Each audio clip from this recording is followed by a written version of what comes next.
and we should be having the required number to proceed with the meeting. Good evening to all of you. Good evening to our technical team, the legal team, senior counsel, advocate Arense. Bonani, may we please have the agenda flighted?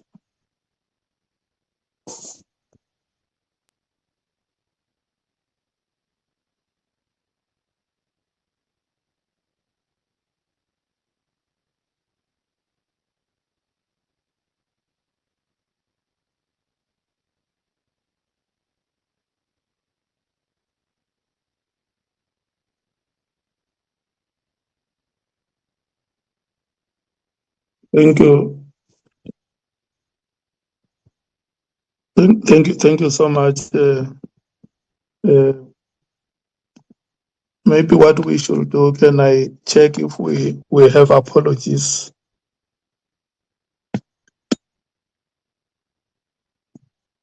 Have we received any apologies, Bonani? Good evening, Chair. I have not received any apology.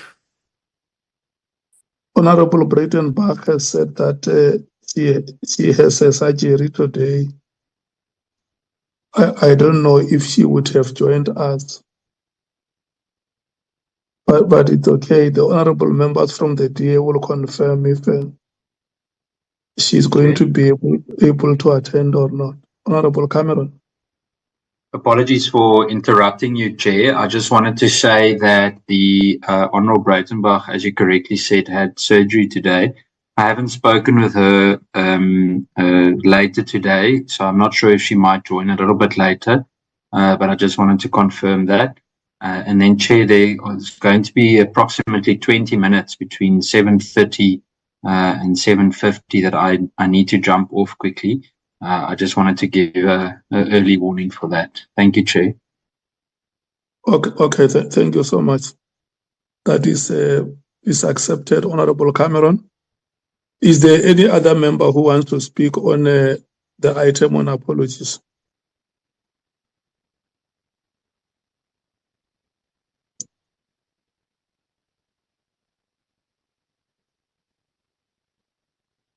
Okay, I'm not seeing any hand, so the apology that we have received from Honorable Breitenbach and Honorable Cameron will be the apologies that are recorded for the purpose of this meeting. Honorable Cameron, Honorable Breitenbach has joined. Good evening, Chair. Sorry, I was struggling to log on. Good evening, Honorable Breitenbach. We had just informed the meeting that you had a surgery today, and so we were not sure what time you were going to join or if you were going to be able to join. Thanks, Chair. Yes, I have joined, and I was just struggling to log on. Thank you. No, we welcome you. Thank you so much. We will then move to the agenda, honorable members. On the agenda, we are going to receive the report from the technical team on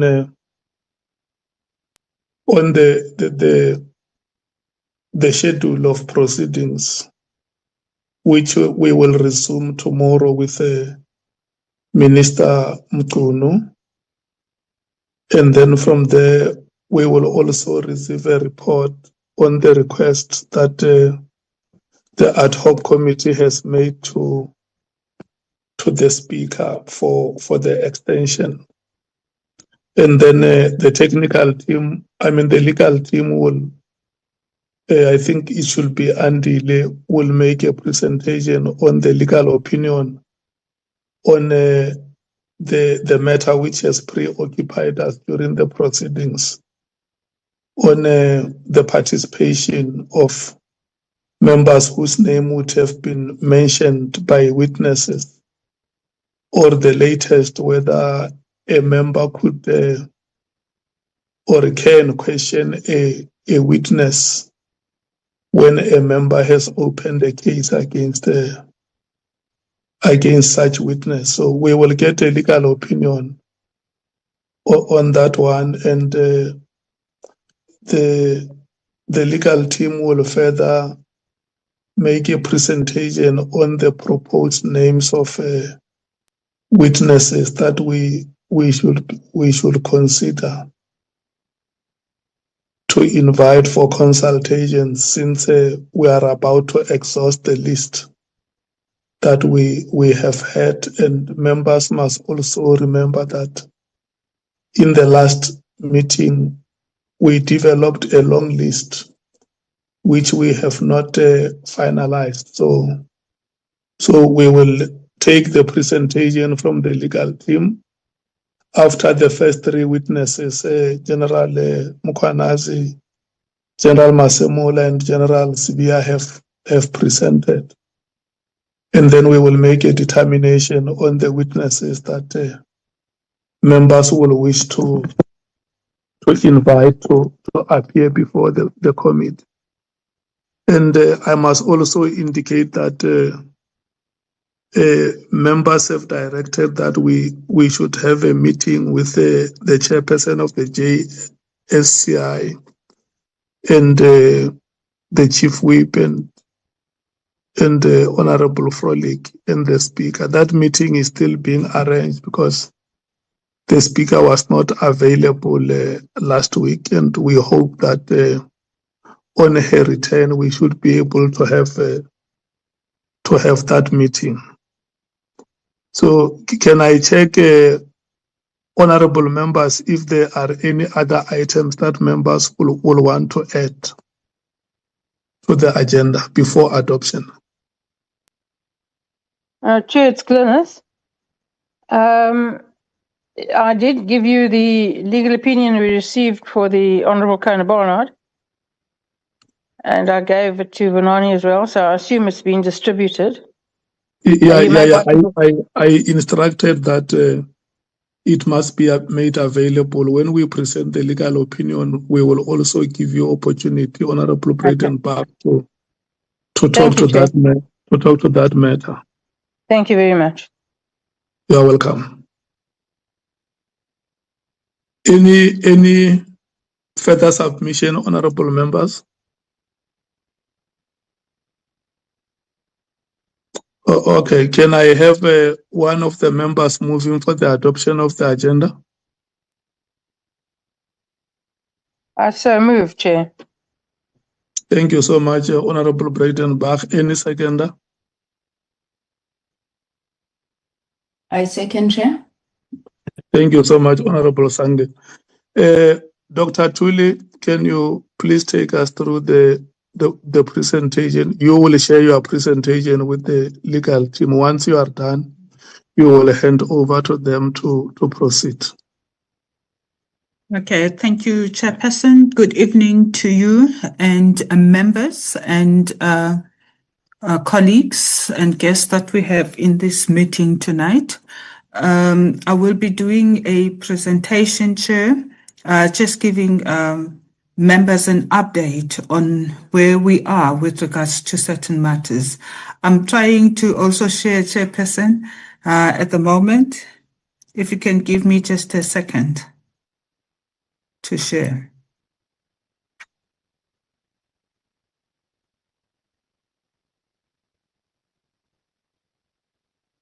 Let's see.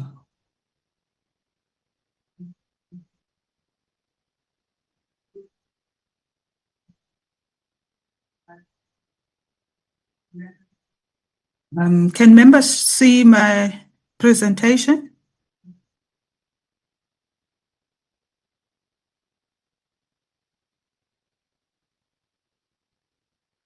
Can the members see my presentation? Yes, we can, ma'am. Thank you so much. Yes, we can. Thank you so much. It's going to be a very, very short presentation, members.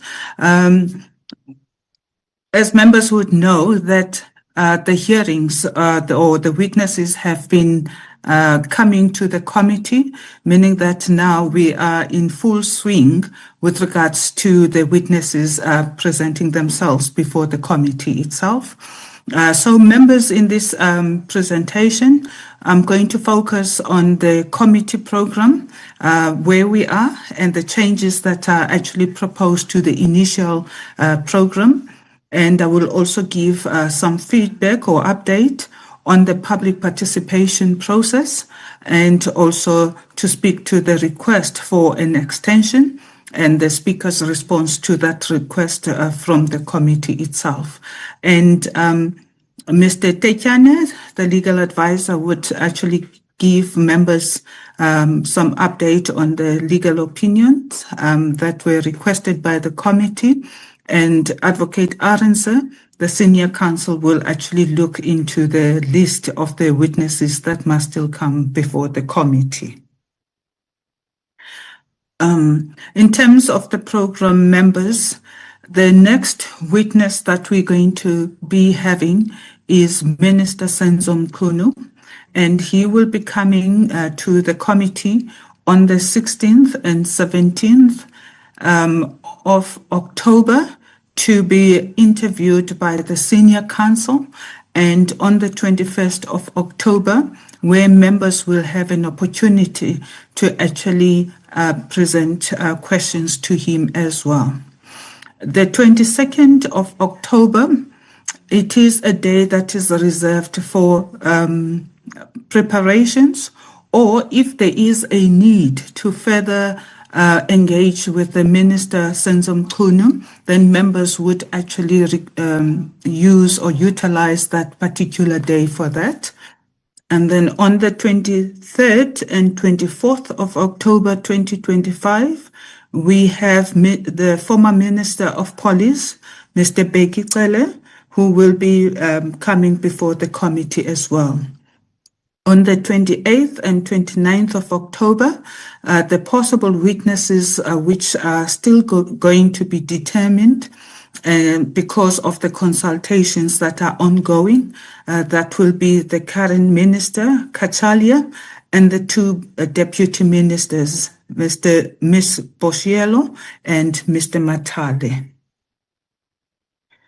With regards to the public participation, I just want to remind members that an advert calling for submissions went out using various platforms, and we have updated the members with regards to those platforms.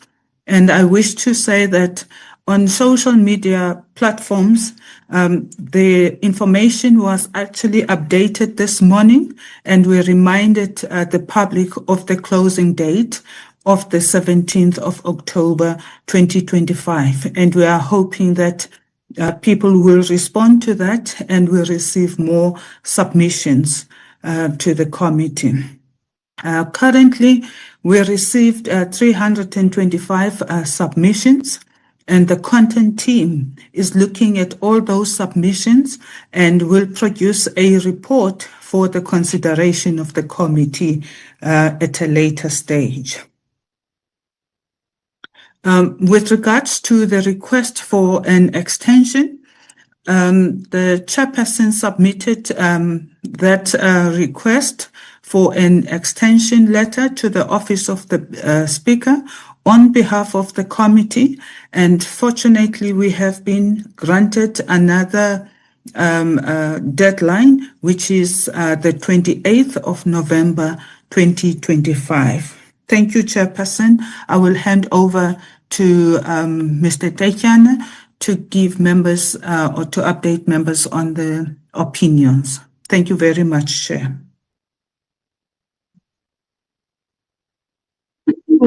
Thank you so much, Dr. Tuli. Maybe just before we hand over to Andile, tomorrow and Friday is Minister Mkhunu, led by Senior Counsel Arendse. The 2 days. Correct? Yes, Chairperson. Yes, Yes. Chairperson, that And is and correct, Chair.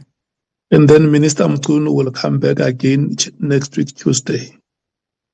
Yes, Chairperson. Next week, Tuesday, Minister Mkhwanazi, that is the 21st of October, Minister Mkhwanazi will be coming back to the committee.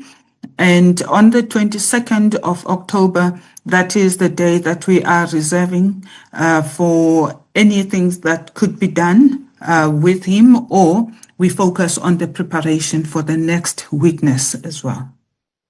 And then Thursday and Friday next week will be General Stella, General Gale, yes, Chairperson. former minister. Yes, Chairperson. Okay. Andile, you can go ahead. Yeah, good evening, Chairperson. Chairperson, I don't know what's happening with my voice. All protocol observed, Chairperson. I won't mention everybody.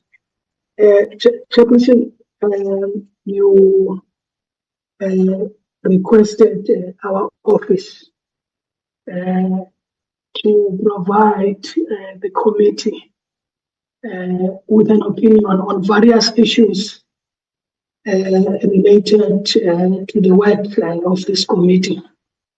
Chairperson, I'm assuming that members have taken time to go through the opinion.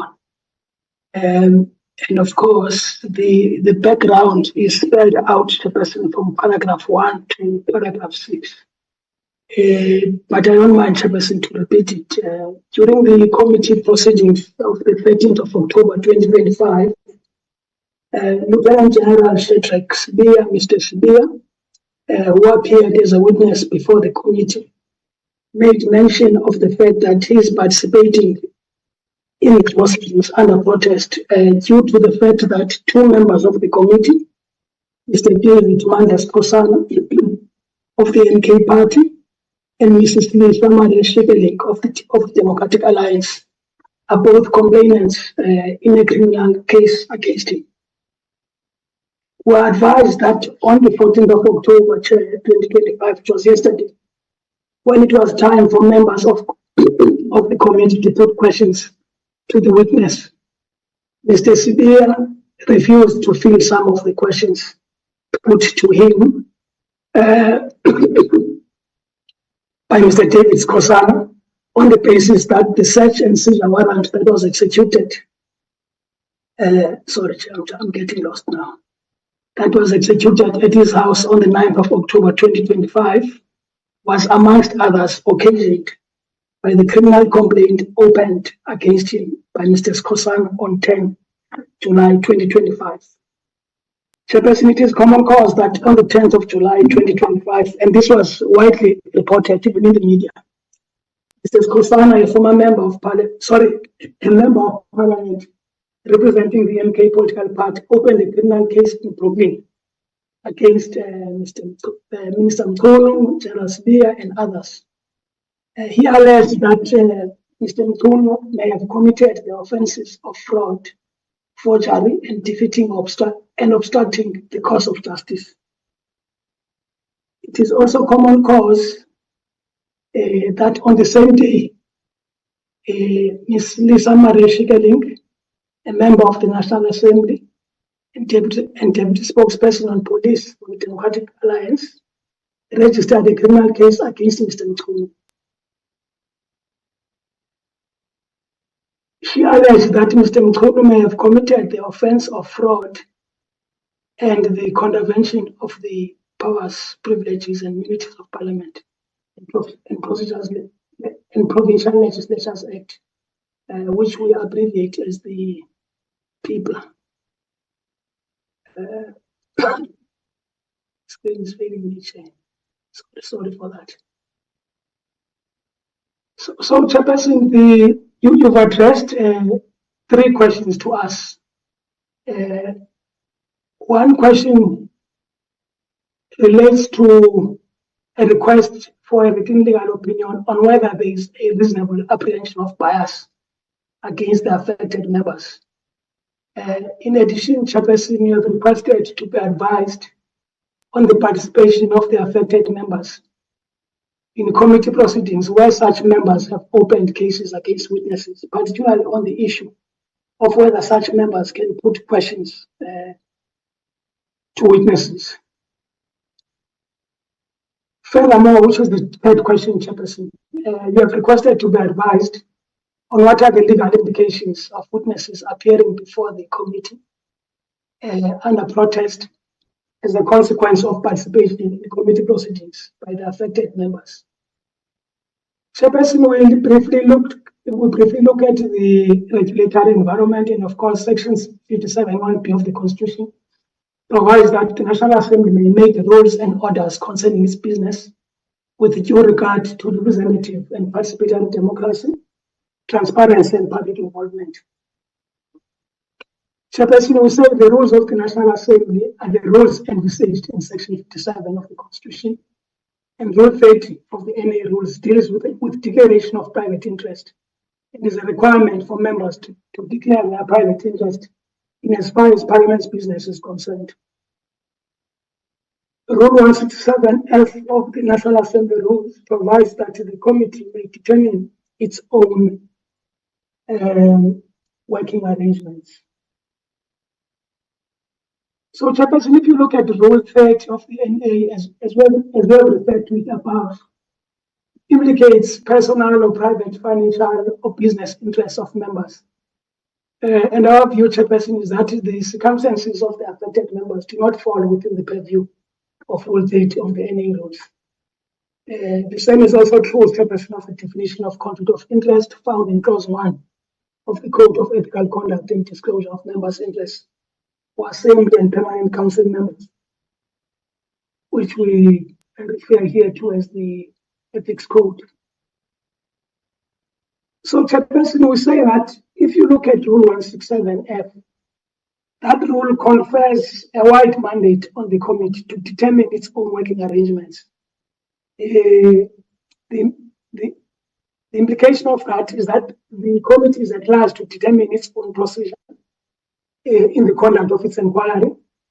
Section 57, subsection 1 of the Constitution allows the National Assembly to determine and control its internal procedures and to make rules to do so. And Rule 167F, Chair, is a default rule that allows the committee to determine its own working arrangements where no other rule provides otherwise. So, Chairperson, we say that a committee that holds a public inquiry merely to report to the National Assembly in the performance of its functions does not perform administrative action subject to the rules of administrative justice laid down in PAJA. However, Chairperson, we are quite wide awake to the fact that such a committee does exercise public power and is obliged to do so in accordance with the fundamental principle of the rule of law. And the most significant of those principles for the purposes of this opinion is the requirement of rationality. This therefore means that the committee has a wide discretion to determine its own procedure and ultimately to compile its own report to the National Assembly. And of course, the only requirement is that it must do so within the bounds of rationality. And this means that both its procedure and its report must be rational, and rationality is a low threshold for the validity of decisions, which require only a minimum standard of procedural fairness, substantive validity. So, Chairperson, when we speak about fairness in this context, we say that the committee will usually satisfy that requirement by observing the following rules. One, witnesses should be allowed to have their own legal assistance if they choose. Witnesses should be allowed to have their lawyers with them and with reason consult and take advice from their lawyers, as it happened with General Sidia. But that is as far as it goes. The committee need not allow the lawyers to speak on behalf of their clients at all. The evidence must be given by the witness and not the lawyer. We also speak about the fact that, Chairperson, the committee should not in its report to the National Assembly make adverse findings against people without affording them an opportunity to address those findings. Shall we move to the legal test for bias or reasonable apprehension thereof? And we say, Chairperson, that the leading case here post 1994, is President of the Republic of South Africa and others versus SABC, which is the South African Rugby Football Union. This has been, I think, well articulated, by courts, even in other matters like Bennett versus ABSA. And the principles are that the test is whether there exists a reasonable apprehension of bias in the mind of a reasonable, objective, and informed person. Whether there is a strong presumption of impartiality, which must be displaced by cogent evidence. We say the threshold for establishing bias is high, and speculative or subjective concerns are insufficient. Chairperson, in that case, the court quoted from a judgment of the United States Supreme Court, and this is what the court said. It said Supreme Court justices are strong-minded men, and on the general subject matters which come before them, they do have propensities. The course of decision cannot be accounted for in any other way. The fact that some aspects of these propensities may have been publicly articulated prior to coming to this court cannot, in my opinion, be regarded as anything more than a random circumstance that should not by itself form a basis for disqualification. Now, the Cape High Court recently has said in this regard, it is not bias per se to hold certain tentative views about a matter. It is a human nature to have certain prima facie views on any subject. A line must be drawn, however, between mere predispositions or attitudes on the one hand and prejudgment of the issues to be decided on the other. Bias or partiality occurs when the tribunal approaches a case not with its mind open persuasion, nor conceding that exceptions would be made to its attitudes or opinions, but when it shuts its mind to any submissions made or evidence tendered in support of the case, it has to decide. No one can fairly decide a case before him if he has already prejudged it.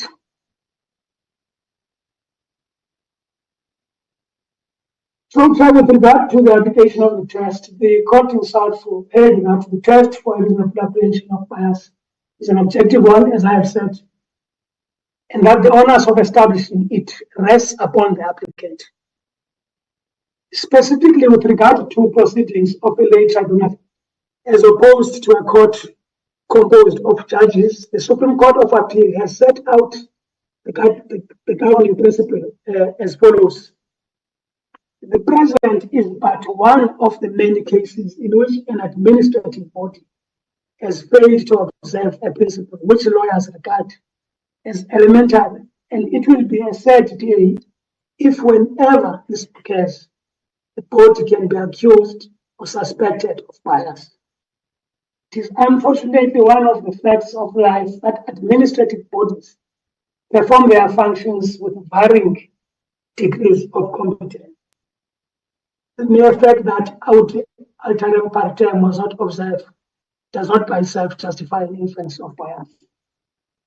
In another case, Chairperson, in the South African Human Rights Commission on behalf of the Jewish Board of Deputies versus Masuku and others, the Constitutional Court approved the following dicta and then made the following important observation.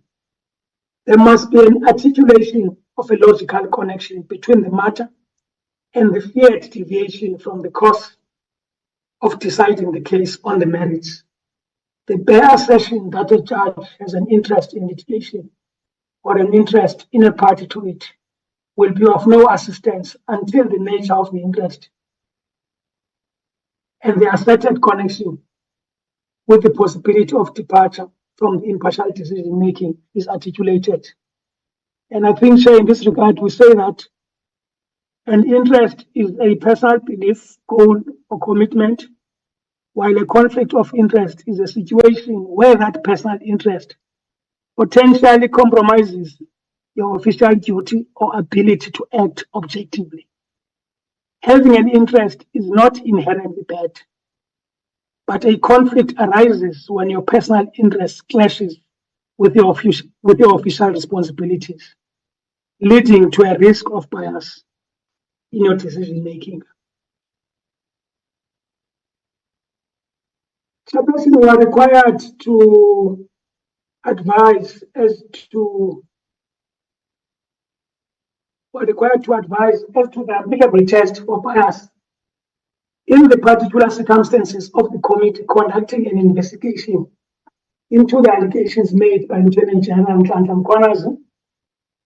In our view, the test is the same as that for any other lay body charged with making determinations of fact.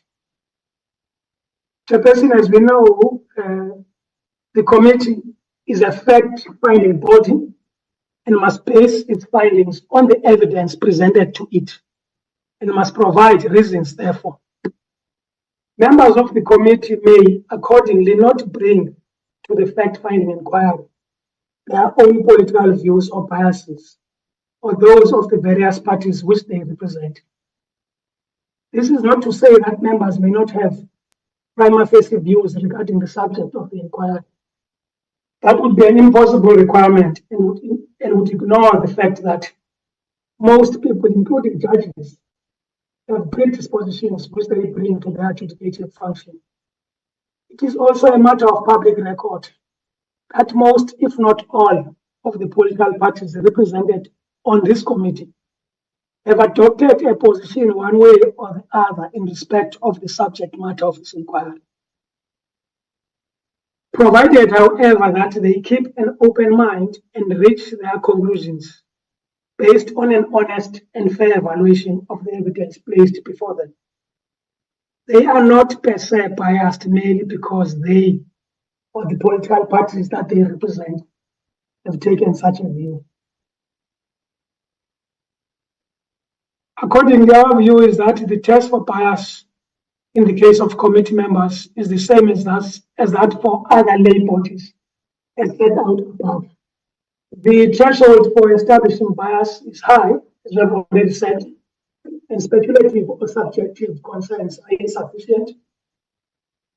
In the premises, we hasten to opine that the cases that were opened by the affected members before the initiation of the subject inquiry do not exhibit bias or give rise to a reasonable apprehension thereof. In our view, a reasonable observer, if aware of these cases, would consider that they were registered before the commencement of the committee hearings. Such observer would also be aware of the fact that the cases were registered not in the context of the inquiry, but in the context of apparent contradictory versions made by Mr. Mkhwanazi, both in the public domain and before a committee of parliament regarding his association with Mr. Brown Mkhwanazi. Moreover, it is the National Prosecuting Authority that will determine whether there are any prospects of success in prosecuting the said cases. They would also bear in mind the principles we have already referred to in respect of judges and lay persons regarding absolute neutrality. As long as the decision maker keeps an open mind and is prepared to be guided and informed by the evidence and submissions, he or she is not disqualified merely because he or she has articulated a particular view at some point in the past. Furthermore, we must point out, Chairperson, that the affected members are not the decision makers in this process. The committee as a whole deliberates on the evidence presented and then conveys its conclusions to the National Assembly.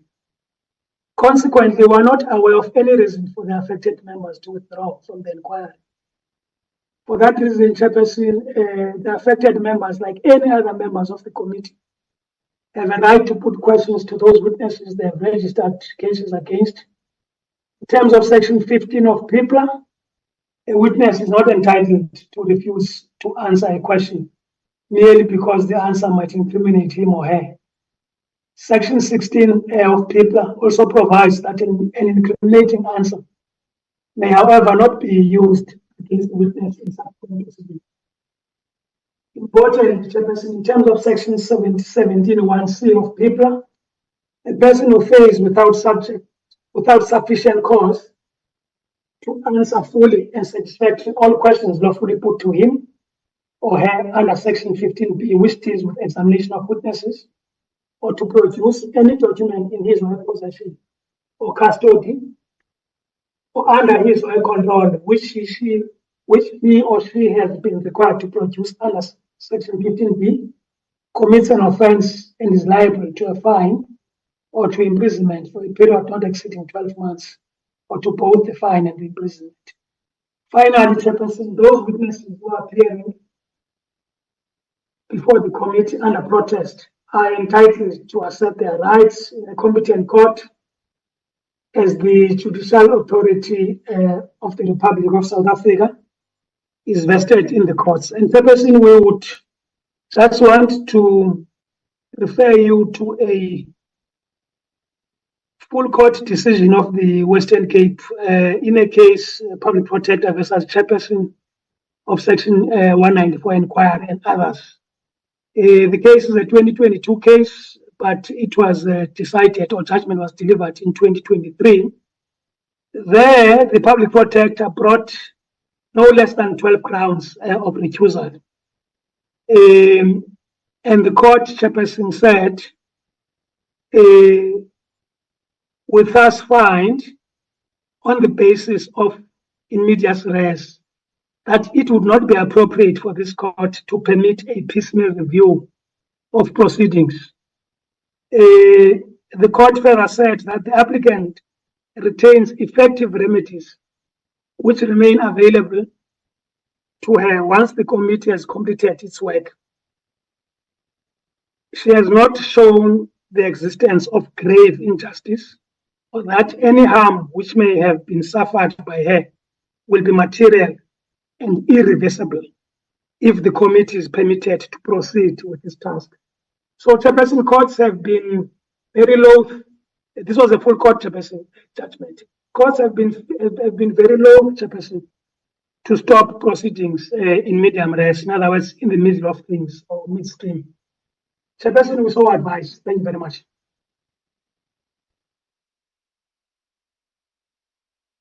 Andile. Yes, Say Andile. yes, Chairperson. So, what are the advices in respect of those three matters? I thought I sketched them out, Chairperson, but I can repeat them. Because we're saying, Chairperson, if you look at the test, Chairperson. No, not to look at. I think you have just presented, just to say, number one, this is the advice. If in all the three matters, the legal opinion says there is nothing wrong preventing members from participating, you just say no in all those three instances. This is what we are advising. Yeah, but Chairperson, there's a rider to it in terms of Honorable Collar Barnett, because if you look at the terms of reference, Chairperson, you'll see that I think 4114 speaks about misconduct-related issues for members of Parliament. So it's only when the committee is seized with that that she may not participate in the proceedings of the committee. Otherwise, Chairperson, in summary, we say no impediment in those affected members participating in the Ad Hoc Committee. Thanks, Chairperson. Okay.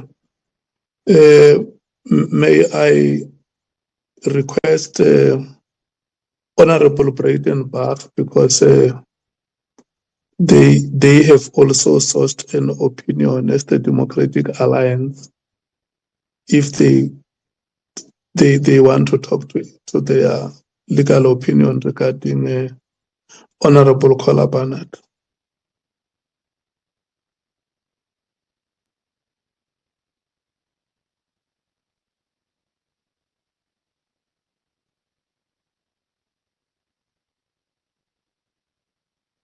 Honorable Breitenbach.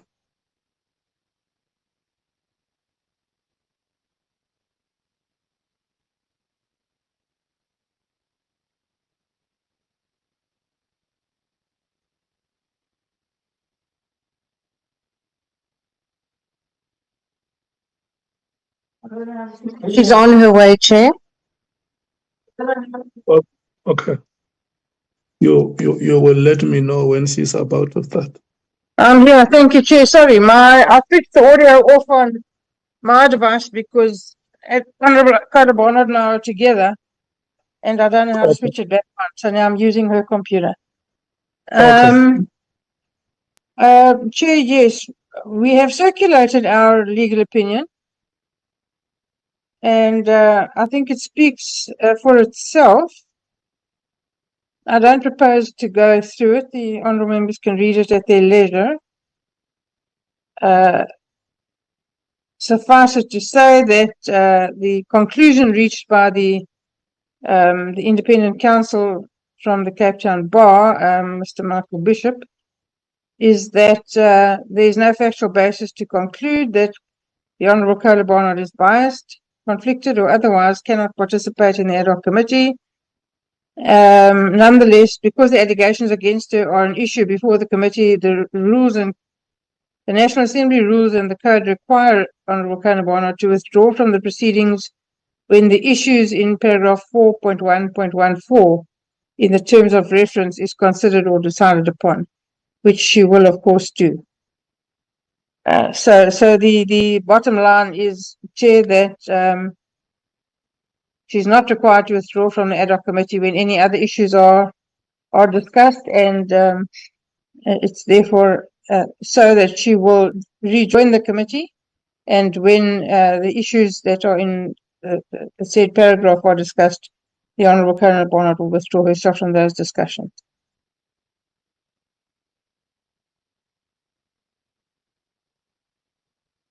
Thank you so much. Are you done, Honorable Breitenbach? I am. Thank you, Chair. Thank you. And then, Andile, do you want to come back, or is it the senior counsel? No, I'm done, Chair. Yes, I wanted to check on the last item. Is it you or the senior counsel? No, no, Chair, I'm done with my agenda items. Okay. Senior counsel?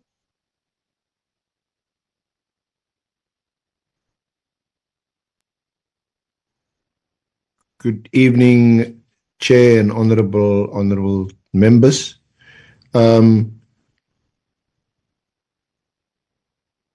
Chair, do you want me to comment on the two opinions that have been provided, or do you want me to move to the next item?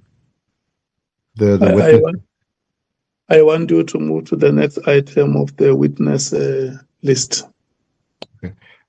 May I ask my two co-counsel to, with your leave, to address the committee on this aspect, and may I, again, with your leave, Honourable Chair and honourable committee members, be excused from this meeting at about 8, or whenever the issue of the witnesses has been concluded. I obviously have a big day tomorrow and the next day, and lots of preparation ahead, Honourable Chair. Okay, that is reasonable. Can we take the presentation?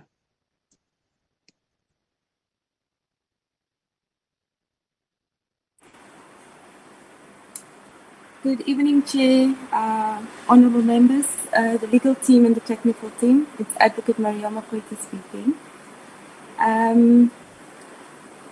Chair, we have basically two lists.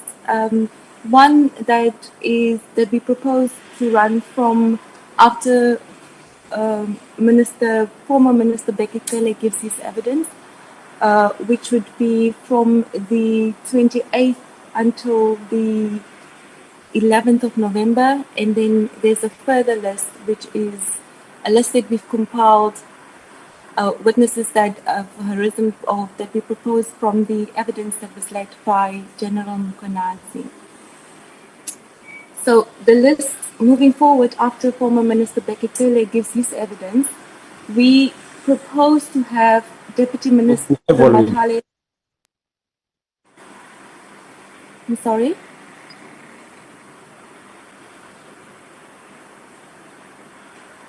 May I continue? Is this? Oh.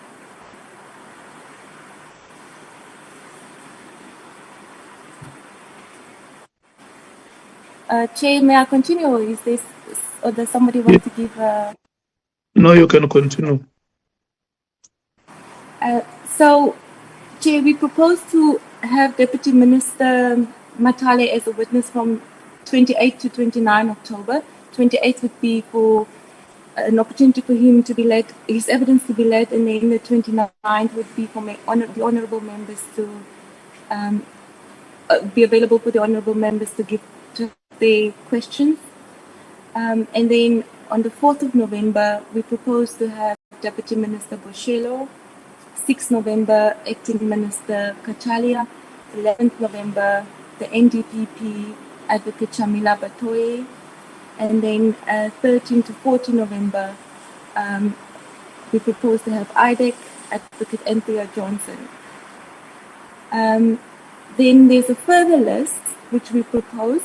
There are no dates for those witnesses, and we haven't yet consulted with any of those witnesses. The list which I just mentioned, Chair, are witnesses that we have consulted with already, and we are in the process of finalizing the witness statements.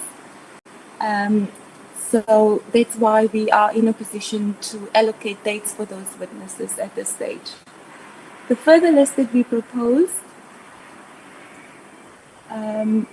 is Lieutenant General Kumalo, who is the project coordinator of the political task team, Lieutenant General Sentumule, who is the Divisional Commissioner, Detective and Forensic Services, the Chief of Staff of the Minister Mtuno, Mr. Kabinde, and Mr. Brown Mkhwanazi.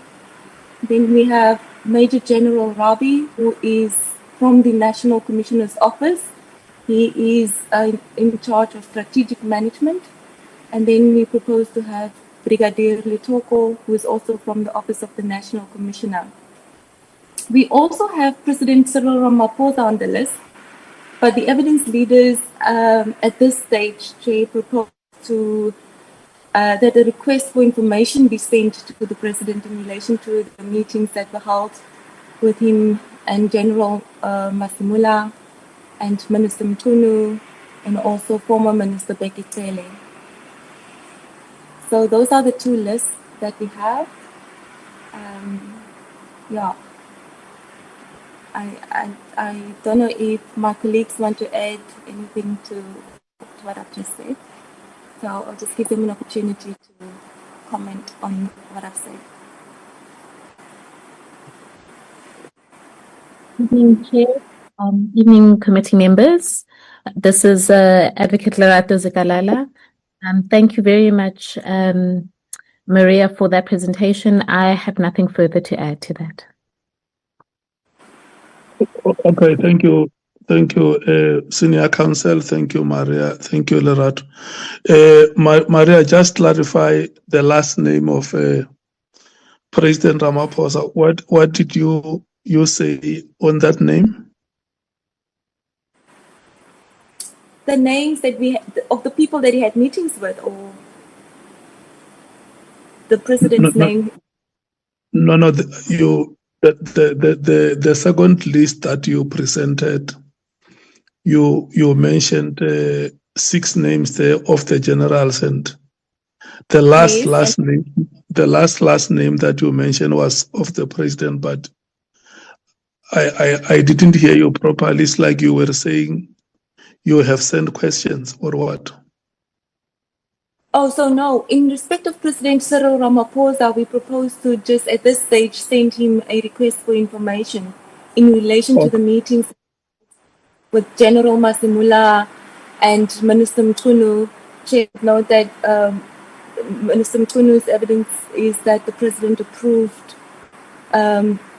he had a discussion with the President in relation to the PKTT, and then we also proposed to ask the President about meetings or discussions that he had with a former Minister, Becky Cele. So the request went with those subjects. No, that is very clear. And then the first list where you include Minister Kachalia, deputy ministers, is just a proposed schedule. It's a proposed schedule that we were able to compile because, like I said, Chair, we already had consultations with these witnesses, and we are in the process of finalizing their statements. But because, in terms of the process that we follow, we would prepare their statements, engage with them to confirm that they're happy with the content and that they approve, and then we will then confirm a date. So we're at the stage now where we're finalizing their statements, and we will communicate the dates with them if the committee approves this list. Did you include IDEC and Advocate Patoi on that proposed schedule? Yes, Chair. So maybe just to repeat the dates that we have. Okay. No, it's fine. If you aren't included, it's okay. Yes, we do have. Maybe what I will suggest you do, because we still have a week coming, you can just have that schedule properly prepared, and we circulate it to the members tomorrow. Will do, Chair. Thank you so much. Honorable members, this is what we are going to do. We are going to discussions now. Let's take the discussions in this way. Dr. Tuli, in her presentation,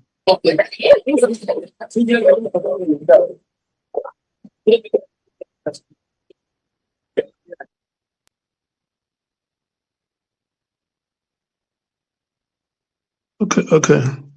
Dr. Tuli, in her presentation, gave us a schedule of the witnesses that are coming this week. And the senior counsel and his team have also presented a full schedule up to the 11th of November, of course, which they will update and make it available tomorrow. I may want to discourage the members from talking to it until they have seen it tomorrow. And what I will want to hear from the members now during the discussions, if they are happy with what is coming next week. Tomorrow is Minister Mkhwanazi and Friday, and then we will continue with him next week, and then together with former Minister General Becky Cele. And then she also presented the response from the Office of the Speaker. The Office of the Speaker has given us until 28 November because it is anticipated that Parliament will rise on the 5th of December. And then she also gave a report on the advert that is running for public participation, which is closing on the 17th of October, which is this week, Friday. Once we have received submissions from members of the public, a full report will come here for the committee to make decisions. Can I check members who want to comment on the 3 items presented by Dr. Tuli? ANC? Sorry, Chair, clarity, please. Hello? Clarity, please. Does that include the discussion on the legal advice? No. The legal advice is not being discussed. We are coming to it. We are taking the first round. Remember, like Honorable Malema always say, we do this in rounds. This is the first round.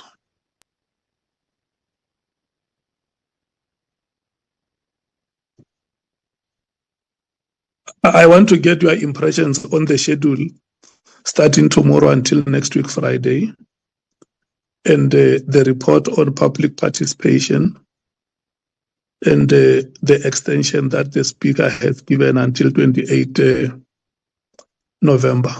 Any comment on that one? Through you, Chairperson. Thank you, Honorable Sangwen.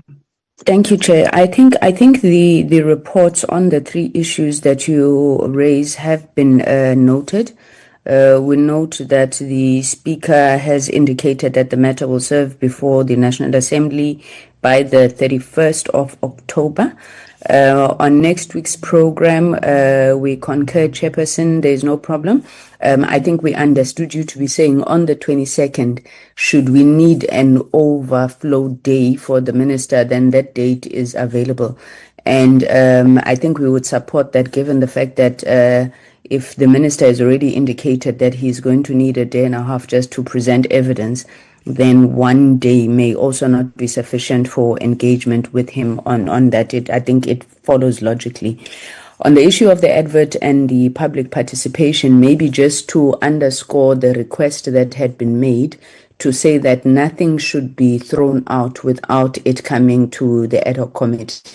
You remember that there had been members of the public who had made submissions, and it was a decision, I think, of administration to say that these matters do not fall within the scope.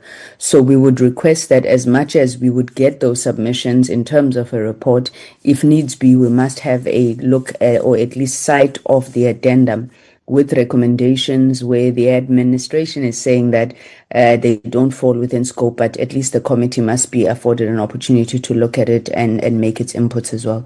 But other than that, we don't have a problem, Chairperson. Thank you so much. Thank you, Honorable Sangweni. Is there any further comment from the ANC?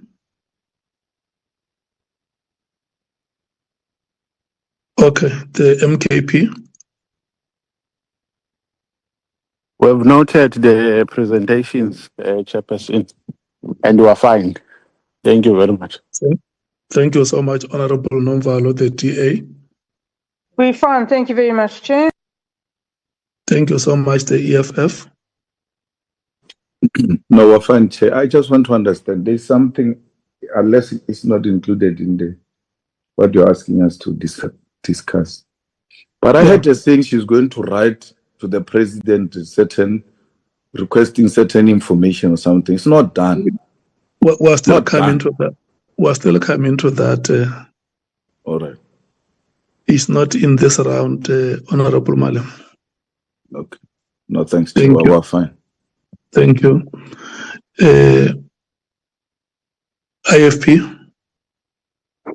Yes, good evening, Honorable Chairperson and Honorable colleagues. No, we are fine, Chairperson. Okay. The PA. All good, Chair. Thank you. Thank you, Honorable Vessels. Good evening, Chairperson. Thank you. We welcome the presentation and we're fine with it. Thank you. Thank you, Honorable James. Good evening, Chairperson. Just a clarity question from my side. The lineup of the witnesses, will it be in that order or is it just random? Will they appear in the order where the names were read? That's the one question I have. Which lineup? The second lineup that she read with, I think it was General Khumalo and Proud Mkhwanazi.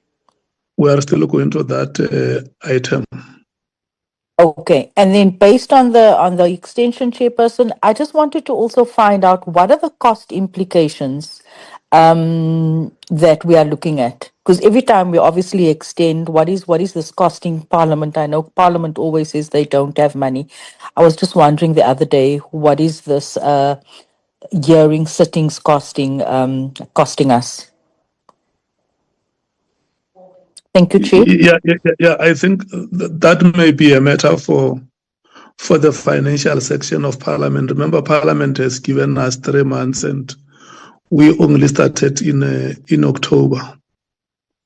So I should think that that is a matter which the financial section of Parliament can look at.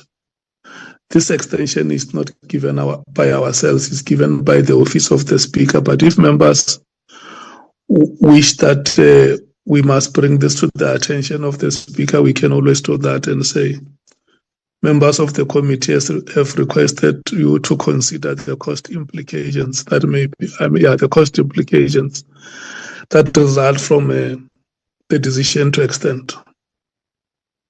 Thank you, Chair. Okay. So the next item will be the legal opinion. And the proposal that I want to make before the committee is that, because this is a matter of law, let's allow the members who are here to go with these legal opinions and study them further. But in the meantime, we abide by what is being proposed until we come to a committee meeting and make a decision whether we agree or disagree with this legal opinion. Because you can imagine matters of law, when members receive this, I know they might have been circulated, but they are formally presented now in this meeting. So I was going to suggest that we allow members to go and carefully study this. I know that I'm cognizant of the fact that you are all coming from political parties. We, like the DA, has been able to source an opinion. Maybe other members from their respective parties may also want to consult, and then at the right time we can come back and reflect further on the opinions. But then for now, when we are still consulting, I suggest that we live with what is being suggested. Can I hear the comments of the members? ANC? Thank you, Honorable Chairperson. I think we would align ourselves with your recommendation. Obviously, our starting point is the fact that it would be quite strange for us to just accept opinions that come, or at least flow from instructions of parties to council, and we would therefore want to be able to study that.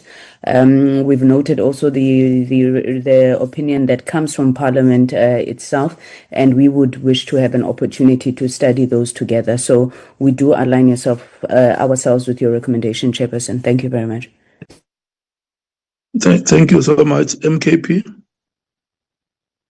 Yeah, no, Chair, we are tempted to agree with the procedure or the process that must unfold after this meeting. But the question that we have is, if we say we are taking it, for further consultations, respectively, to our parties and so on, then if we come back here and discuss it again, for what purpose will we be discussing it? Because we already discussed this, and we stated our opinions. So, and those opinions were informed by the positions of our parties, respectively. So I don't know. I thought maybe we requested for a legal opinion because we could not agree on our own, and therefore we needed an expert opinion that would make us to understand the legal position in this regard. So I'm trying to understand, Chairperson, out of confusion, that if you take it back, it's fine to say go and study it further, but if you take it back to this committee for discussions again, and then in the event where we disagree, like it happened before, what is going to happen? Are you giving a leeway to members to have a right to oppose these legal opinions, to say no, we don't agree with them? So I'm just confused, Chair, even though we're tempted to agree with the approach that you are proposing, but what I've just said creates some elements of confusion. Yeah, If maybe you can clarify me in that's exactly what I said, Honorable Nomvalo, that this legal opinion comes from the institution to which we belong, all of us, which is Parliament. And what I'm saying is that let us live with this legal opinion and allow members to go and study it. So what it means is that in the conduct of proceedings, we will follow the legal opinion that has been given now. But then go and study it. If you want to consult further from the party which you belong, you can go and consult and say, where we work, we have been given this legal opinion, we have accepted it, but we are coming for consultation. And if you are fine, you can say, no, where we stand, we think we are fine. We can come and receive feedback from other parties, but for now, we will live with what we have. We can't reject a legal opinion from Parliament. It's just that it's a legal opinion, and members, if they feel they need to read it for understanding and even enrich themselves, that should be allowed. Like the DA has done, they have sought their own legal opinion and they circulated it with us here. That is why when we made a presentation in this meeting, we have also given them chance to present what they have. Is that understandable? No, it's fine, Chair. Let's move on. Okay, Democratic Alliance. Thank you, Chair. Yes, we agree with the proposal that you have made. It's absolutely fine. I honestly think that in the interests of moving things along and trying to meet our already extended deadline, we should just accept the legal opinions and get on with the work of the committee. Okay. The EFF. Chair, I don't think what you're proposing is correct. But firstly, you must all agree that the EFF gave you a superior logic on this matter, and the opinions are back. And because they are not aligned with what you are thinking, it is irrational to now want to suggest a different process because that which Parliament came with doesn't agree with what we were initially proposing. We've asked for an opinion because we couldn't agree, and those who disagreed with some of you, the opinion came back agreeing with them, which means the view that was expressed and find its expression in the legal opinion is the one that must reign supreme. If we're going to come here with partisan views that as long as the party says this, and even if there is different facts and logic being presented before us, we still want to say party this, party that. More than being members of the party, and that's what Judge Chief Justice Mkhwanazi said, that you have taken an oath to be a member of Parliament, and that oath is the one that must bind you. So let us be binded by the opinion of Parliament and not our partisan positions. We have expressed our partisan positions. Now we've got opinions which are not far apart. What makes it so difficult to say, okay, we accept, we move forward? And if there are issues in future, we can debate them. But on this one, the matters are clear. And that's what you are saying, Chair. Let's be guided by the opinion as we proceed on these matters. And then after people have internalized and familiarized themselves with these opinions, perhaps if they want to raise an issue in the future, we can entertain that. No one disagrees with that. But as a matter of fact, let's accept the opinion and proceed as such. Thanks, Chair. Yeah, you agree with what I'm saying, Honorable Malim? No, Chair, when I argue, I'm not arguing with you. I'm arguing with the fellow members who want to suggest, like, because of the party position, they can't move. And what I'm saying is, it doesn't work like that. When the facts are being presented, even if my party position suggests something else, I should now remember my oath of office, that more than a party, I've taken an oath to serve the people of South Africa, and the facts suggest that we proceed in this way. There's nothing I can do if the party disagree. Thanks. And you also agree that we must allow members to go and study this for understanding. Well, that's your diplomatic way of getting out of it. But otherwise, as long as you're not rejecting the opinion, I'm happy. Let's go. No, look, we agree that let's live with what Parliament has given us.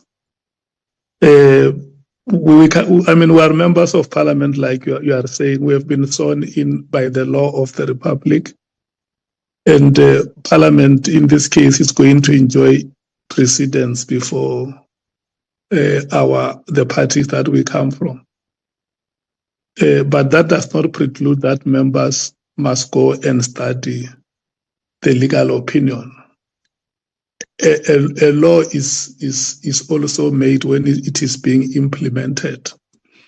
But anyway, you are not disagreeing. You agree, Chair. Yeah. Honorable Mkhwanazi. Well, we support your proposal, Chair. Thank you, Honorable Sols.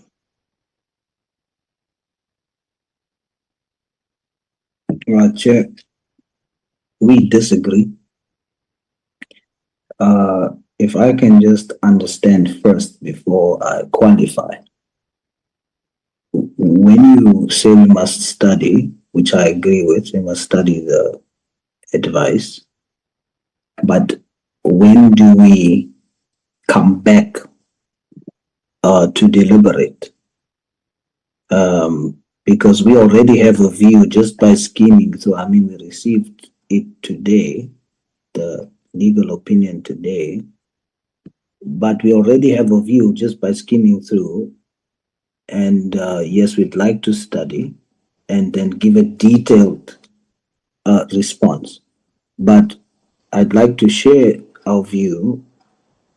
But if you can just give me an idea of when will we reconvene to then deal in detail with it, because we do reserve the right to share our views on the advice. Doesn't necessarily mean we need to accept the advice. So you need to allow us to do so.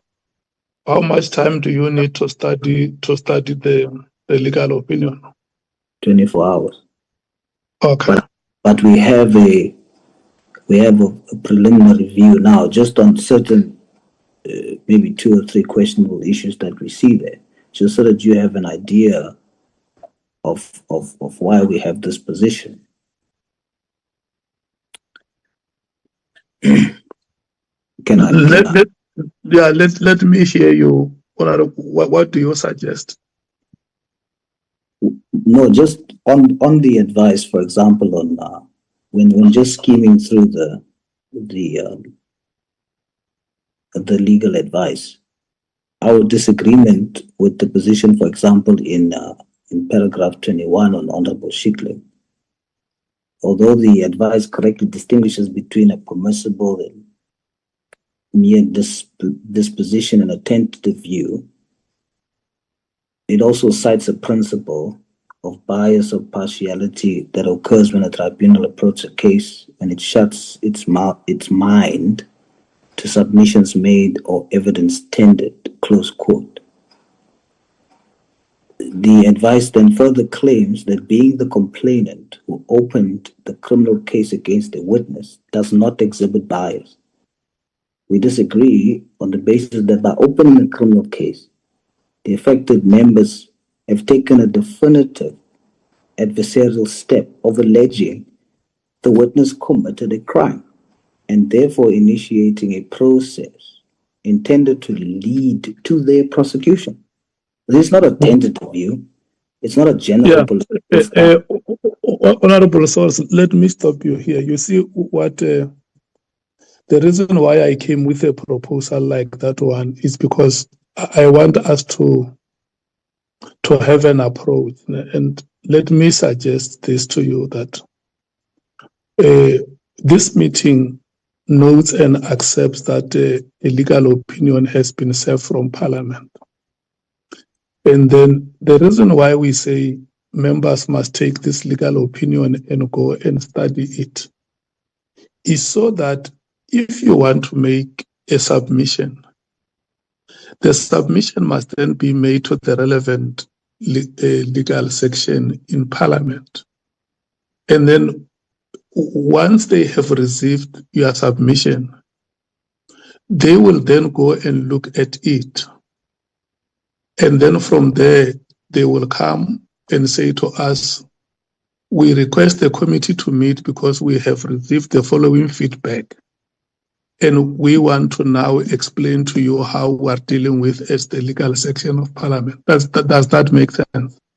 No, it doesn't, Chair, because I'm not submitting a legal position. I'm stating what our view is on the advice. That's what I'm doing. Yes, you have a different view from what is being presented. Yes, so I'm not. It's not a legal thing that I'm giving. I'm not a lawyer. So as a political party, we are sharing with you. That's exactly what I wanted to avoid. You know why I want to avoid that? You can imagine if all of us here give opinions like that. At the end of the day, we are going to expect somebody to give a summary of what the decision should be. And it will be... Chair, I hear what you are saying, but what I'm trying to say is at least we should be able to share our view on the matter, despite what the House is going to decide. But at least you heard why we question the advice. And if the House decides to go with the legal advice, that's fine. But you should grant us an opportunity to say, on this particular matter, we disagree. We disagree that when you open a criminal case, that there's no bias. When you open a criminal case, you are saying that you believe the person is guilty. And so if you're going to sit on a committee, you are going to be perceived to be trying to get even more information to support that view. That's basically what we say. The same with the advice on Honorable Barnard. The advice says that she has a personal interest, which is correct, but then it limits the remedy to stating that she only needs to withdraw only when the Ad Hoc Committee considers or decides an issue. But yet the argument assumes that the issues are neatly compartmentalized, which is not true. General Mkhwanazi is the key witness whose allegations sparked the entire inquiry. He has now publicly attacked a committee member, Honorable Barnard, calling her a criminal under oath in her capacity as an MP who previously disclosed information. So personal interest is not limited to the discussion of one paragraph here of the terms of reference. Her interest now extends to the entire credibility assessment of the primary witness. Mkhwanazi's credibility is central to every issue the committee considers, isn't it? So allowing Honorable Barnard to participate in assessing the overall truthfulness of the person who just accused her of a crime violates the spirit of fairness and rationality. And that's the points that we're trying to make here, to say we have a position. But if you say legally, it doesn't matter, fine, but at least we should, in this platform, be able to state for the record what our position is, whether you accept it or not. You know, and the advice that says that, and I raised it with you, Chair, that honorable members are not meant to be impartial or unbiased participants, you know, and their prior knowledge makes them effective committee members. You know, that advice, it conflates general political bias with personal conflict. Political bias, yes, is acceptable. A member voting on a policy because of their party opposes it. But personal conflict is unacceptable. A member sitting in judgment of the truthfulness of a witness who has just publicly accused that member of criminal conduct before a body. The advice uses the principle of political representation to justify a scenario of personal animosity. When Honorable Barnard questions, for example, if she had to question General Mkhwanazi, a reasonable person would have apprehended that her questions are designed to discredit her accuser and to protect her own reputation. The same applies to Honorable Breitenbach, whom the witness alleged that she has a hand in withdrawing a criminal case when she was at the NPA against Mr. Ndluli. Honorable Cameron, same thing. When he chaired the meeting on the 5th of March, Honorable Cameron used the committee as an opportunity to clear himself from the allegation that General Mkhwanazi made. That clearly showed a reasonable apprehension for bias. He displayed it. Plus, he insinuated there was nothing material said in the meeting that gave rise to what we are dealing with now. Yet, when we study the witness statement that the main witness has given to us, the minutes of the meeting on 5 March, what do we see? When you read what the minutes says General Mkhwanazi said, it is the exact same things he said at the press briefing on the 6th of July. The exact same things. There's no difference. And then the main witness says that after that March 5 meeting, he felt that he's now exhausted all remedial mechanisms. He went everywhere and no one listened. And as a result, after the parliamentary meeting, he then said if Parliament is not going to do nothing, he's going to go to the television. And that's what he did. So that meeting played a key role in why we are where we are here now. But we're too afraid to say to Honorable Cameron, Honorable Breitenbach, and others, why? I'm not going to participate in the attempt to paint a picture that when we deal with corruption, it's always a blackface. And when you have to interrogate corruption, it's a full white team. Even when they had the opportunity to replace the person, there's no, DA has no non-white, black, colored, Indian, competent people to come and interrogate corruption. I'm not going to be a part of that. And neither am I going to be a part of an unfair process. So if the committee overrules me, that's fine, I'll accept it. But at least, Chairperson, on the platform, we should be allowed to in detail state why we challenge the advice. Therefore, I'm asking, which date will this happen? Whether you accept it or not, Chair. But I'm not a lawyer. I don't have I don't need to give it to the legal team, and the legal team has to. I mean, that's a different process altogether.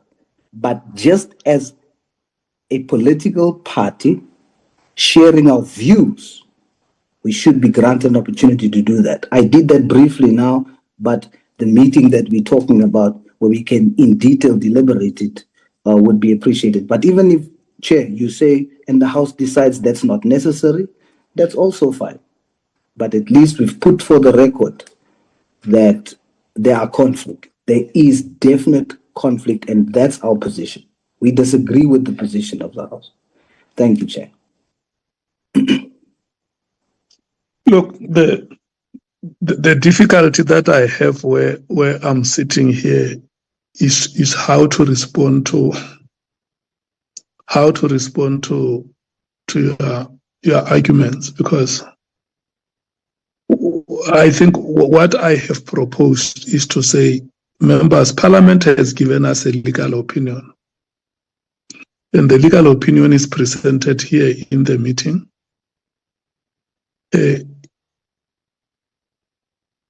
We must note this and accept that there is a legal opinion and live with it.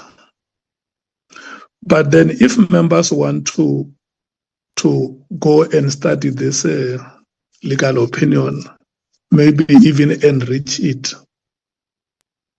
what they will do is, for instance, what Honorable Sols is saying, because this legal opinion is not coming from Honorable Ntuli or Honorable Breitenbach, Honorable Malema or Honorable Mwango. It's coming from Parliament. So if you have views on these legal opinions after studying it, you must write down those views and send them to the legal team of Parliament, which has made a presentation here. And then the legal team will come and say, we presented a legal opinion in your meeting, and then the following members have given us feedback on the legal opinion that we presented. And then this is how we are clarifying their matters. I think that is the approach that we should take. But if we are going to make a presentation here, and Honorable Sols, you also raise legal matters on top of the legal opinion that has been presented here, there is nobody who is going to be ready now to respond legally. Because if you raise something that is different from the legal opinion, it means the person who developed this opinion must go back and look at the arguments that you raise and come back and clarify them. So, and that is basically why I made the proposal that I made, to avoid a situation where we are going to sit in this meeting the whole night debating legal matters, and each one of us can have a legal view, than to say a legal opinion has been presented. For the conduct of the proceedings, we are going to follow these legal opinions. When members are studying it, if there are views that members have, those that want to make submissions directly to the legal section of Parliament, and they will come if they have considered that, to say, this is what we have received. I can see your hand is up, Chief Whip. Chair, can I just respond to you because you're addressing me? No, I'm not addressing. I'm addressing the meeting. I will come back to you. I have noted the Chief Whip. Okay, sir. Thanks, Chair. Thanks, and good evening to you and all the colleagues, everyone who's on the meeting. Well, for me, I agree with your proposal. I think you are quite right that we should be given an opportunity to go through and internalize the parliamentary legal opinion. Because as much as we may not be in the position where we might decide that we disagree with it, and would be perfectly at liberty to state our views in that regard, even if that doesn't change the position. It doesn't mean that because we're members of Parliament, we agree with everything that Parliament says and does. There would be instances where we disagree. We've seen that in the past, and it's not going to be for the first time now. So I agree with your proposal that let's allow a bit of time, we go through this legal opinion. The second issue, I don't agree with us accepting the DA legal opinion in this meeting. I think we should ask Parliament, in the same way that we will be reflecting on our work, to equally reflect on the work that was done by the legal advisors of the Democratic Alliance, and then give an opinion on behalf of the institution. If we don't do that, we're likely to open a Pandora box where each of the parties who are here, whenever there is a particular view to be debated that has got to do with legal basis, we will all bring our own legal documents. And because we have accepted one that came first, we will have to accept the rest. So I think we should welcome the fact that the TA has made an effort to acquire legal opinion to guide them, not to guide the committee. And there's nothing wrong with them having done so. But I think we should allow Parliament to go through that legal opinion.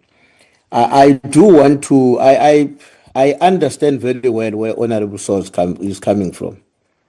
And to a larger extent, I agree with him. I may not agree with him on the specific issues, but the principle that is addressing about who we are and how we should relate with matters of this nature is correct. And I want to suggest that without prolonging the debate on that issue, you afford us an opportunity at a later stage to discuss the issue. But at the moment, because tomorrow we have a witness, we take a principled decision that we will be guided by the parliamentary legal advice insofar as we do our work tomorrow and Friday. And hopefully before we proceed next week, you give us an opportunity to do two things. One, to get a parliamentary position or legal advice on the DA's legal opinion, on the matter relating to the DA's legal opinion. And secondly, to allow us to state our own views and positions about what we think is right and wrong in the context of what is before us, and then proceed from that understanding. So that's what I want to concretely suggest, Chair. Thanks. Okay, Honorable Source. Yeah, Chair, I wanted to say earlier that I take your guidance and to say that, but you should just know that I'm not going to submit a legal opinion. We can source such, but I don't deem it necessary. But I would like to enjoy the right as an MP on this committee to share my views, our views on what has been provided. And if it's just there for the record to be considered, that's fine, as long as we have stated our contrary view to the legal advice, because it's an opinion, and also the decision of the committee to follow through on that advice.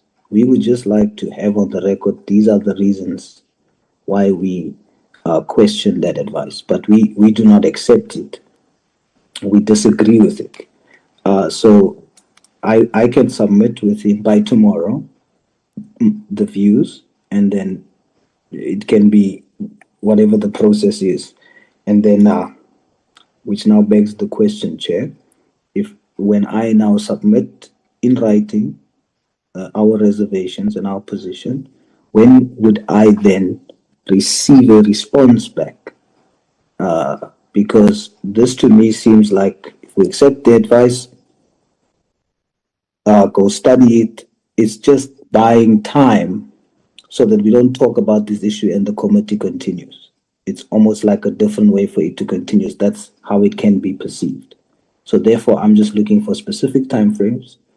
I submit tomorrow. When do I get a formal reply back on what I have submitted?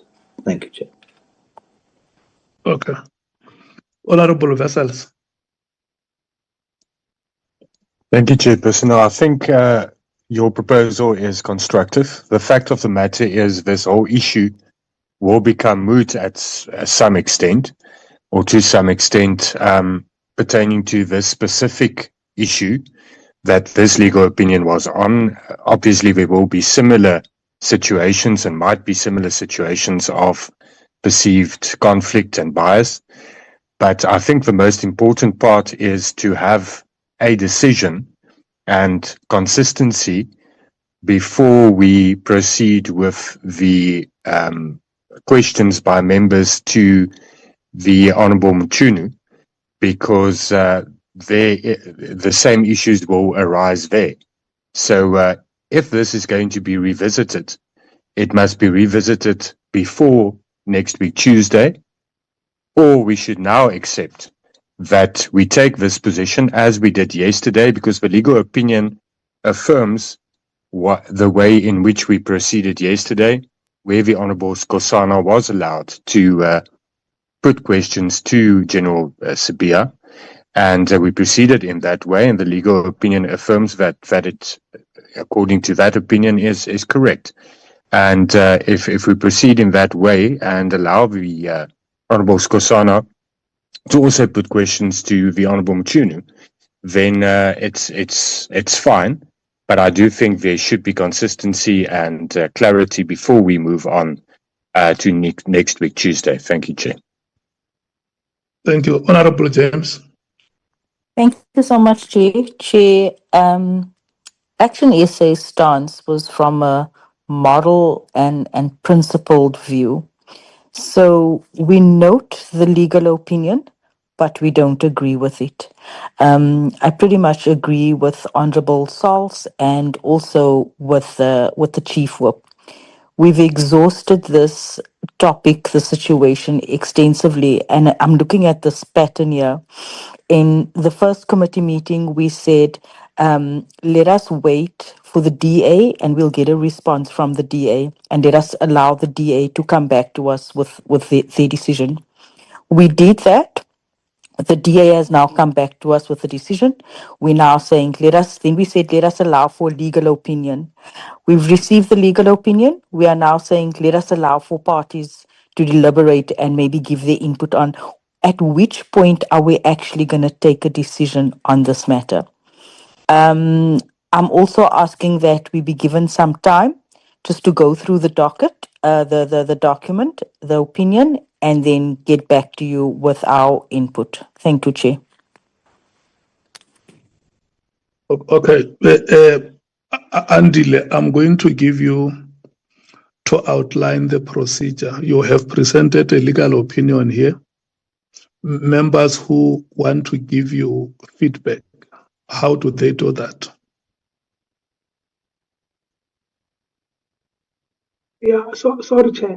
Chairperson, the opinion I've presented to this committee meeting, Chairperson, is the position of legal services.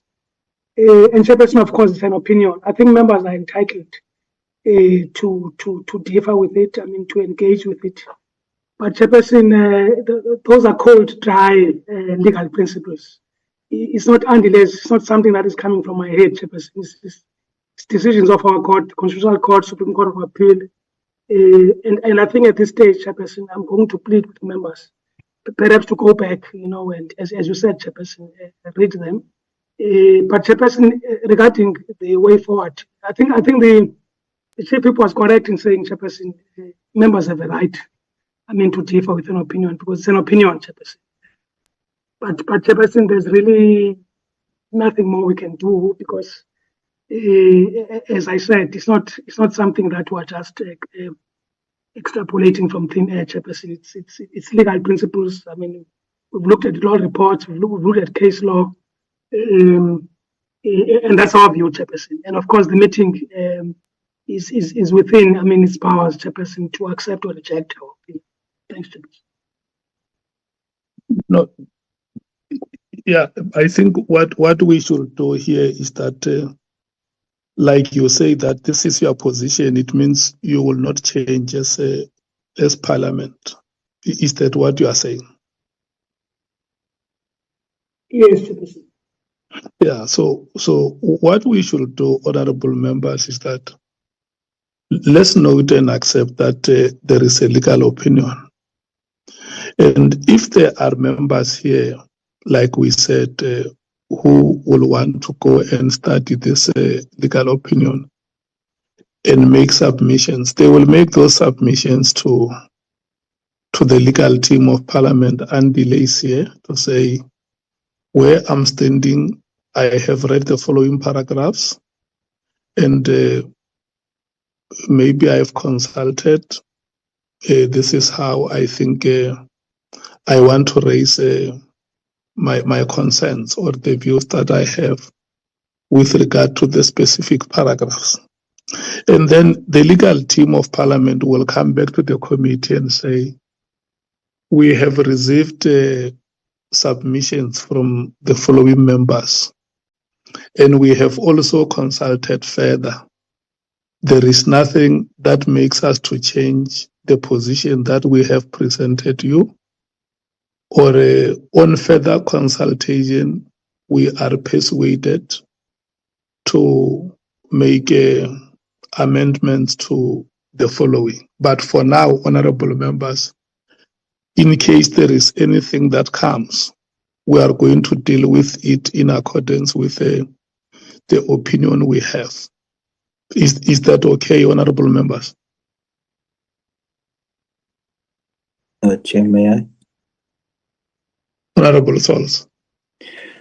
Chair, I just want to emphasize to the legal team of Parliament that the spirit with which we're doing this is not at all to point out anything towards their competency or not. We definitely believe that they are competent. We do take that they've put in the work and they've used their professional expertise to look at case law, etc. We don't have that expertise, and we do value that input. We are merely using this platform and the rights that we've been given to express ourselves and our opinion to do so in this instance. We are merely looking at the interpretation and how it is applied, and we still believe that there's a presence of bias, and we are merely just expressing our opinion in that way. Not at all to say that ours is superior, our opinion is superior to theirs, because theirs is on a specialized level, and we are not at all saying we consider that inferior, not at all.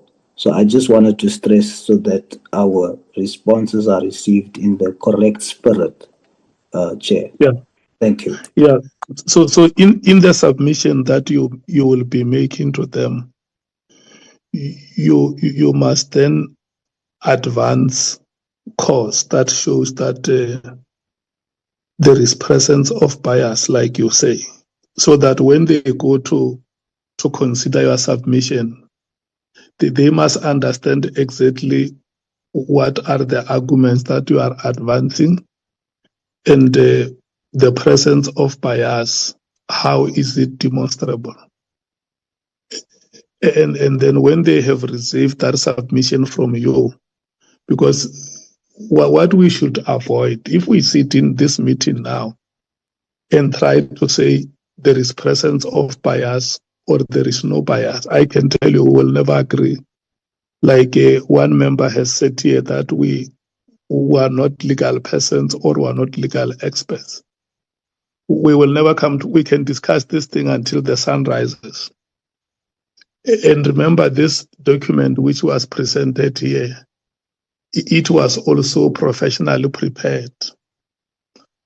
Consultations were made until a compilation like this one is brought before us. So if there is any matter that has to be responded to, there is nobody who can respond to legal issues off the cuff. And they have to be systematically presented, and then the legal team considers them and comes back to the committee with a feedback. And so that is the opportunity which all of you members are being afforded. Chair. Hello, Honorable Malim. Thanks, Chair. I think it's a given fact that when you call for a legal opinion and that legal opinion is provided, and you decide to go against that legal opinion, you are going to have to give legally sounding reasons as to why you went against a legal opinion that was sourced by you. Most of our institutions got themselves into trouble because they overlooked legal opinions. So if people where they come from, their parties don't work according to legal opinions, but work according to number, it's not our problem. Secondly, to come here and cast aspersion on members of parliament that they are only being allowed to participate because they are white. No one has ever advanced that. And the chair has got a responsibility to defend our members, whether white, female, or male, or black, or anything of that sort. What does the color of the skin have to do with what we're dealing with here? That when people are being witnesses, they are black, but the ones that are questioning them are white. I'm not white, but I'm on the other side of questioning witnesses. If they are white people that you think must be witnesses, you're supposed to submit those white people and argue, and the committee will agree or disagree. But to come here and start creating doubt on us and this committee that we're scared, for some reason we're scared of white people because it is white people that are implicated. We have nothing to do with color here. We deal with what the law says and not emotions. It doesn't matter how much you feel about certain people. Just remain principled. Remain principled and be guided by rules of parliament and be guided by law, not rules of number 26 or something like that. Please.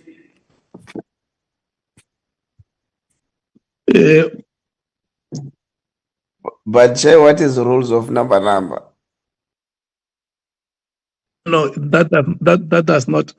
It is not within what Andile has presented. Andile has presented a legal opinion from Parliament, and the two honourable members who have spoken are right that let's focus on the legal opinion Chair. that has been. Hello, Chair. Honourable Souls. Yes. No, we take note of the indirect comments towards us, but we will not entertain it. What I want to stress is that we have the right to provide our opinion on the opinion. And when we do so, the legal team will then decide whether they want to use our opinion. And if they do think that there's some credence to what we present, and we have convinced them to look at it differently, then they will take such and formulate a different legal opinion with legal backup. And it must be very clear that we are a reputable political party. We have a legal division. We can source a legal opinion. Using my discretion, I'm merely deciding we don't need to go that route. We will just, my input will suffice. I mean, the honorable member should know that we have legal capacity, because one of his members just had to apologize publicly because he received a letter from our legal team.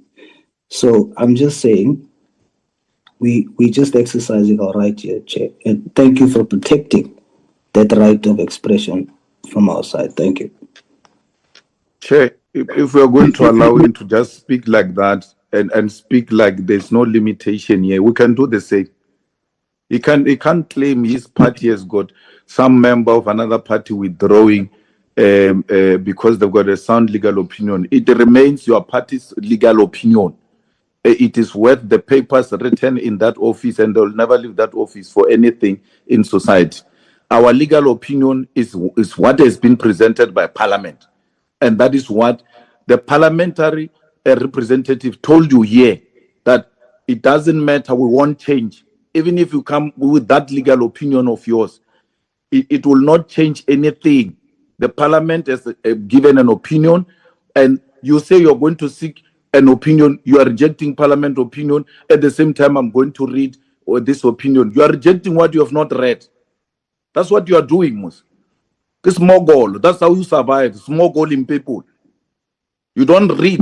You say you're going to read and then reject after reading. Let's do laziness. Like this, you can't be part of laziness. Read, man. Let's do like this, Honorable Malema. The last time you said that the device you were using was not allowing you to raise a hand, and I just want to request that we raise hands and we get recognized by the chair. Look, honorable members, I know that we belong to various political parties, and there is a lot that we can say about our parties here. But I think we have come to the end of this item. What we need to do is that if there are members who wish to make submissions to Andile on the opinion that has been presented here, let's allow them to do so.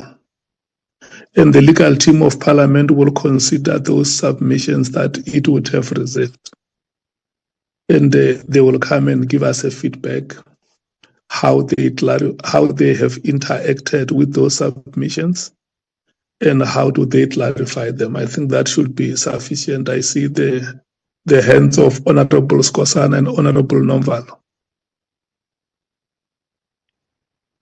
Chair, my hand is also up. I guess, Chair, good afternoon, Chair.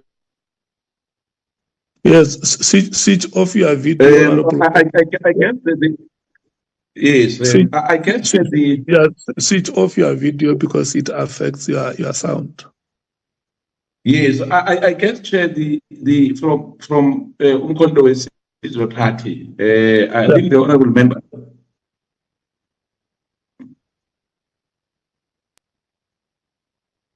The issue which the honourable member has raised, if perhaps his party feels strongly about this matter, about this legal opinion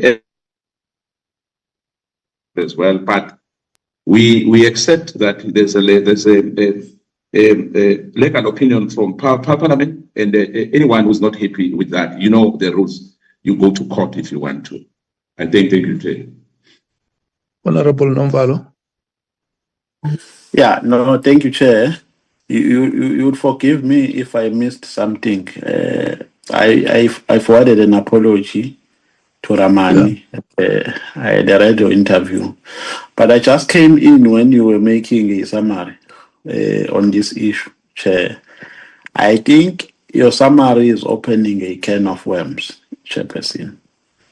I think in relation to matters of this committee, we must use one legal opinion or one legal team. And that legal team must be the legal team of Parliament. And once the opinion has been made, we must simply comply. Because, Chairperson, Honorable Ngola can tell you, and other members here who have who are lawyers or who have a legal experience, that you can call 10 lawyers to come and talk about this matter, or you can seek legal advices from 10 lawyers. They are not going to give you the same perspective. They will come with different perspectives because they apply their minds differently. There are many ways, there are many interpretations. It doesn't mean that if the law says something, then we can have a similar interpretation towards it. Now, I'm saying, Chairperson, let's have confidence in this legal team of Parliament and say the legal opinion that they have tendered for the committee is supreme. You can take it to your party just to let your party know that this is the current situation on the matter relating to these two members. But to say we will make further submissions, I asked a question earlier that if you say let's make further submissions, for what, Chairperson? Because we will go to our attorney, or to our counsel as the MK party, and the PA, they will go to theirs. We might come with different legal opinions. That means we're going back, Chair. Let's take a position, because the reason why we had this, we resorted to having a legal opinion is because we could not agree. Even now, I can sense that we are not agreeing.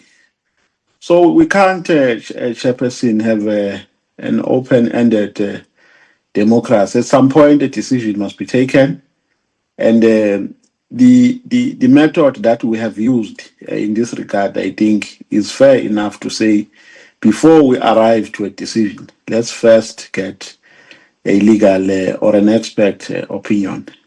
So then it means, Chair, if you are subjecting us to what you have suggested, then it means there was no need for consulting with experts. If after the expert has given a perspective, you say members must make submissions again, for what? I think, Chair, let's just close the matter today by saying we accept the legal opinion as is.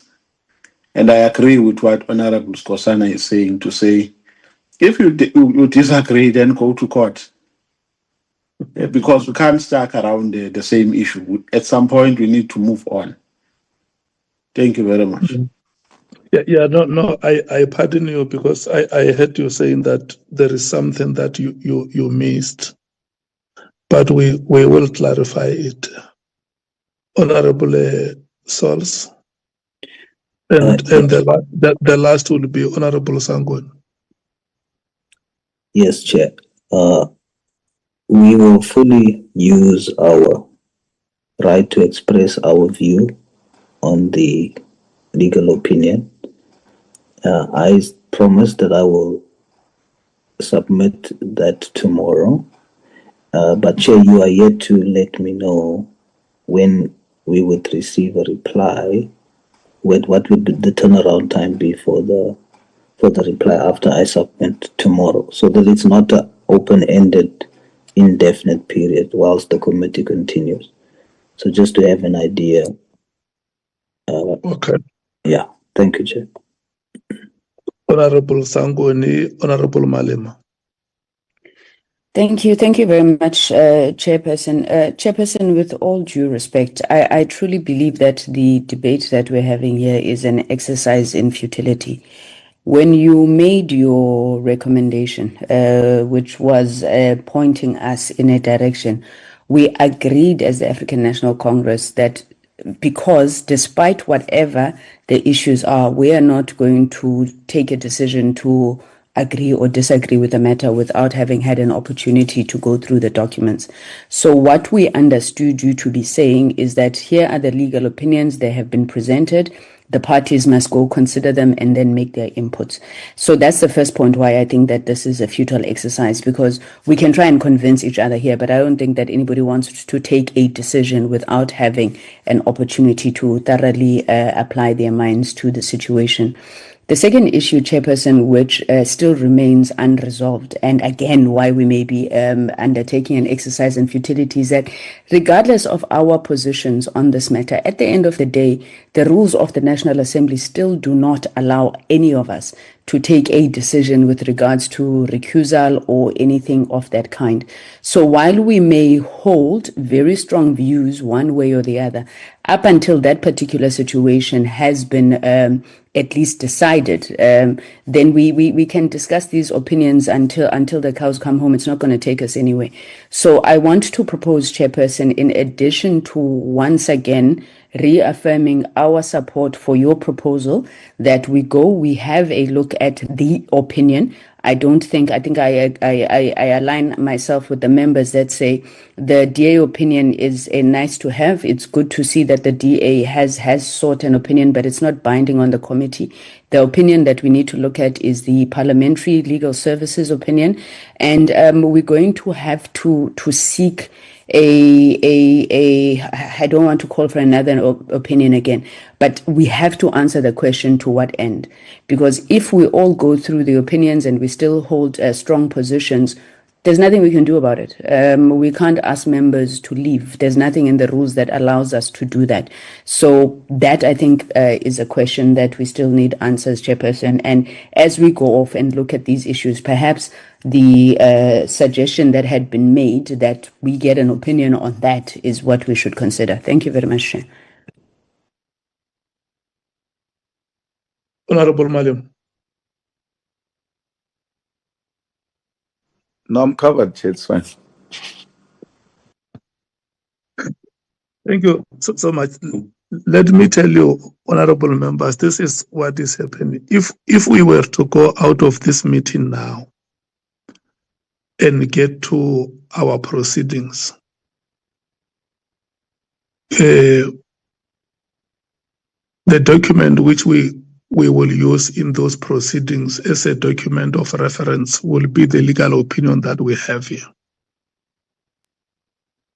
And the legal opinion from Parliament. And when this matter was presented here, we said our legal team will present the legal opinion, but we will also give DA a chance because they have circulated their legal opinion with us. But their legal opinion is not for adoption in this meeting. And then, in case there is any member now in this meeting who has issues with the legal opinion that has been raised here, that member will leave this meeting and go and study that legal opinion.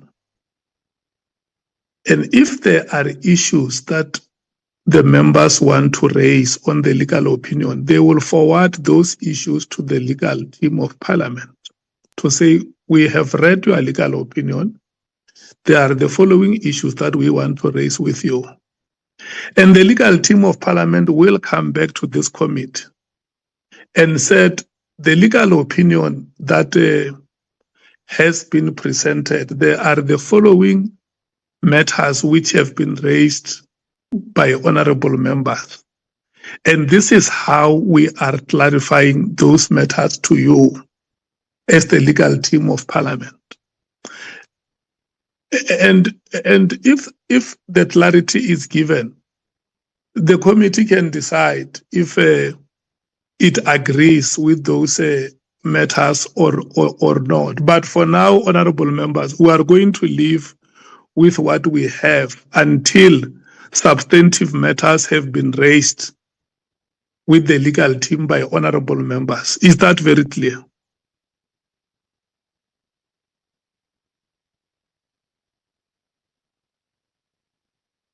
Let's proceed, Chair. I still see two hands, Honorable Sols and Honorable Nomvalo. No, Chair, sorry, that's a legacy. Honorable Nomvalo. It's a legacy hand, Chair. Oh, okay.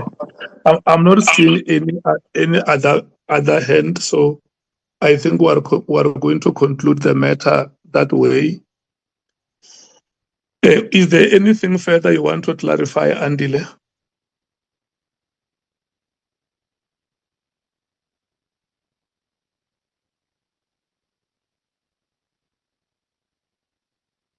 No, Chairperson. I was just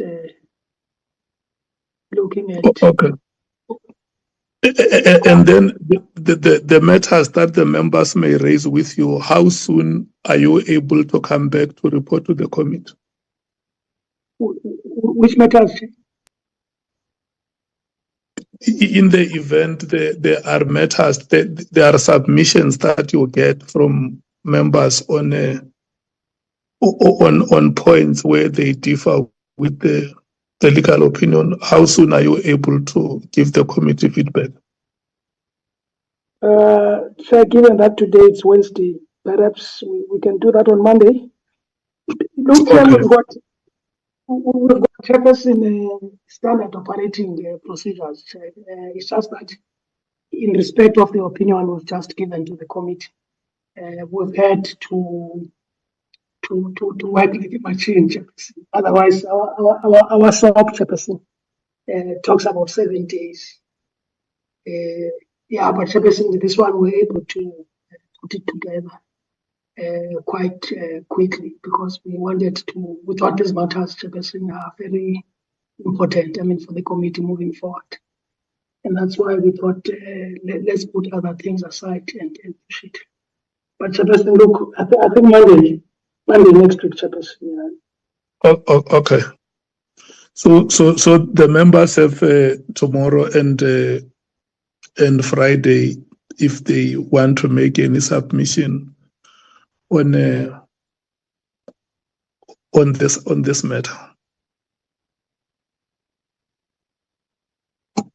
Thank you so much, honorable members. Let's move to the next item. The next item was the one that was presented by the legal counsel's team, and it's an additional schedule, which we said that maybe tomorrow they must circulate that schedule to members, and then the members can look at it to know who is coming after next week, when we shall have dealt with former Minister Bekicele, because we are going to end with him on Friday.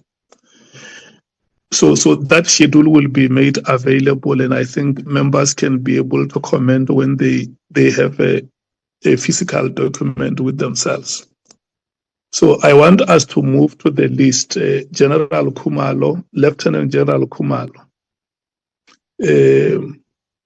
Lieutenant General Kosi Sintumule, Mr. Cyril Nkabinde, Mr. Brown Mkhwanazi, Mr.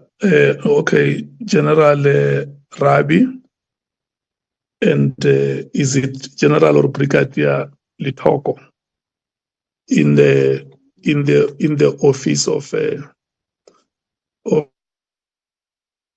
the National Commissioner. Before we go to the name of President Ramaphosa, can I check if members agree with the 6 names of the officials that have been suggested here by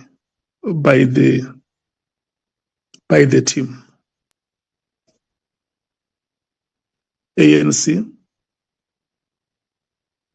Sorry, Chairperson, just for the purposes of getting this right, is it possible that those names could be put up again? Yeah.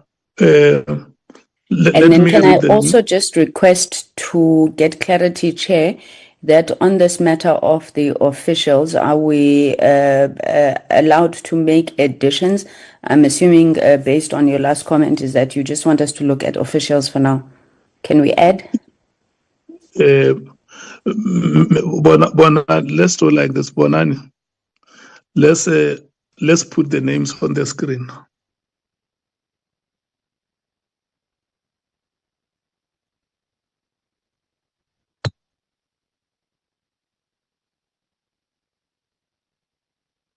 Yeah. What we are going to do, let's start with let's take the SAPS official first, number 1 up to number 6. I will come back later to the additions. Can I rotate amongst the parties and check if we agree with these officials from number 1 up to number 6? The ANC. Chair, we are in agreement with number 1 up to number 6 if you're going to come back for additions. I'm going to come back for additions. And then MKP.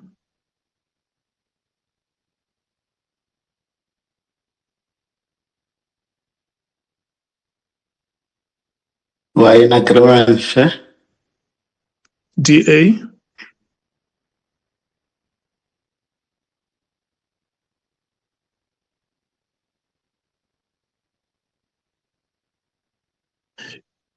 Democratic Alliance.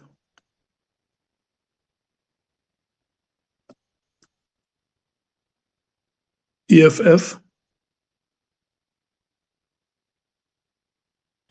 Chair, we agree, but number 4 is not an official. You can't say from 1 to 6 are officials. Therefore, let's agree on officials. Number 4 is Mkhwanazi. Mkhwanazi is not an official. Doesn't know I get subs. At least Ngavinde is the advice of the minister. Oh, okay. So it will be 5 officials, and then the name of Mkhwanazi will come later. Yeah, but you are saying you're going to give us a chance to add more names. Yes. Thanks. Thank you. It's 5. It's 5. The IFP.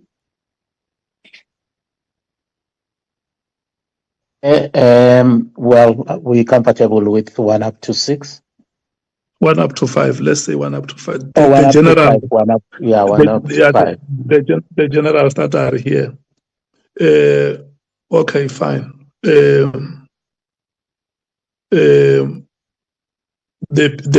PA.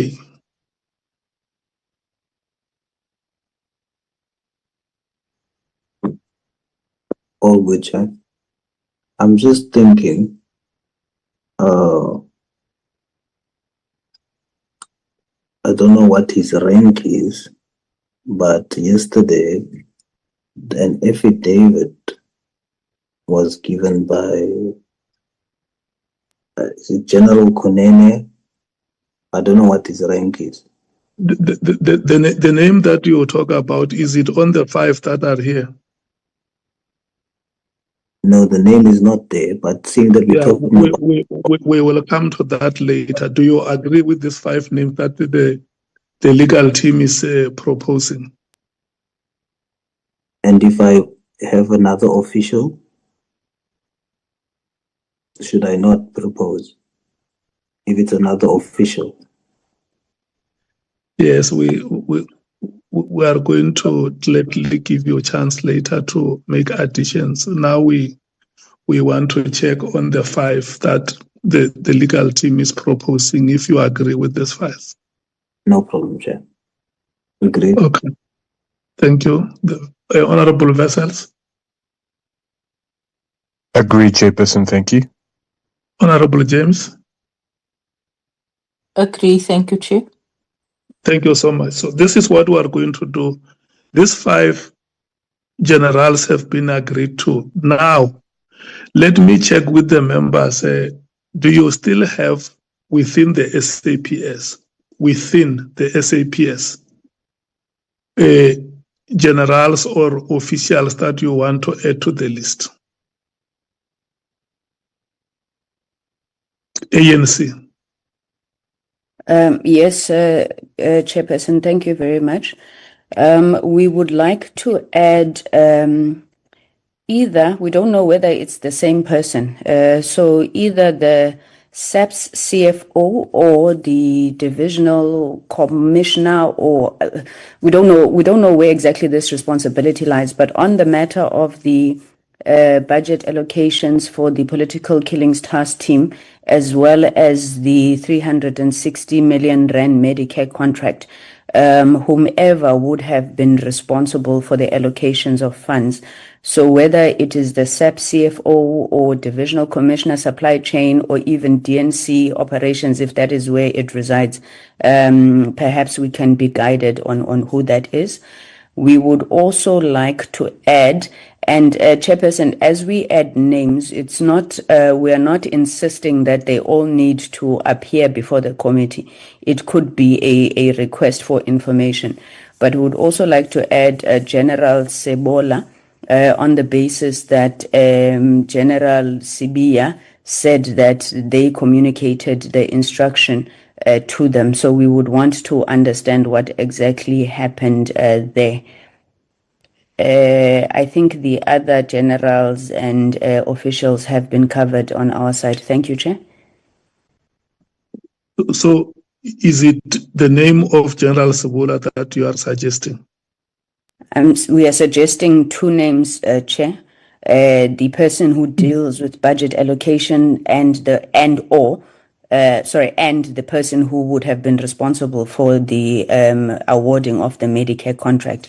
Now, we don't have testimony before us on who that person is. So that's the one that we're saying we would like to be guided. You And then need General Sibola.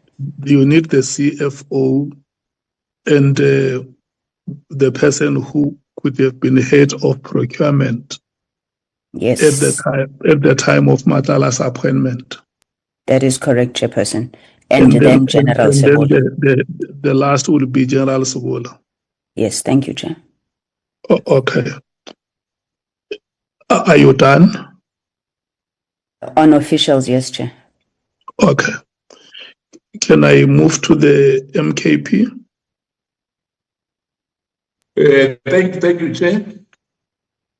I'm going to propose a name as well, even if it's no longer in the system, of Prince Mkhwanazi. Yeah, we will come back. We will come back later to that, Honorable Skosana. May we please confine ourselves to the SAPS officials Who are currently serving. Okay, thank you, Chair.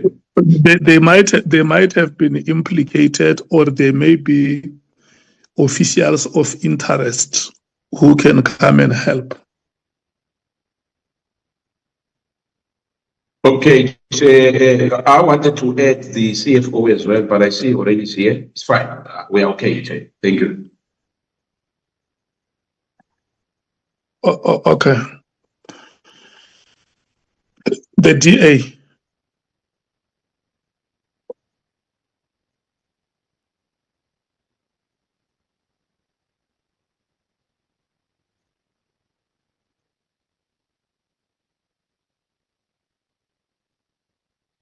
Okay.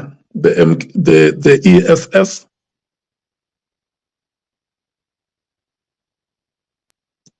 Yeah, wapan chapasan waproba. We'll wait for the other opportunity, not on police. The IFP.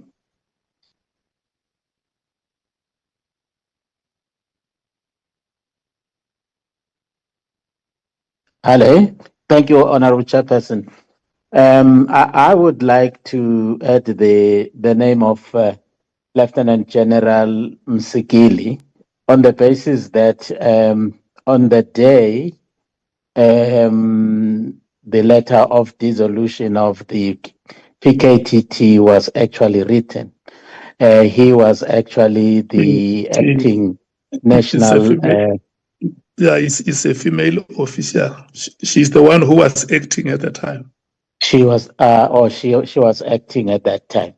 So, Yeah. and also secondly, for the fact that SBIA yesterday insisted that a correspondence from her office actually was an instruction for SBIA to actually continue to implement the directives of the minister.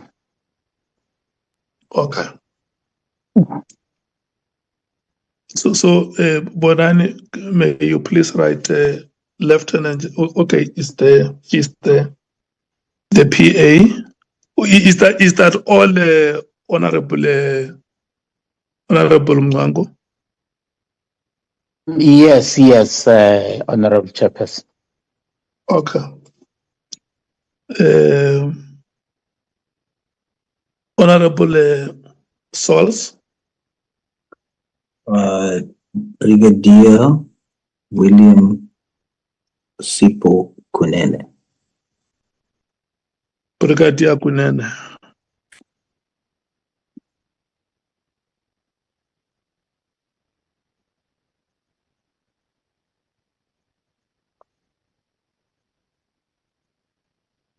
Is that all? Yes, thank you, Chair. Honorable Vessels? Thank you, Chairperson. I agree with the addition of Mosikile. I also wanted to suggest that. But I think there's also someone that was mentioned a lot, and there's also a report by that person. I just can't remember the rank now, but it's a Motsepe. The one who refused people taking pictures. That's correct, yeah. I would suggest that. Okay. Is that all? That's all. Thank you, Chair. Yeah, but Bonani, you must say that the one who is alleged to have refused. Honorable James?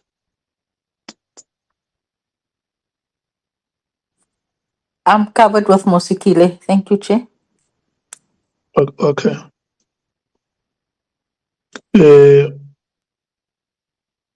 Let's do this way, honorable members. Chair? Sorry, Chair? Hello, Honorable Skosan.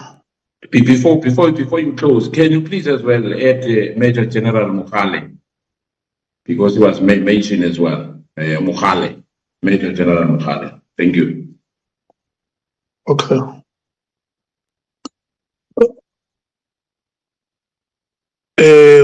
Look, I will not rotate. I just want to, if there is any member who has a reservation on the names that have been suggested here, to raise a hand.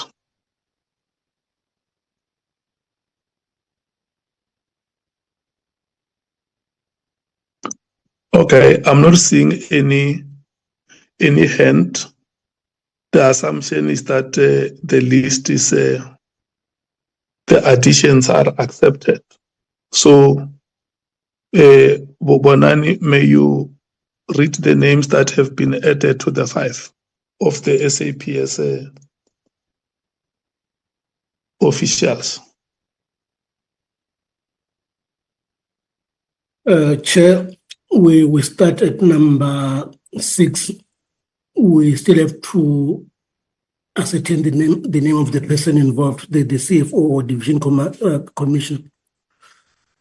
Yeah. With the budget of the PKTT and the awarding of the Medicare contract. Then number 7, we've got General Sibula.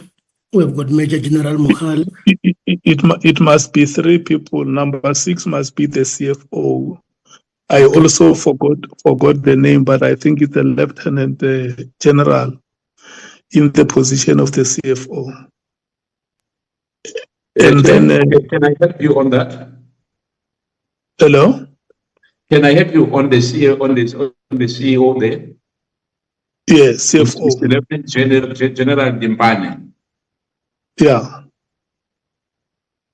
Yeah.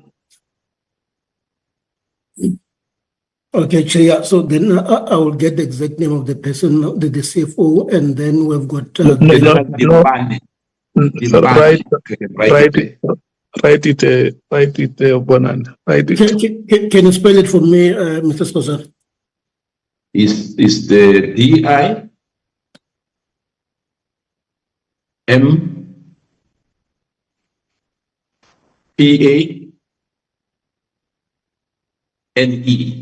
If I'm wrong on that, because it's paid. Yeah. Okay, Chair, and then and then the number 7 will be the person who would have been the head of procurement at the time Matala's company was appointed. It's Major General.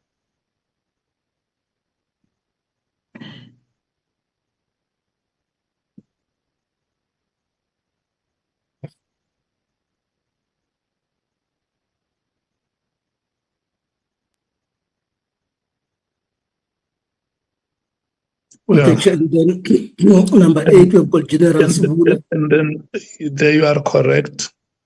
So can you delete the ANC up there? Because these names have now been, have now been accepted by the committee. Yeah. Then number 9 will be Major General Mkhwanazi. And then number 10, Major General Musikiri. And then 11, Brigadier Kunene.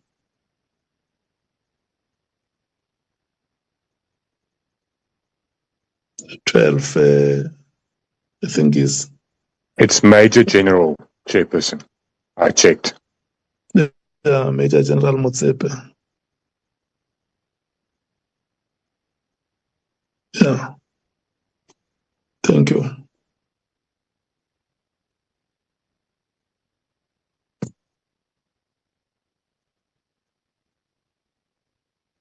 Honorable Skosana, your hand is still up.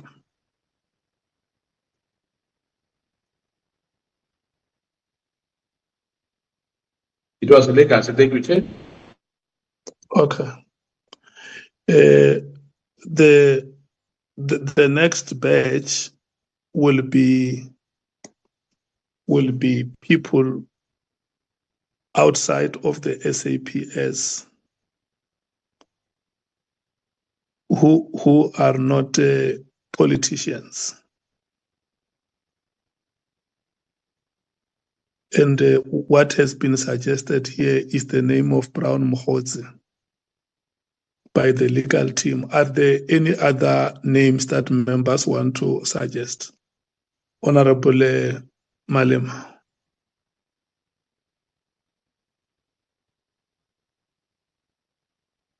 No, thanks, Chair.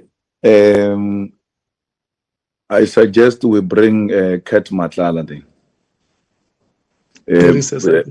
Matlala is central to everything, and it's clear that there are people who are scared of him, and he's never been held accountable. So we must bring him here and hold him accountable to show him we are not scared. If he has captured certain politicians or SABC people or whoever, we are not part of that arrangement. There is a suggestion of the name of Matlala. Thank you. Cat, as not Katiso, cat. The other female like my name, cat, yeah, cat. Cat. The cat.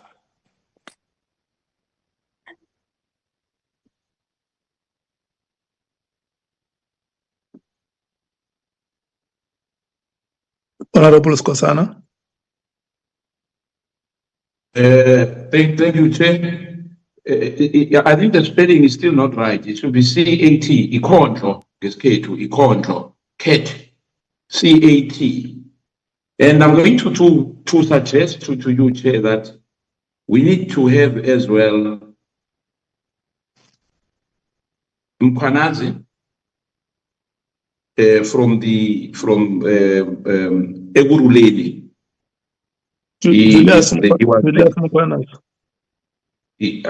I'm not sure about the position, but I know that he was heading, I think, the Metro Police there. Yeah, his name is Mkhwanazi. And General Chairperson is also General Mkhwanazi. Is it?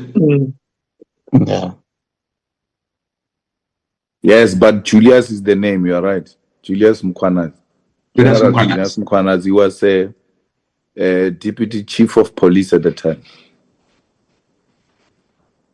Yeah. Chair, I'm sorry to put you back a bit, because sitting in the police portfolio committee and what we were hearing from when we started in the Ad Hoc Committee, I think it would be proper, for us to.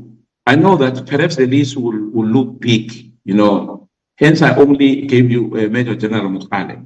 But there were names which were mentioned by the witnesses which we had from General Mkhwanazi and the NASCOM General Masemula.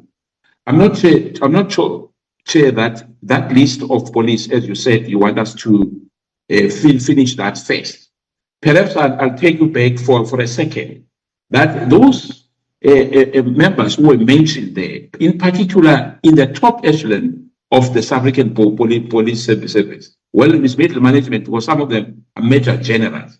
One, it's a Khan. If you remember, the word Khan has been mentioned many times. Major General Khan and Major General Moodley. And I think yesterday as well, our witness, General Sibia, mentioned them many times. And indeed, there's as well an issue. As we said, we want to make sure that the police get the integrity back. You know, Major General Khan, yes, and the other one is Major General Moodley. And the last one, which will play a very important role, you know, is the human resource. When we were discussing the issue of ranks and other issues as well, is Lieutenant General Dineo Kuwe. Lieutenant General Kuwe. NK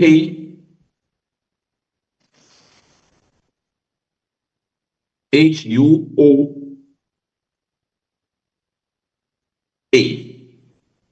Those three, I think they came as well when we were deliberating matters. And I think it's very important as well for them to be called. I think did they mention Kuwe or Phil? I'm sorry? The third name, was it Kuwe or was it Phil? No, it's Kuwe. It's Kuwe. Okay. Thank you. Okay. And the last one, Chair, is Lieutenant General who's sitting at home for a very long time. Lieutenant General Manamela. Lieutenant General Manamela. Sitting at home since when? Since when? Thank you, Chair.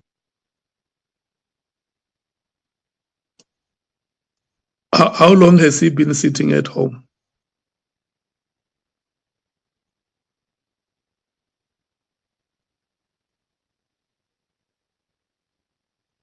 Okay. Bonani?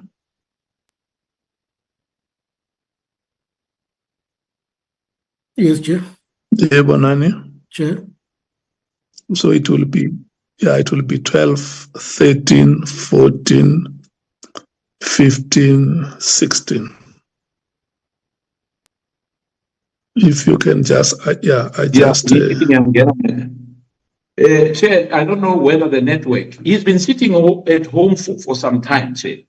I think it's just over a year. We still have an acting Commissioner Mkhwanazi in Mpumalanga, which, you know, on the news, you know, from the media as well.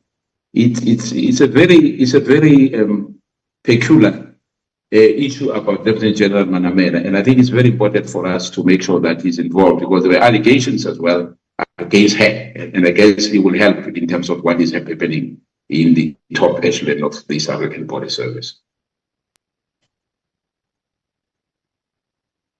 Okay. And it's fine. It's okay. We were at. Mkhwanazi. Can you, and then the can you second please one, take? Can you please Bonani take Julius Mkhwanazi and put him at number 17? I know he's not in the SAPS, but he's a general. Put him there on the list of generals. You can just write in brackets Ekurhuleni Metro.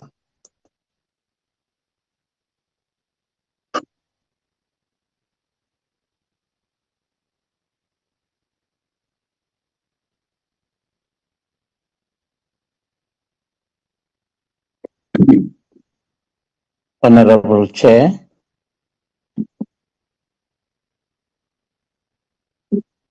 Yeah, Honorable Mwango.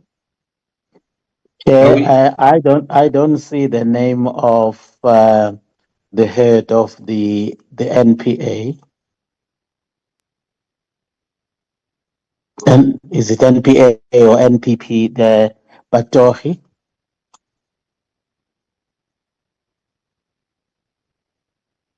No, yeah, I remember with Advocate the NP. Batoi. No, it's there. We got a Sorry. report. Mhm. Yeah. Can I finish with the Remember, names on we those who are not in confirmed the that. SABC? I suggest the Morgan.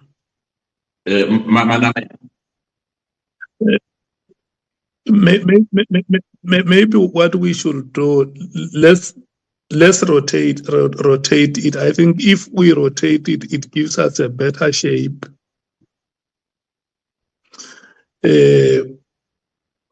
Can you go down, Bonani, to where you have Ket Matlala after, where you have Mr. Ket Matlala after Mr. Brown Mohotz? Yes. After number 19, can I check African National Congress? Do you have suggestions?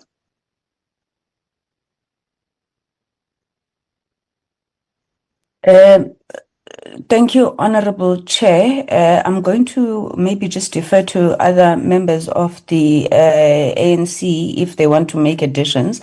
But we did say that we need to, at some point, also get a constitutional / police expert. I think we're not getting anywhere with the interpretation of the law as it relates to the authority of the minister. And we would like a constitutional public admin police expert to be brought in on that. I'm not sure then on anybody else outside SAPS and not politicians. Maybe if you could just offer it, Chairperson, to any other member of the ANC. Thank you. Okay. Honorable Ngola. No, Chair, we're covered. Thank you. Okay. Chief Whip. Covered. Okay. MKP. Sokanyile. Honorable Sokanyile. Thank you, Chairperson. I think, Chairperson, no, I'm covered, but I was thinking because there are names that were being uttered by the witnesses, where some of the things they occurred during a particular era when maybe the president was President Zuma, because I wanted to bring the name of the former President Zuma, who was the president then, or Mr. now, Jacob Zuma.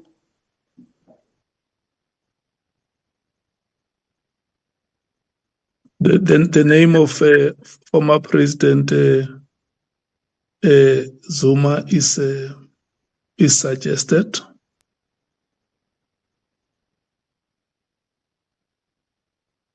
Do we want to put it here, or do we want to put it under the category of politicians? If it will be put under the politicians, I'm okay. Okay. Or it will be put, I don't know, because I saw that we're having now Mr. no longer generals, we're having the misters. So that's why I was saying that I'm putting the name of the former President, Mr. Zuma. Okay. Yeah, the name is then. Are you done, honorable members from the ANC? Yes, thank you, Honorable Chairperson. Thank you. May we go to the MKP? Yeah, let me start by the name Maumela, Angwani Maumela.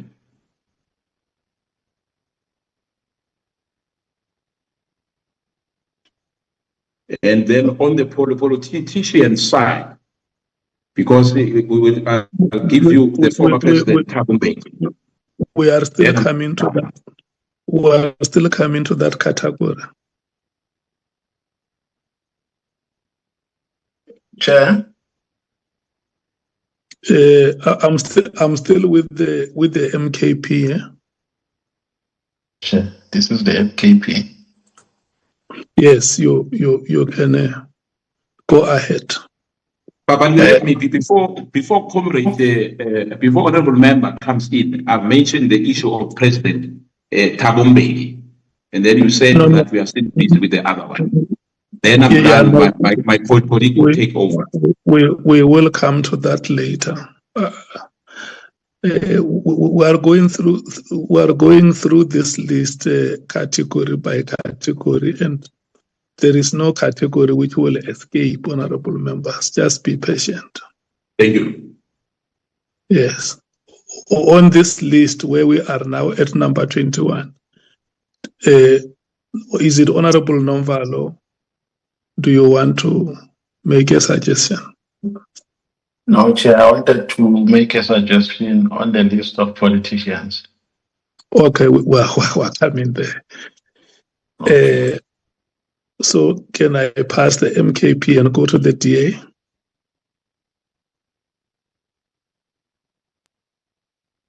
Yes, so far we covered. Okay, the EFF. Thank you, Chair. Can you put Mr. Paul O'Sullivan? Paul O'Sullivan. And Mdluli. I don't know, Mdluli was there at the crime intelligence. Richard Mdluli. Richard Mdluli, Richard. Thank you. Thank you. The PA, I mean the IFP. Now we are done, Chair. The PA. All good, Chair. Are you fine? Yeah, we're fine. Honorable Vessels. Thank you, Chair. I would suggest retired Lieutenant General Godfrey Libia. Okay, Godfrey Libia. Lieutenant General Godfrey Libia. Of course, he's retired.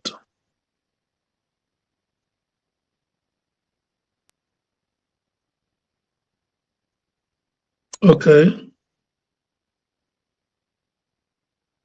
Is that all, Honorable Vessels? Yes, Chairperson, that's all. Thank you.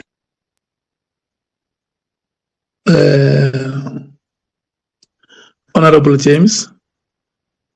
I'm covered, Chair, but I'm also just thinking this list just seems to be growing and growing. And the more witnesses we're going to call, I can imagine the more names will be dropped and the longer the list is going to grow. It has to be that we have a coherent investigation. And I'm not sure if we're ever going to reach a point where we have enough information to actually compile this report and take a decision. We need all of these witnesses. Yes, I'm all for it. You know, we need to root out the rot and we need to probe as far as we can. But I'm also thinking the more witnesses, every time someone's going to take the stand, if I can call it as such, they're obviously going to drop more names. And are we just going to continue with all the names, or are we going to have a strategy in which we're going to do this? I don't know. Even I don't have the answer. I'm just putting it out there. Thank you, Chief. Okay. No. Honorable James, remember, in terms of that our terms of reference, the committee has agreed that it will be the one that decides on the list of witnesses, and this is what the committee is doing now.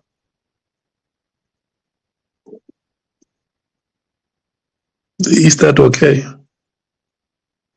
Yes, no, that's fine, Chair. I just put it out there just to give us something to think about. We've all agreed with this position, with the terms of reference, but all I'm sitting and thinking is every time someone's going to take the stand, every time we're going to have a witness is going to mention X amount of names, which is going to lead further. At which point are we going to say we have probed enough, we have enough information? We still have submissions from the public which we still have to consider. So I'm just worried about the duration. Look, what I wanted to check with you respectfully, are you having any name that you want to add to number 25, or are you fine? No, I'm fine now. Thank you, Chief. I'm fine with the list. Thanks. Bye. Okay. Let me do like this. Honorable members, we now have up to number 25. So can I check from number 18 to number 24? With starting with the name of Mr. Mkhwanazi, ending with retired Lieutenant General Godfrey Lebeya. Is there any member here who is opposed to any of those names? Any of those 8 names that are there? Is there anyone who opposes? Chair.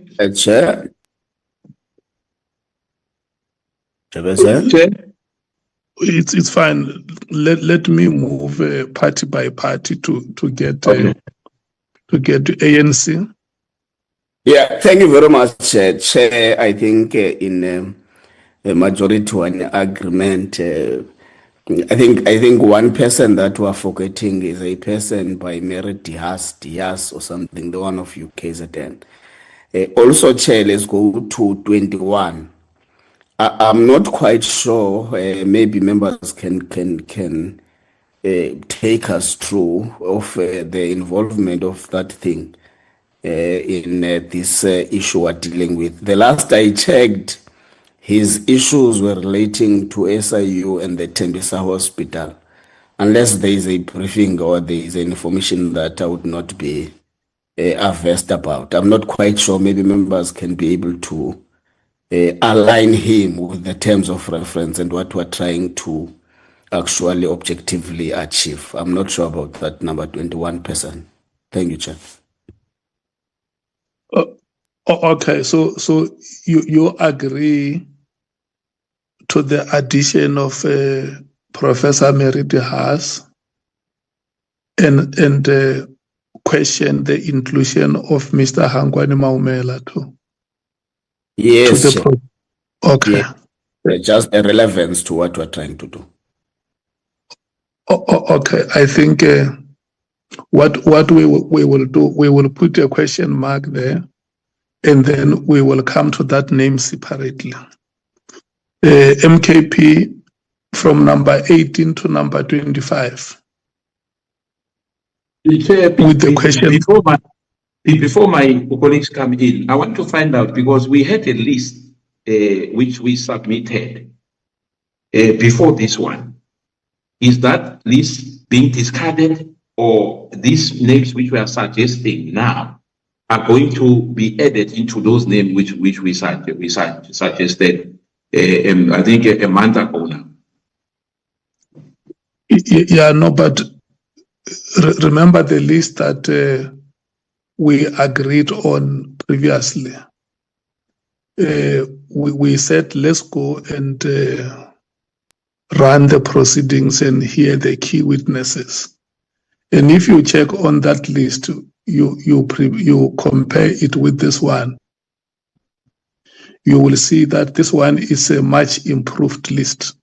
Of course, we agreed that that list is a long list, but most of the names in this replicate themselves, except because if you check on the generals, it was only General General Khumalo on the previous long list.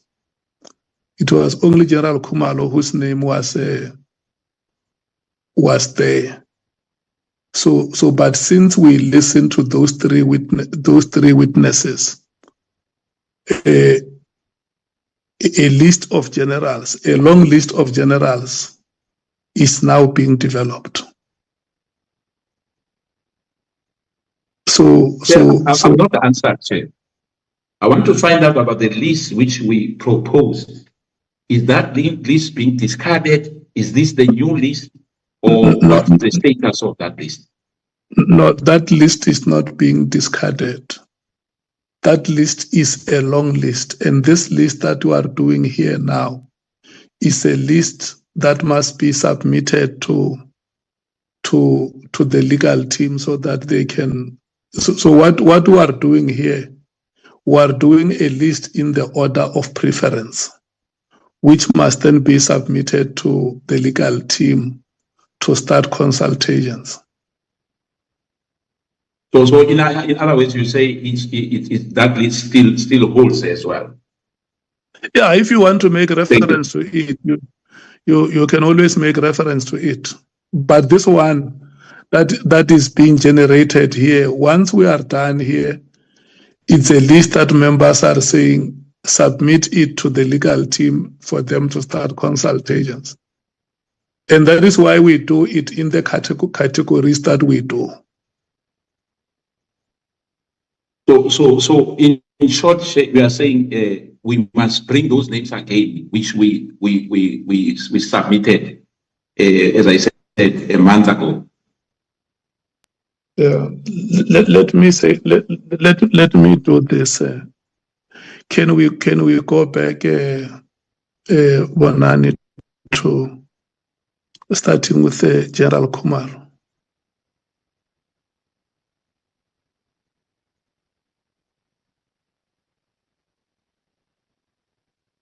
Just go up one and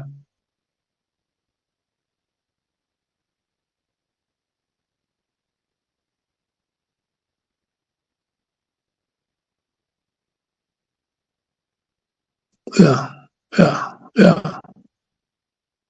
You see, yes. You see those names where it is written not yet consulted. From number 1 up to number 17, you start with General Khumalo, and the last name will be the name that is at number 17. What is the last name at number 17, Bonani? Just go down.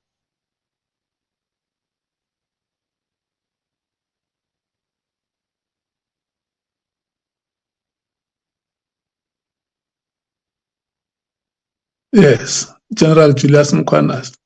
So those names are the names of the officials that are in the SAPS and would have been mentioned during the proceedings, except for General Julius Mkhwanazi, who is at Ekurhuleni.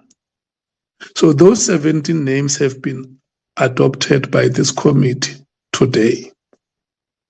And when we finish this meeting, this list is going to pass to the legal team to start consultations. And now the second batch of names, go down, Bonani.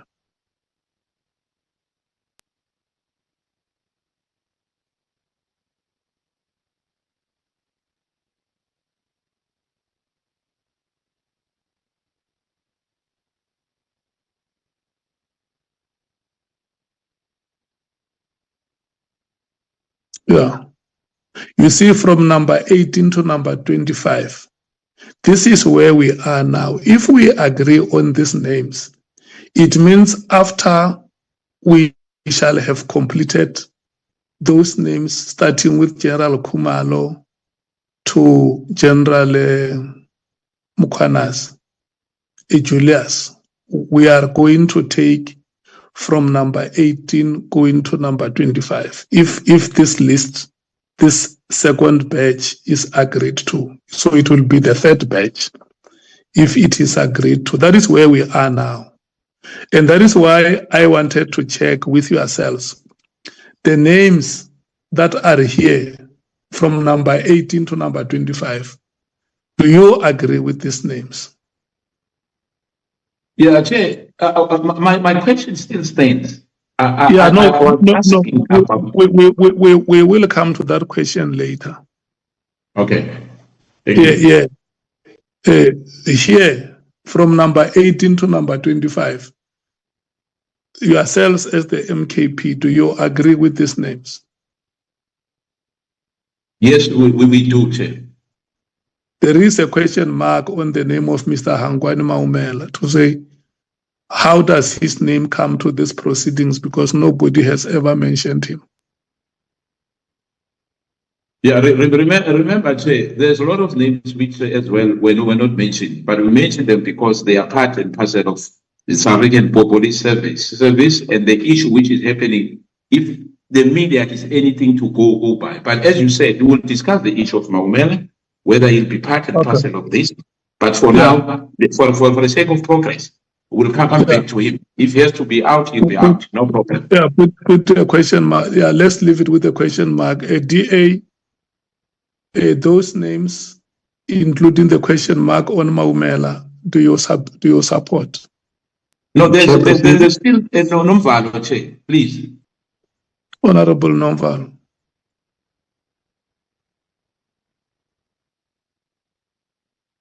Chair, I don't know, those who are former, where to which category do they fall? Those who are no longer with SABS, like former minister, one to Ed Malula. Okay. Malula. Yeah, that will fall under the category of politicians. But he will be coming not as a politician, but as a former minister. It's fine.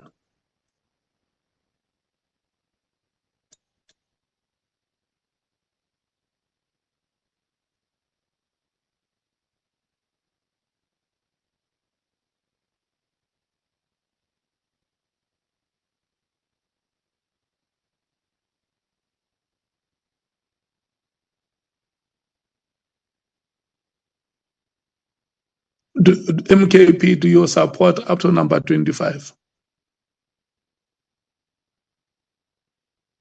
Yeah, up to number 25, Chair.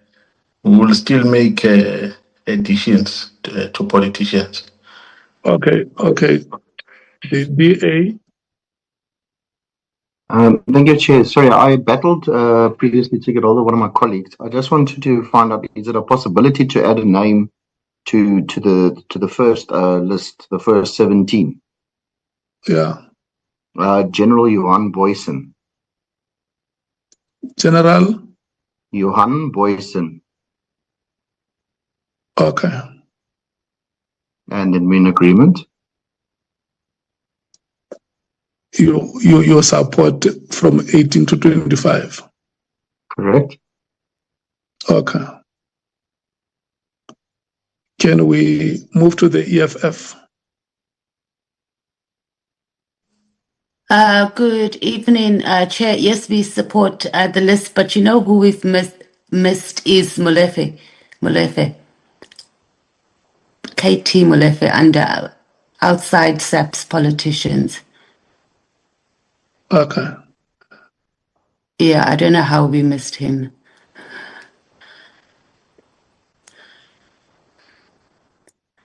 The name will be added.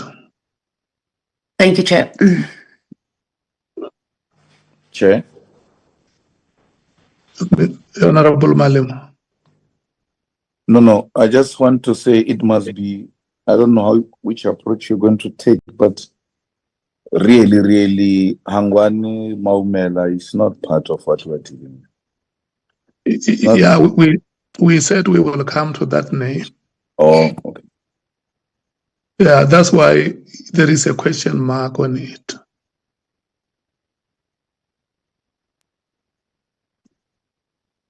Are you done, Honorable Member? Yes, Chair. Yes. Fine. Thank you. Honorable Mngango. Yes, Honorable Chair. I'm okay with the addition of the name of Advocate Glenis Breitenbach. Advocate Breitenbach, Yeah. who is a current member of the National Assembly. Okay, you let the name go down to the category of politicians.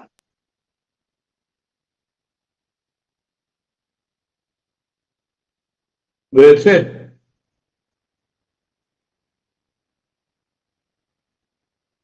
Can we move to the PA?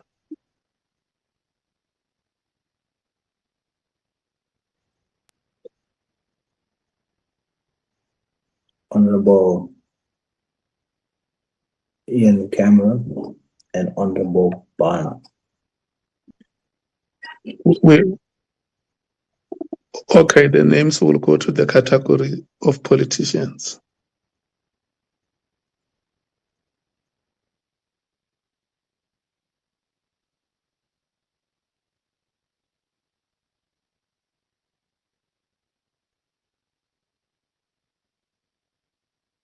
Why are you writing Mr.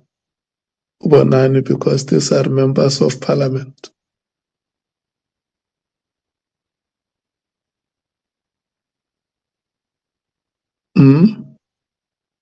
Bonani. Yeah. It must be, they are honorable members, Honorable Breitenbach, Honorable Cameron, Honorable Collab.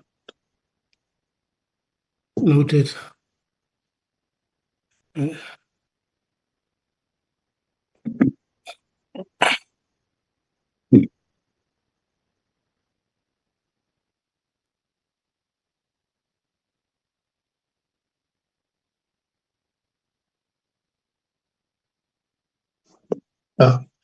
But we are not yet there. We are still there at number 27 PA. I want to check, do you support the list from number 8 to 27?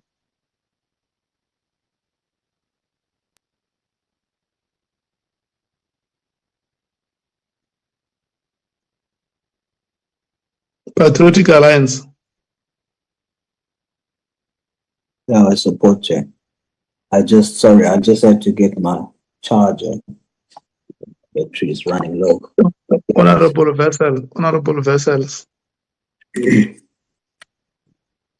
Thank you, Chair. No problem. I just think, I know the list is already very long, but there has been mention, and maybe we should add the whistleblower Patricia Mashale.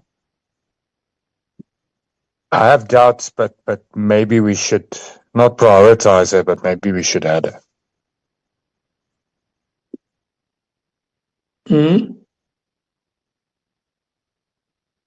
You say, what is the name that you suggest? Patricia Mashale.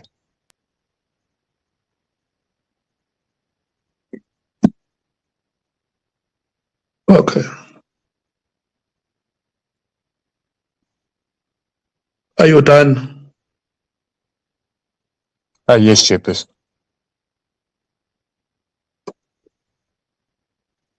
Okay. Honorable James.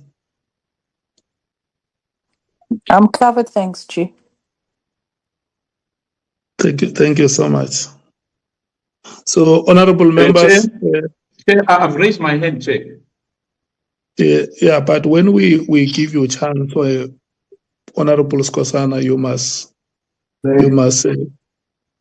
be ready. My doubt is an apology, Chair. My doubt is an apology, Chair. Yes. Thank you, Chair. Why I was raising my hand, the most as well, which you said will come back, but I saw you taking names of politicians because I've raised the issue of former President Thabo Mbeki, and it's still not mentioned here.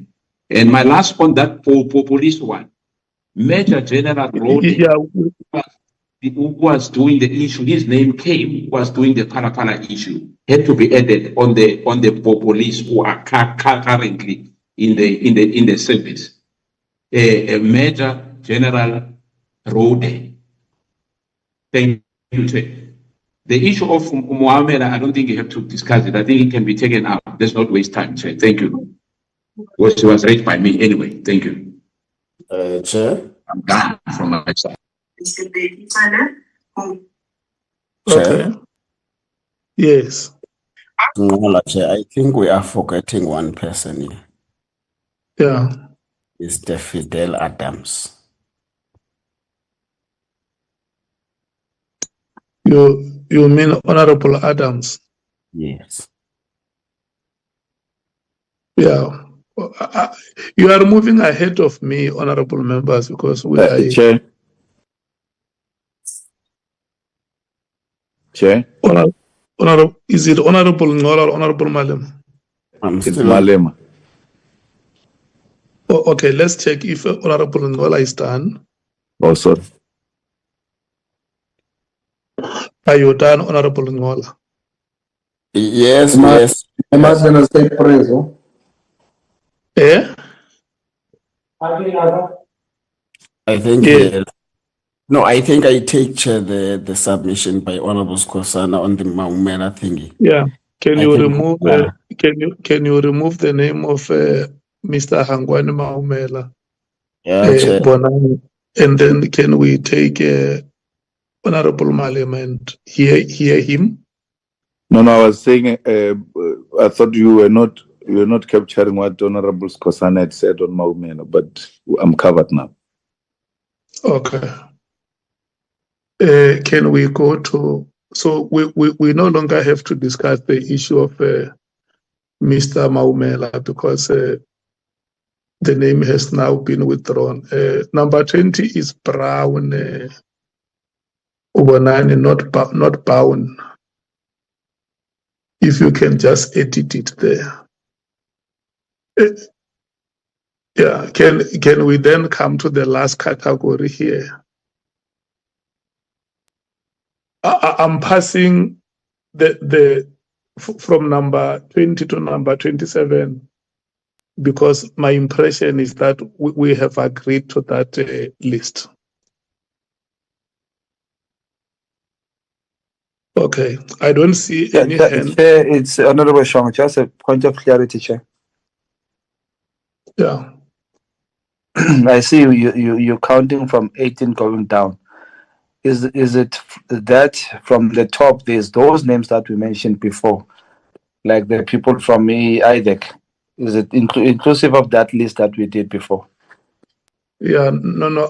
IDEC, we have gone past that stage because they are in the consultations. These names which we are doing are names of people who must come for consultations. Okay, no, thank you, Chair. Okay. Chair. Honorable Malema. I would really want to get a motivation on General Khan because I don't understand what General Khan was not there was nothing solid that suggested he should be brought to our attention. I'm just saying because the concerns about long lists are also real concerns. And if there are people who can do without, I think we should consider that. Because what Mkhwanazi said was, Mkhwanazi said, ask Khan. And I suspect it was Khan who told Mkhwanazi because Khan is a member of that committee. But Mkhwanazi never said it was told by Khan. And General Mkhwanazi never confirmed that Khan told anyone about that. So it was more or less about his own suspicion, because someone who was in that meeting could have as well said, no, ask him to ask Khan, because Khan was also with us in that meeting. And that one says, no, ask Khan. So there is nothing fundamentally that suggests that really we need General Khan. I don't know. I hold no brief from General Khan, but I'm just saying. If MK insists on the name, that's fine.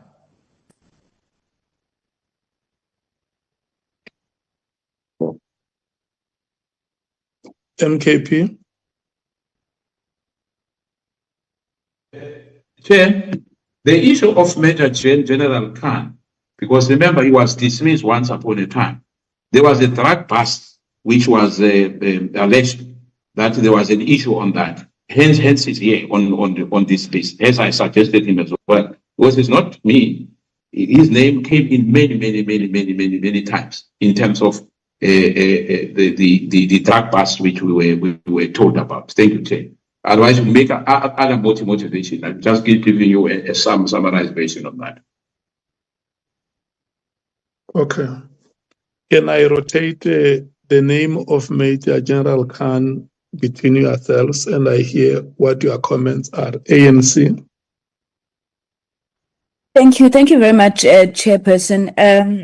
This issue of Major General Khan and Major General Mudli, I think like the AFF, we hold no brief for Major General Khan, but we don't think that it's necessary that they be brought to Parliament, Chair.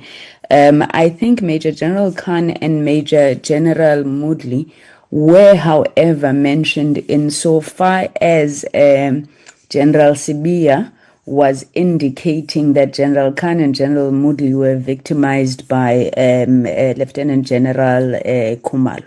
We would want to propose that, like many perhaps on the list, not the entire list, but some of them, we can really just get statements. We don't believe that it's necessary that we need to sit through days of testimony from all of them.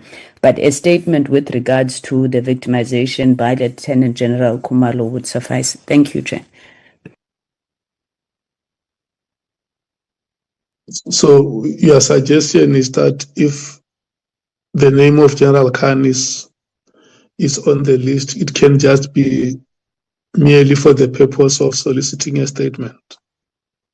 Yes, Chairperson. And on the basis of the statement, we could always take a decision whether indeed it is necessary to invite them. Thank you, Chair. Okay. Okay. DA.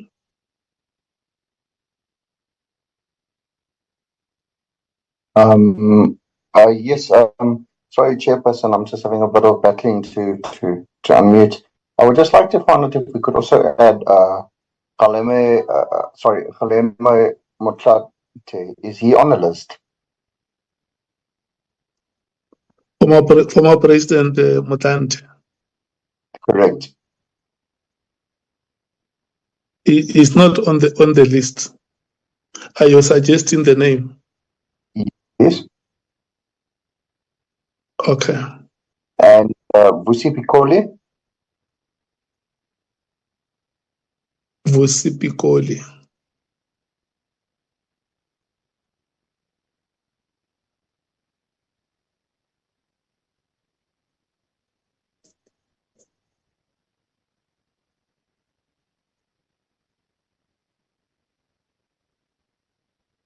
And Chairperson, just one more person, Jeff Radebe.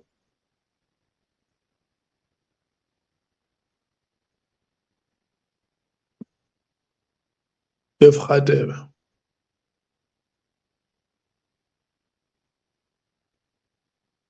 Has he ever been in the police or?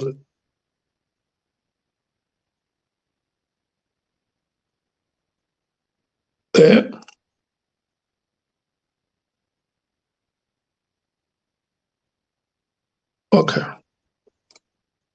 But Chair, who was making the input now? It's Honorable Cameron. That's Honorable Topper. Or Honorable Topper.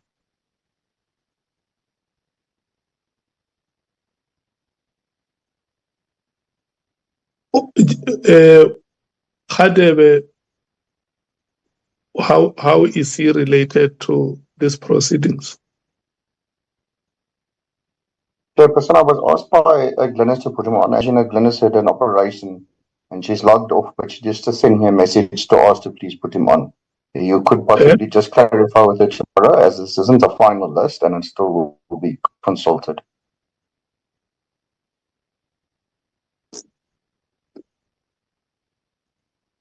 Okay, it's fine. Bonan, can you put the list of the last category of politicians on the screen?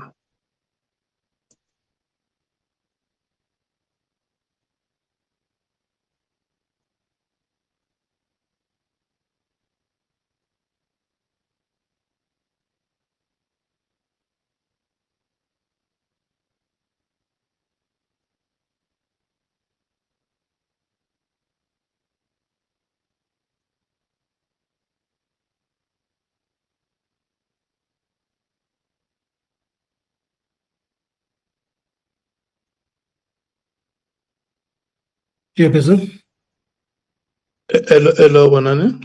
is Maria has a hand up.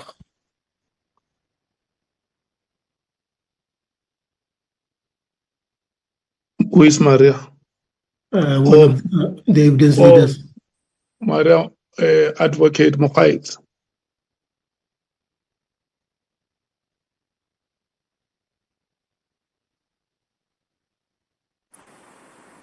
May I speak, Chair? Yes. Chair, we've omitted to add a name into our earlier list that we proposed, and that is the name of the Inspector General of Intelligence. We wanted to add that name after IDEC, and we propose to have that witness in November, the week of the 17th of November. Yeah, not the IGI. The IGI we have agreed long ago. Is it not Johnson, the IGI? Or no, the IDEC is IGI? Johnson. Yeah, the Inspector IGI. Yes, no, that name has been agreed a long time ago. Yes, so it just needs to be added to the list. Yeah. Yeah. Chair, sorry if I may, I struggled a bit on the issue of General Okan. Because if you may remember, he was mentioned a lot, especially when it comes to the fact that there was an attempt to remove him because of the drug bust that he was part of. And he took that matter to court and won. So he's very instrumental in many issues of these drug busts. And since we are probing issues of drugs, I think he's a person of interest here. Thank you.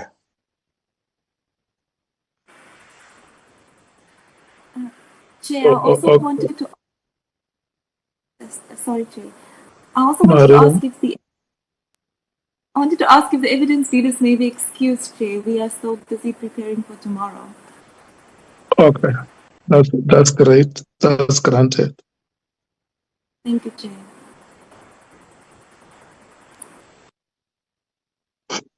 Okay. Can we move to the last category?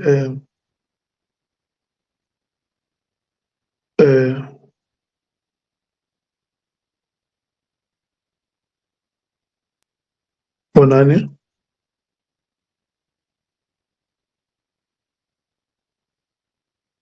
Sorry to barge in, Chair. Have we added Khan back to this list? Because I too believe that he must be on this list. The name of Khan remains on the list. I think as we proceed, we will decide if we want to come and revisit the list. We will do so. Okay, because that is a key guy in relation to drug busts and also potential factional issues within crime intelligence. He must come and appear before the committee. Thank you. Okay. On this last category, can I start with the ANC? Do you want to make additions to this from number 29 to number 39? Thank you, Chairperson. And I don't want to take you back. Perhaps it's just my recollection that's weak on the Inspector General of Intelligence. I'm not sure if perhaps we need to delineate why we are calling the Inspector General on intelligence, because I seem to remember us having a whole long debate about intelligence matters, where they reside, whether it should be JSC at the Standing Committee on Intelligence and so forth. So it may be important. I'm not saying that we must take them out, but it may be important to get clarity on what we expect them to be able to speak to us about, given the differing mandates of the Ad Hoc Committee and that which the JSCI had been mandated by the National Assembly to look at. So I would just like clarity there. On the issue of former politicians, Chairperson, I think this matter is just becoming ridiculous. We are straying away from our terms of reference as we had agreed. We are having this meeting today because there had been an agreement that once we have heard the testimonies coming before us, we would be able to identify witnesses that we believe should be making an input to the committee.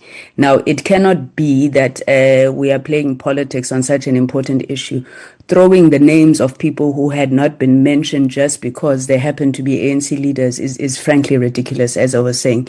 Former President Mbeki has not come up here. Former President Mkhwanazi has not come up here. Neither has Minister Khatebe or Mr. Mbalula.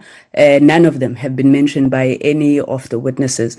And I don't know how far we want to take this thing. So is anybody who's ever been a former minister, we're going to call them? Should we call Nathi Nhleko, for example? This, in our view, is just political posturing and it adds no value to the process.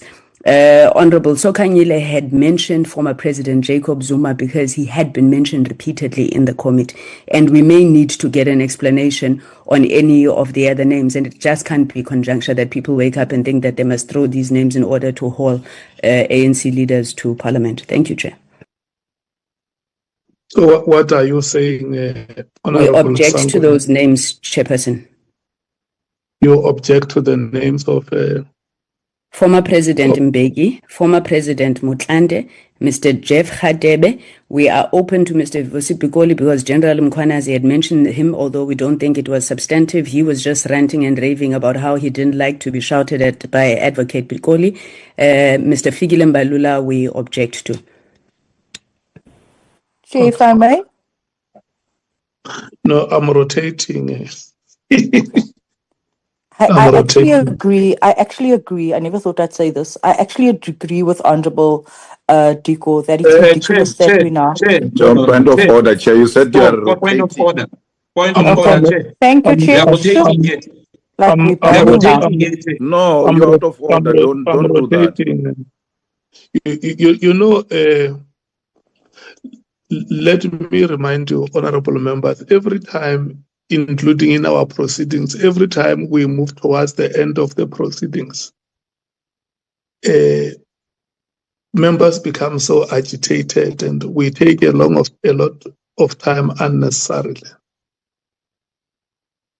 I just want to please. I know sometimes it's not easy to move towards the end of the meeting. Everything, when it ends, you remain with memories and you wish it could not be ending. Can I move to the MKP?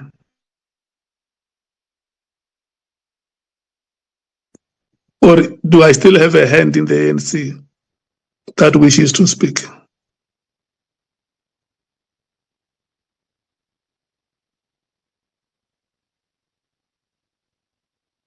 Oh, okay. MKP?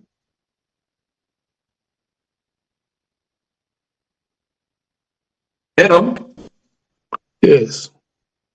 Chair, I must say that Honorable Sangoni as well is playing politics now, saying that the ANC in former, it doesn't matter whether it's ANC or National Party. We are now on this issue of the problem which we have to resolve in this country. When Thabo Mbeki's name was mentioned, it's because he appointed the late Jackie Slibe. And we know the issue of Paul O'Sullivan and Jackie Slibe. Now, the issue that because the issue of President Zuma was mentioned about him appointing General Mkhwanazi. That was the only issue. There were no issues at all. Now, when there's a former minister, Mbalula is as much as Pegitele. Then it means we must take Pegitele out as well. And I'm saying, if we have to debate this, we have to debate this, but it cannot be said that because they are ANC. It's not about ANC here. They were leading the country. They were leaders of this country. They were leading even those who are not in the ANC. So it can't be reduced to the issue of ANC here. We are not dealing with ANC here. We are dealing with a matter of national interest. It's country first. It's country first. It's not about the ANC here. We should not be persuaded to bring in politics. We can bring politics if you want us to do so. But now we are on the matter of national interest.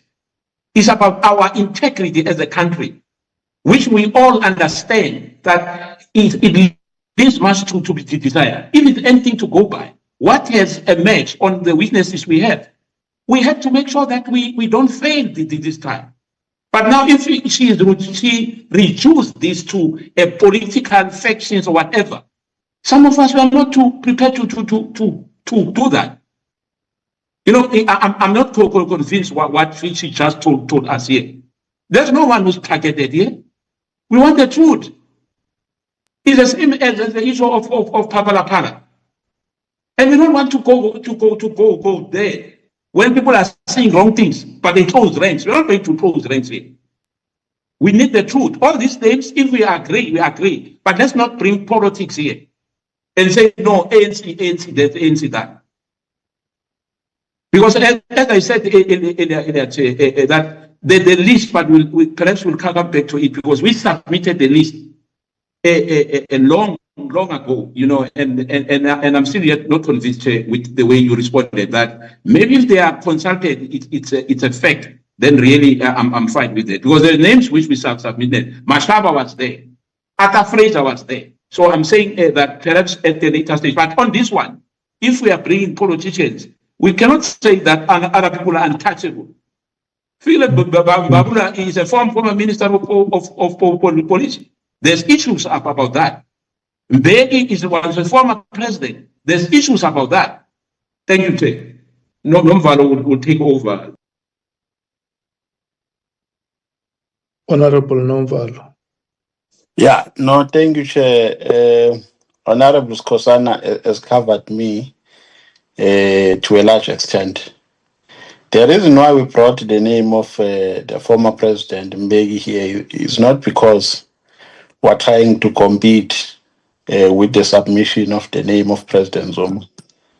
We intended to bring the name even before the name of President Zuma was brought. I want to remind honorable members that when General Mkhwanazi was making a testimony, he said the political interference started from when President Zuma was the deputy president. He even said his security was sabotaged. The cars that were given to him were not in a good condition, and his protection was not given enough support. At that time, the president was Thabo Mbeki. So he is, even if he did not mention the name of Thabo Mbeki, but he is also, in one way or the other, not implicated, but his administration is implicated because he was the president at that time, which General Nhlanhla Mkhwanazi is mentioning.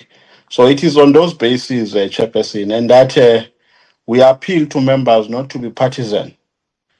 We did not raise the MK party when people were raising the name of President Zuma, because they have their own valid reasons for that.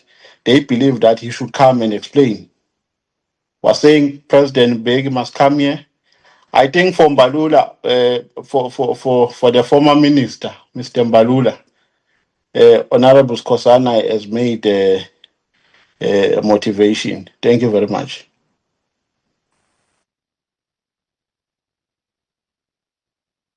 The DA. Chairperson, we accept the list as it's presented, yeah?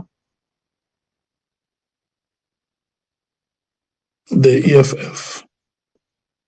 Thanks, Chair. We agree fully with Honorable Sanguni. You know, we're at a level where pettiness must not even constitute what we're trying to do here. Mbalula, as a former minister, his crime can't be as a former minister. Therefore, he must come because he's a former minister. For what? Who said Mbalula did what? Who said Khalima did what? Who said President Mbeki did what? Who said former Minister Jeff Radebe did what? No one. You can't be at this level wanting to, be petty and reduce the whole thing into some petty squabbling. It's well and good if you remember the input on President Zuma about Windows not opening, and that's the only thing you remember, Windows.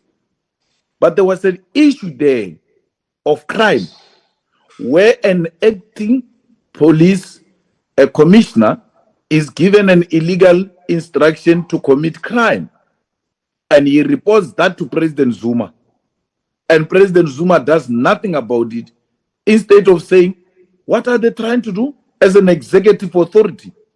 Why would they give such an illegal instruction for you to do such a thing that is not in order with the laws of this country? Let me attend to this minister.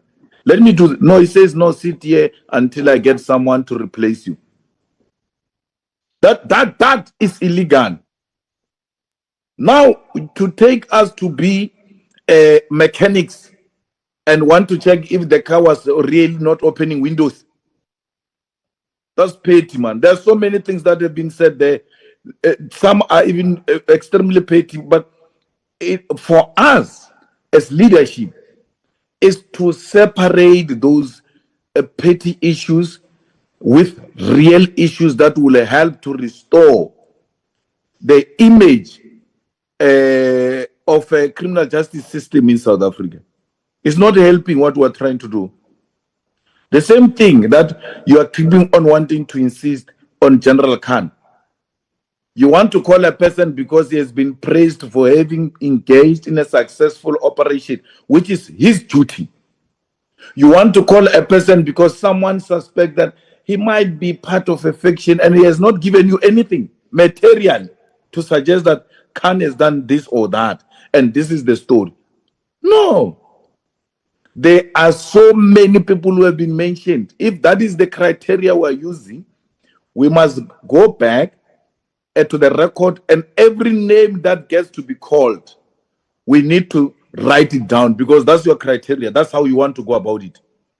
Then it means we must call that lady who was hired. They say is not qualified, and Mkhwanazi says is qualified. He gives example about her because she's mentioned, she must be called.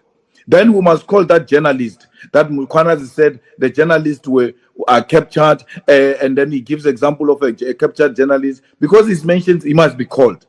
He gives an example of a magistrate who has done this or that, and because that magistrate has been mentioned, must be called. It doesn't work like that. You ought to apply your mind as to what is the significance of this reference that has been made to certain people's names. If that is not going to add any value or weight to this process, they are not worth repeating. They are not worth calling here. I'm interested in Honorable Glenis Bredenbach, because she was dealing, and she was very strong at the time, dealing with Mutluli's issue. And then there's a story that Mkhwanazi was called to drop the case against Mutluli, and on the other side, Mutluli's case also get to be dropped, and Honorable Bredenbach was at the center of it. Was she also being subjected to the same thing that Mkhwanazi was subjected to, that withdraw this thing, otherwise there's going to be a problem?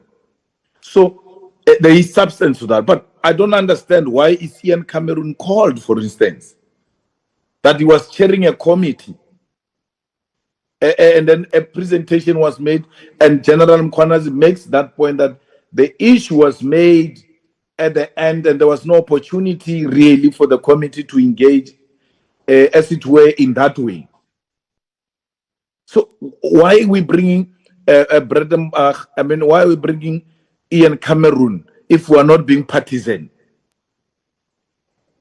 All of us know that our members, for instance, all of them were there. If Ian didn't do anything, what did Mateus do? What did so-and-so do as members of that committee, and all of that?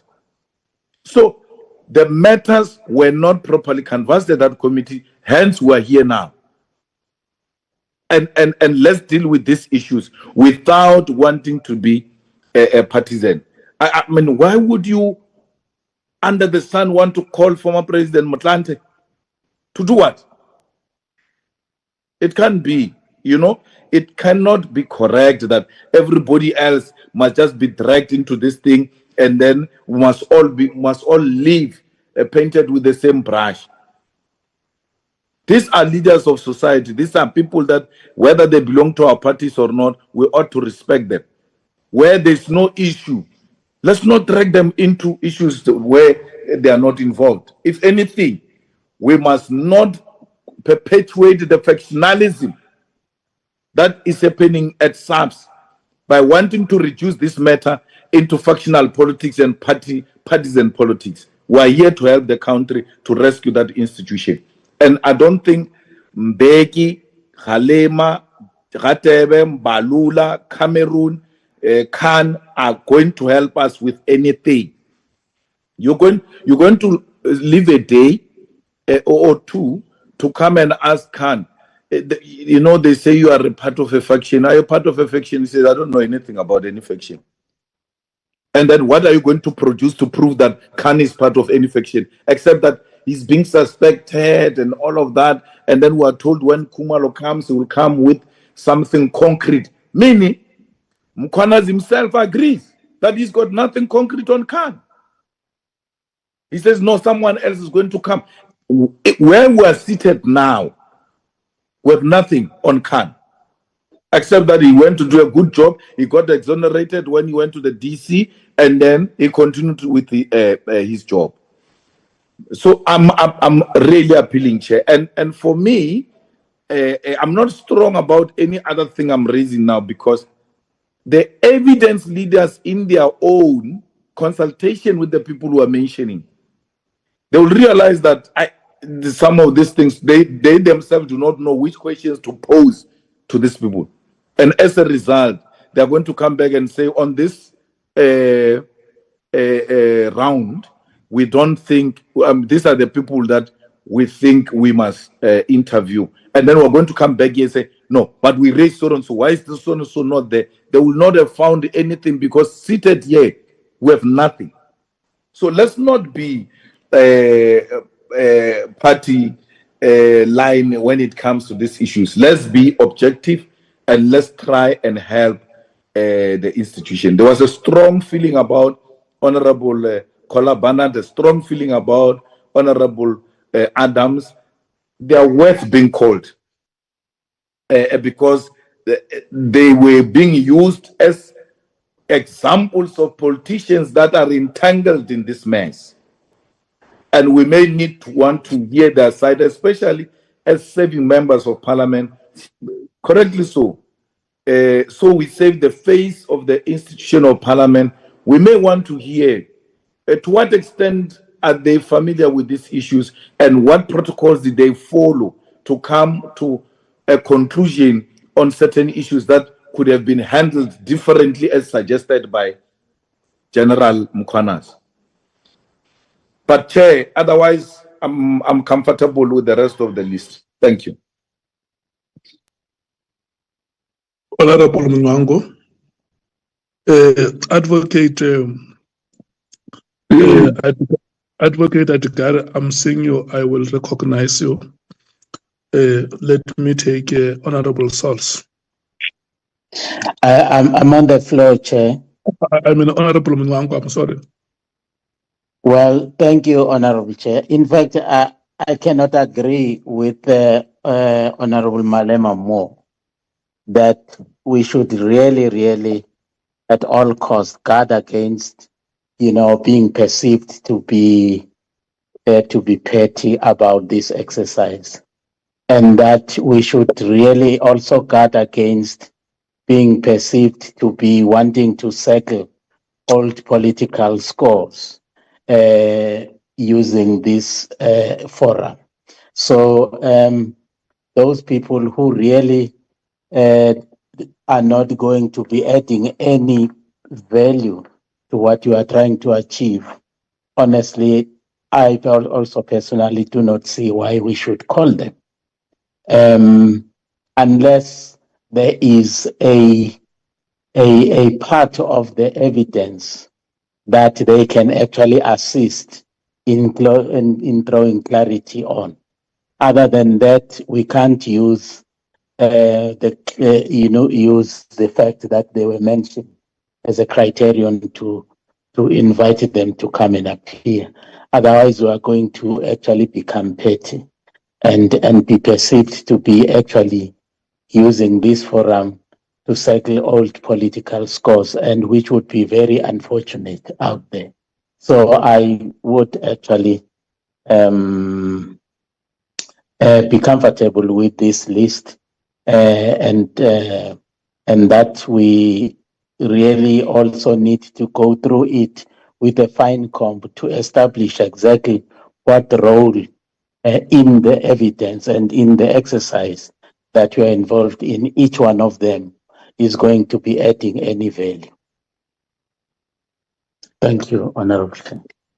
Honorable Sauls. Thank you, Chair. I agree with Honorable Sangon, and I agree with Honorable Malema on the issue of pettiness. I disagree with Honorable Malema on one issue only, and that is the justification for Honorable Ian Cameron's name, because that's the name I've obviously given. I disagree with him when he says that we must call the whole committee of police because other party members are there. My reasoning is based on Rule 158 of our annual rules, subsection 2B. It presents the chairperson of a committee and empowers the chairperson of the committee to act in any matter on behalf of and in the best interest of the committee, in the committee's absence. In that instance, it talks about arranging a committee meeting to hear evidence without the committee even knowing. And then subsection 3 says all he must do is he must report to the committee thereafter of the steps that has been taken. So the way we view the chairperson is that the chairperson acts on behalf of the committee. So in this instance, I'm saying Honorable Ian Cameron comes on behalf of the committee as the chair, as per our rules, and acts on their behalf. Why? What justifies him to come? One, our terms of reference is clear that if the main witness has made allegations, we must investigate all the allegations. The main witness has named Honorable Ian Cameron and said that when he exhausted all remedial mechanisms after the 5th of March, it made him feel that he's now done everything and no one is doing anything, including Parliament. And for that reason, he then went to do the press conference. So the meeting of 5 March has a key role in why we find ourselves here. Lastly, when looking at the minutes of the meeting of 5th March that Honorable Ian Cameron has presided over, General Mkhwanazi outlines everything he mentioned at the press conference. So no one is blaming Honorable Ian Cameron. We're just merely saying, like you call everyone, like you call Honorable Adams, like you call Honorable Breitenbach and others. In the same way, because of the allegations, we are calling Honorable Ian Cameron, and all he will come and do is witness based on the allegation. Did he not do anything? What did he do?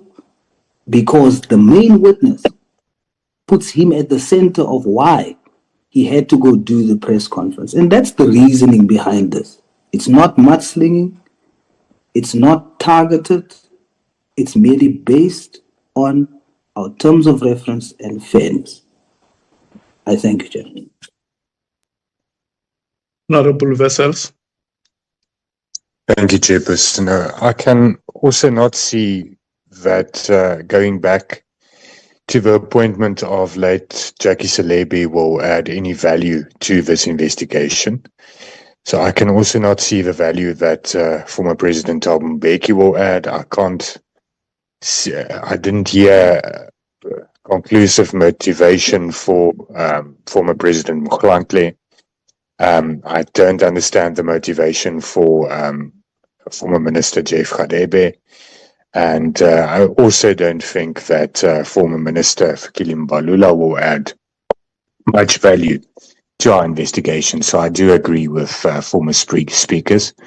I don't have a view on the Honourable Cameron.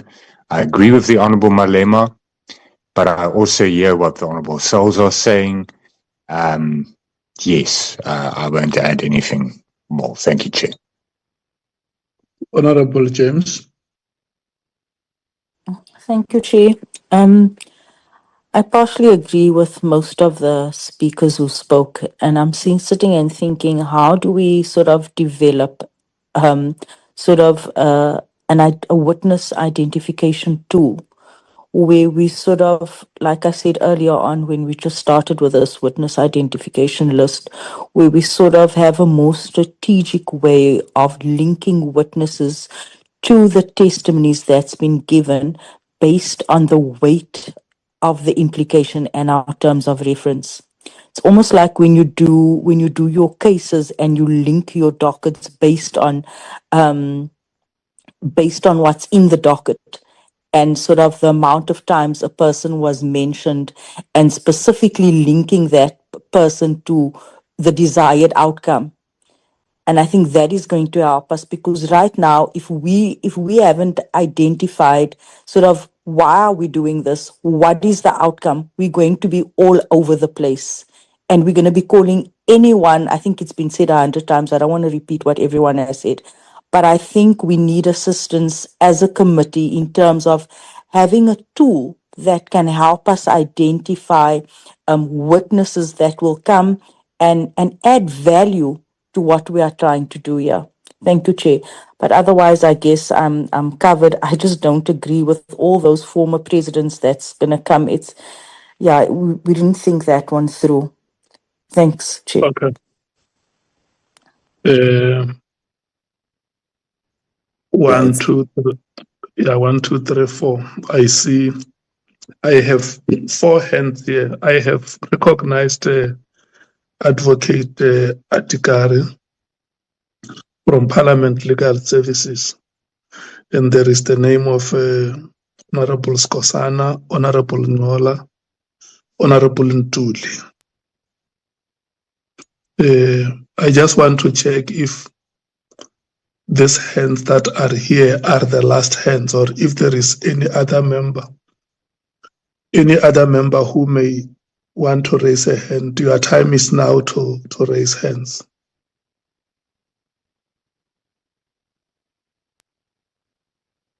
Okay, I'm not seeing any hand. Let me go with that list. So the last hand. My hand is there. Oh, okay. The last hand is the hand of Honorable Shongwe. Okay. Advocate Atikari. Yes, thank you very much, Honourable Chairperson. Good evening to members.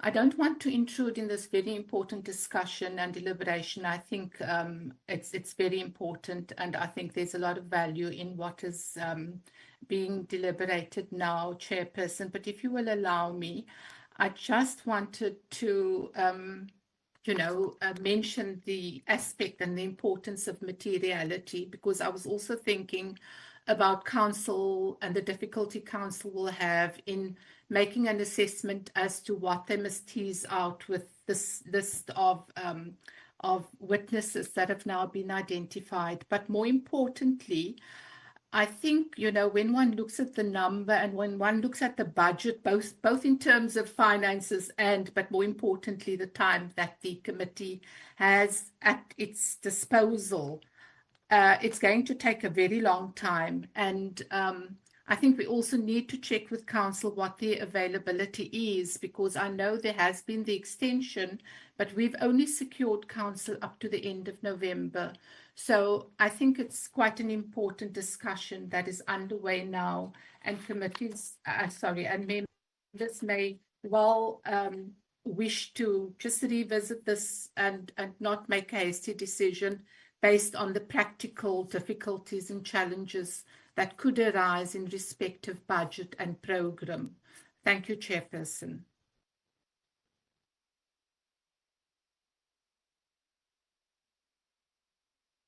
Thank you so much, Advocate Honorable Skosana. Thank you, Chair. Let me raise a concern here. I'm seeing some names are being bolded here, as if a decision is being taken. I want to start about the issue of former Thabo Mbeki. The issue that General Mkhwanazi made it very clear, it's not petty.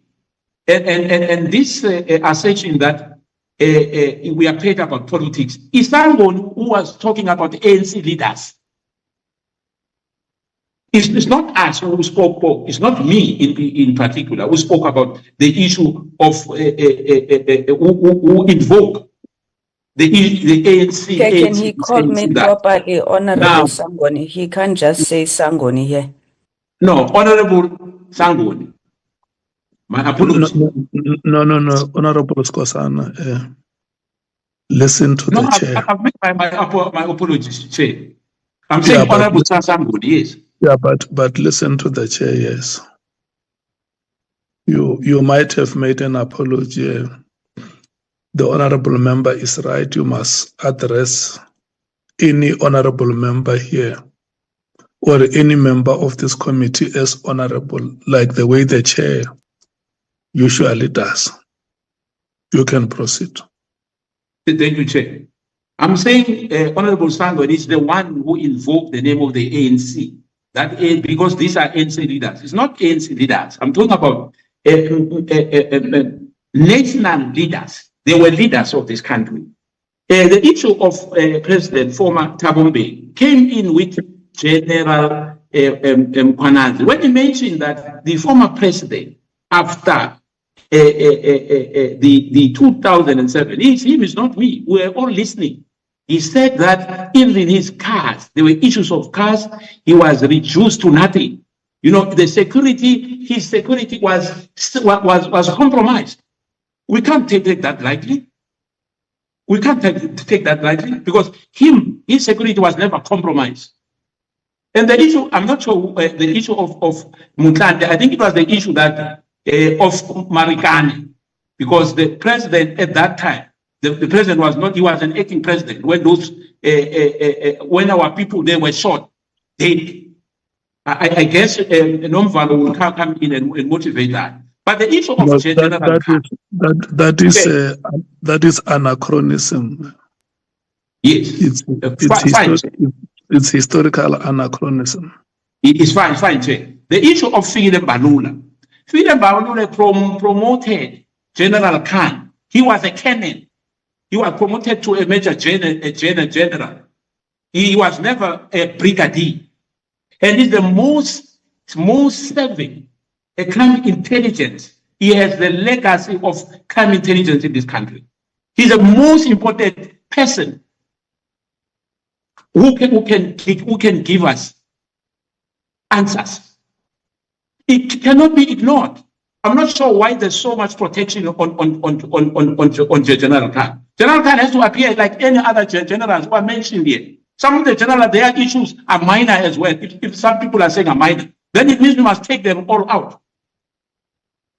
Mbalula must explain to us why he promoted, not the National Commissioner, Mbalula as a minister promoted General Khan from a colonel to Major General. It's a fact.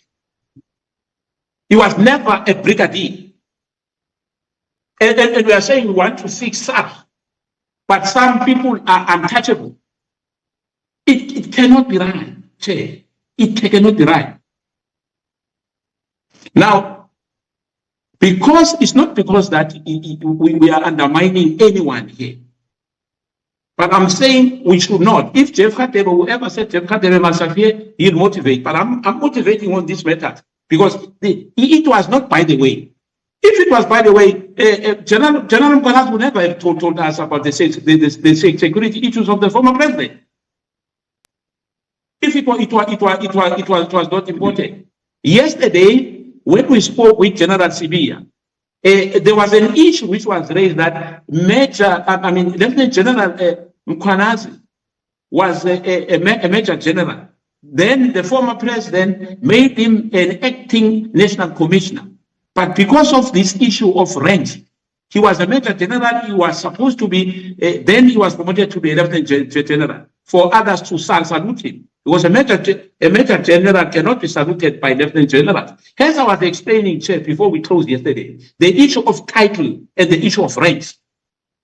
Now that was an issue. That was the only issue which the former president was mentioning. Nothing else. When it comes to him, when it comes to Begis Minor, I don't want to reduce that to this debate to that. But what prompted this is Honorable Sagwet when he was saying we are taking ANC leaders. He was misleading. That statement is misleading. It cannot be sustained here. We are not talking about parties here. We are talking about national leaders of this country who are leading this country. And as I said, if there's any other thing, people have to be protected. People must come up clean. General Khan must appear before us. He's the most important person in our view as well, to come and appear like others.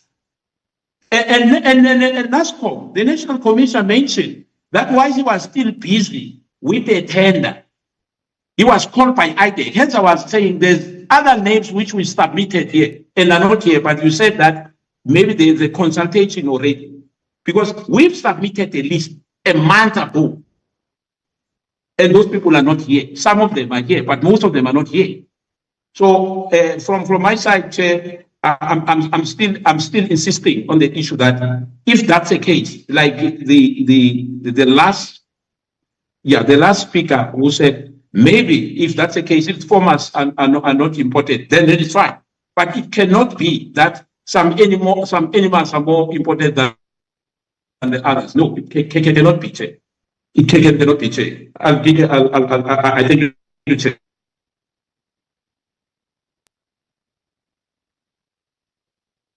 Honorable Nola. Thank you very much, Chair. I fully agree with the sentiments that say we are now deliberately degenerating the process. I think we have entered a stage now that we play politics to spite each other and forget about the particular reasons why the Ad Hoc Committee has been formed.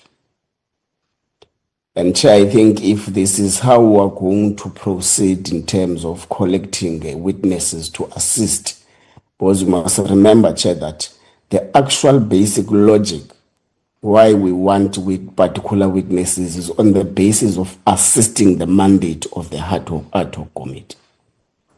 And in the manner in which we are proceeding now, it does not look like we no longer, it looks like we no longer are looking for valuable evidence to be testified before the committee, but we want to prove each other a point that if you call that one, you can call that one.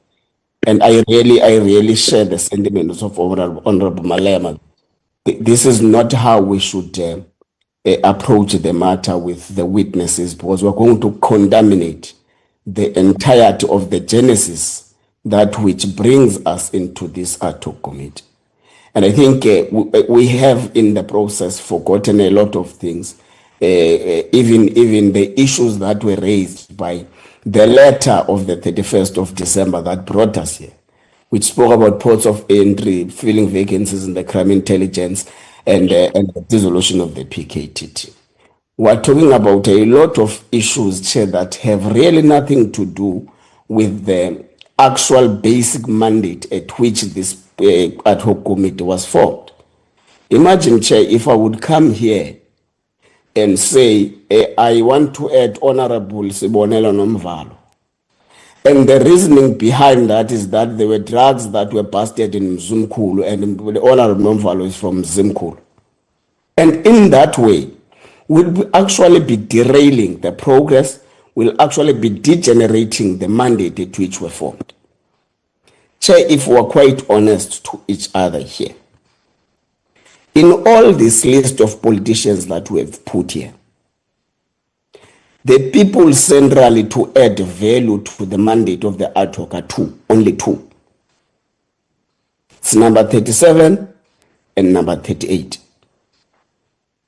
The rest, in my view, Chair, I don't see how they are going to help this Ad Hoc Committee. You'll say President Begi must come and answer for windows of a car and aircon. How is it relevant to the mandate of this particular Ad Hoc Committee? You are saying you are going to bring Zuma. As Zuma, did Mkhwanazi come to you and say, Minister Mtetwa said this? Zuma says yes. Then what did you do? I appointed someone else, Ria PF. Then it ends there. Then what value does it have on the mandate that which were given here? All the other names, Chair, and I agree that putting Chairperson Ian Cameron here is to say what? To confirm whether or not General Masemula and General Mkhwanazi did go to the Portfolio Committee on Police and said this and that. And what value does it add? Because this is already an information that we have. And if we are to say, what did he do then? It means, as Or Malema puts it, we're going to expand it to everyone who serves in the Portfolio Committee on Police. We are dragging and stretching this matter, Chair, unnecessarily, when we actually do not have time to be working on these people that we have put here. We don't have a leverage of time to be working on 45, 40, 42, 39 witnesses. I think let's just be able to be practical and pragmatic. What do we want to achieve in terms of what mandate we have been given by the National Assembly? We're stretching it too much. And Chair, I want to propose respectfully, I respect all the views of the people who have added witnesses in this politicians category. I respect that. I respect their explanation. But can we, maybe for now, maybe when time allows, we'll be able to add more.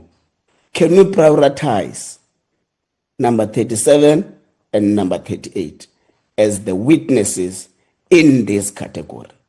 Please, Chair. Thank you very much. Chief Whip.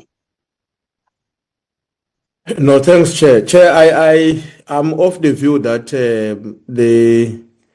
the colleagues who came before me, starting from Sangoni, Malema, Lima, Mwango, have adequately, right up to Ngol, have adequately argued the point about the exclusion of the names that are currently bolded. And I want to propose a process now in terms of how we should come to what in to a position where I believe will be of great assistance to us. We have all these names now. I don't think that is possible. It might, but I don't think that is possible for this evening to agree on all of these names and have them already being placed before our senior legal team for them to consult with them. Now, I want to propose, Chair, and I'm making this proposal for two reasons. The first one is that I would have preferred an approach where we say, somebody say, former President Zuma, we discuss that issue, why. We then agree that on the basis of this argument, parties are agreeing that he must be in. Former President Mbeki, just as an example, and then we discuss that name and then we agree. That, in my view, that would have been the best way to shortlist the names up to the numbers that are required.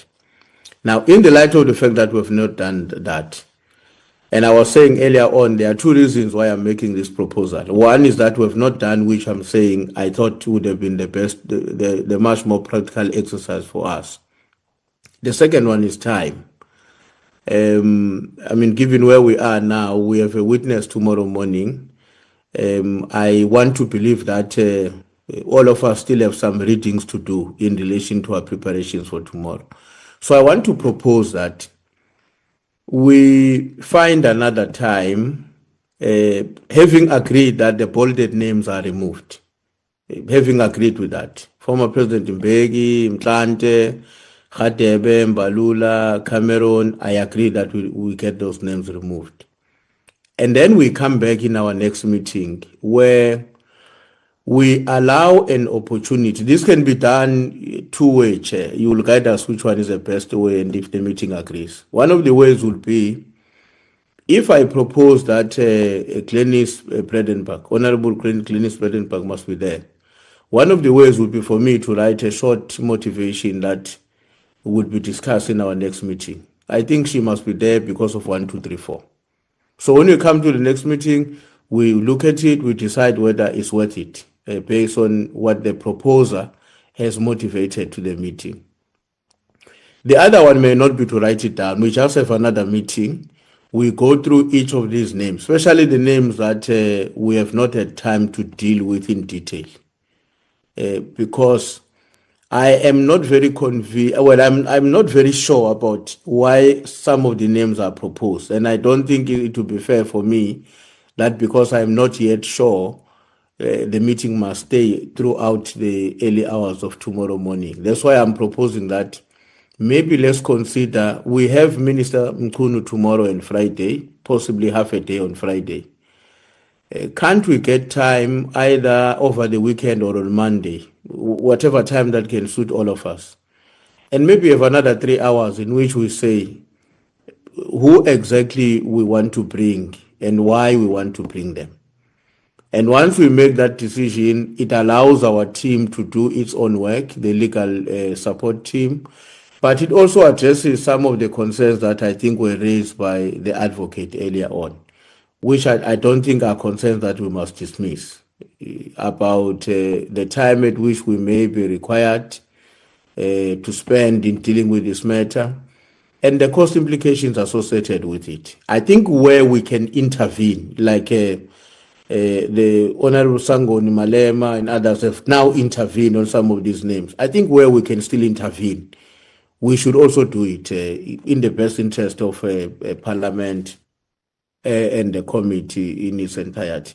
So that's why, Chair, I'm proposing that maybe let's find another time. And at that time, we look at the additional names that came today.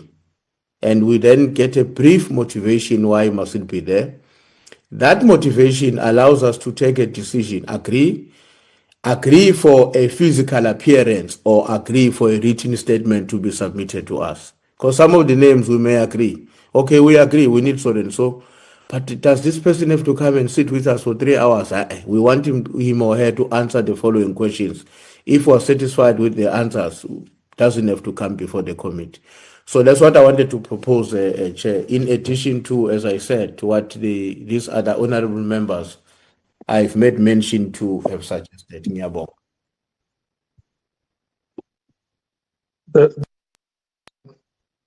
The last hand was the hand of Honorable Shong.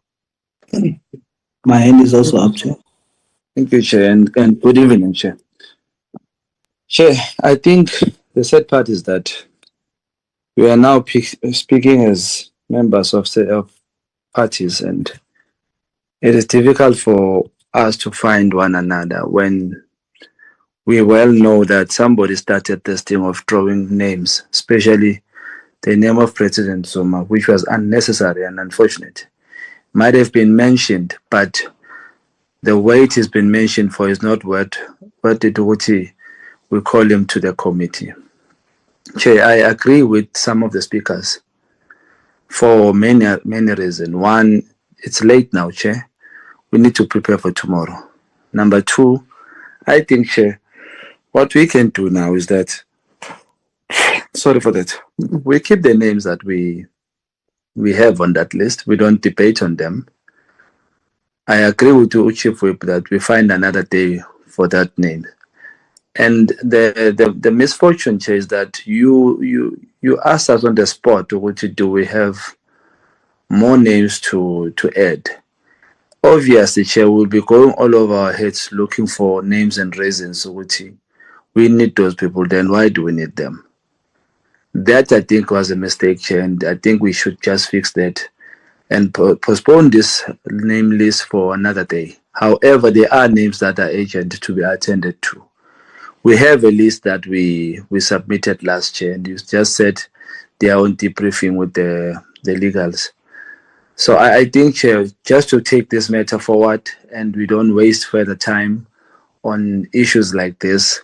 I know Honorable Sol wants to speak after this, and he might be having valid points, but I think I would also propose to him that we speak going forward and say, let's put this thing aside, keep it for another day, so that when we start this thing of mentioning names of previous politicians or presidents, we can give proper reasoning. But I want to state on this one, when Honorable Malema speaks of a window, Chair, if a window is not important, the window of a president's car, go open the window of President Ramaphosa's window and drive around with that car, with that window open, and tell me how much of that is not a state security issue. When Honorable General, Commissioner Mkhwanazi mentions that issue, he mentioned it in a way of it was a deliberate sabotage to the deputy president then. And that was when President Thabo Mbeki was the president.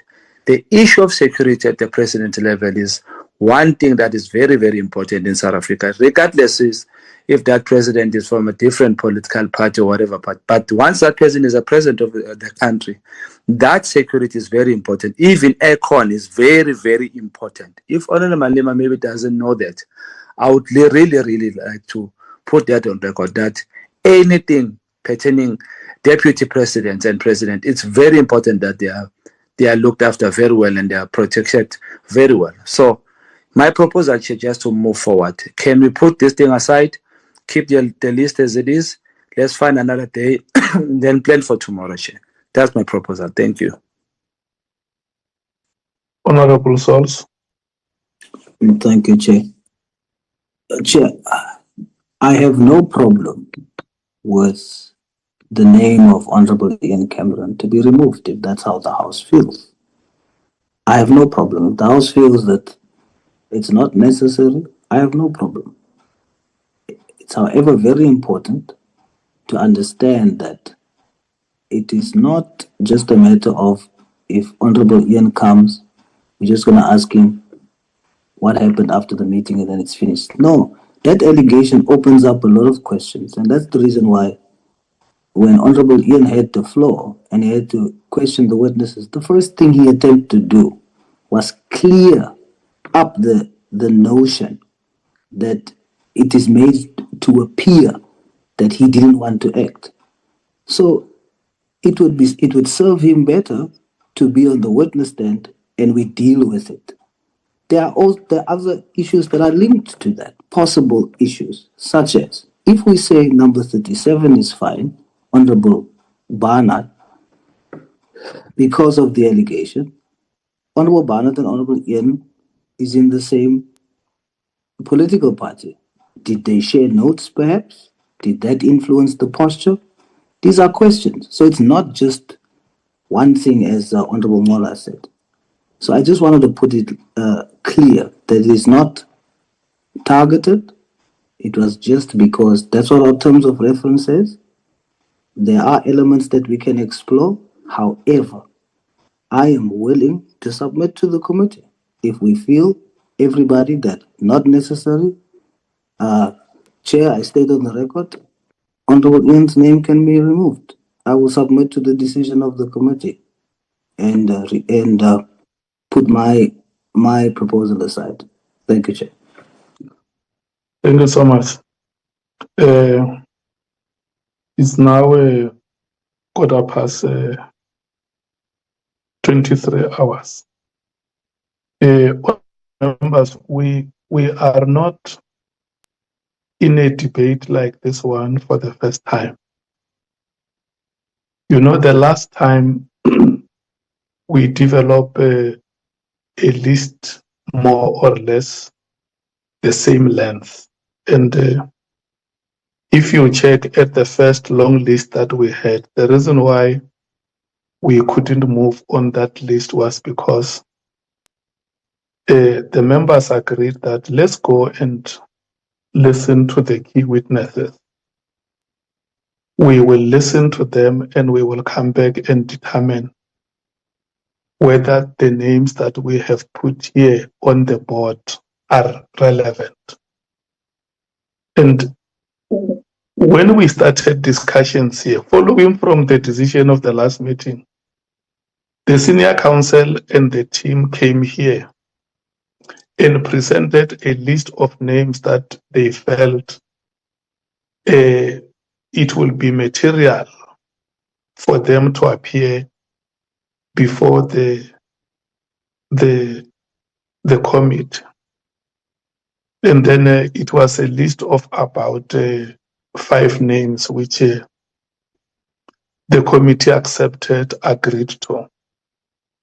And I think that we should proceed with that list, including those SAPS officials that we have added.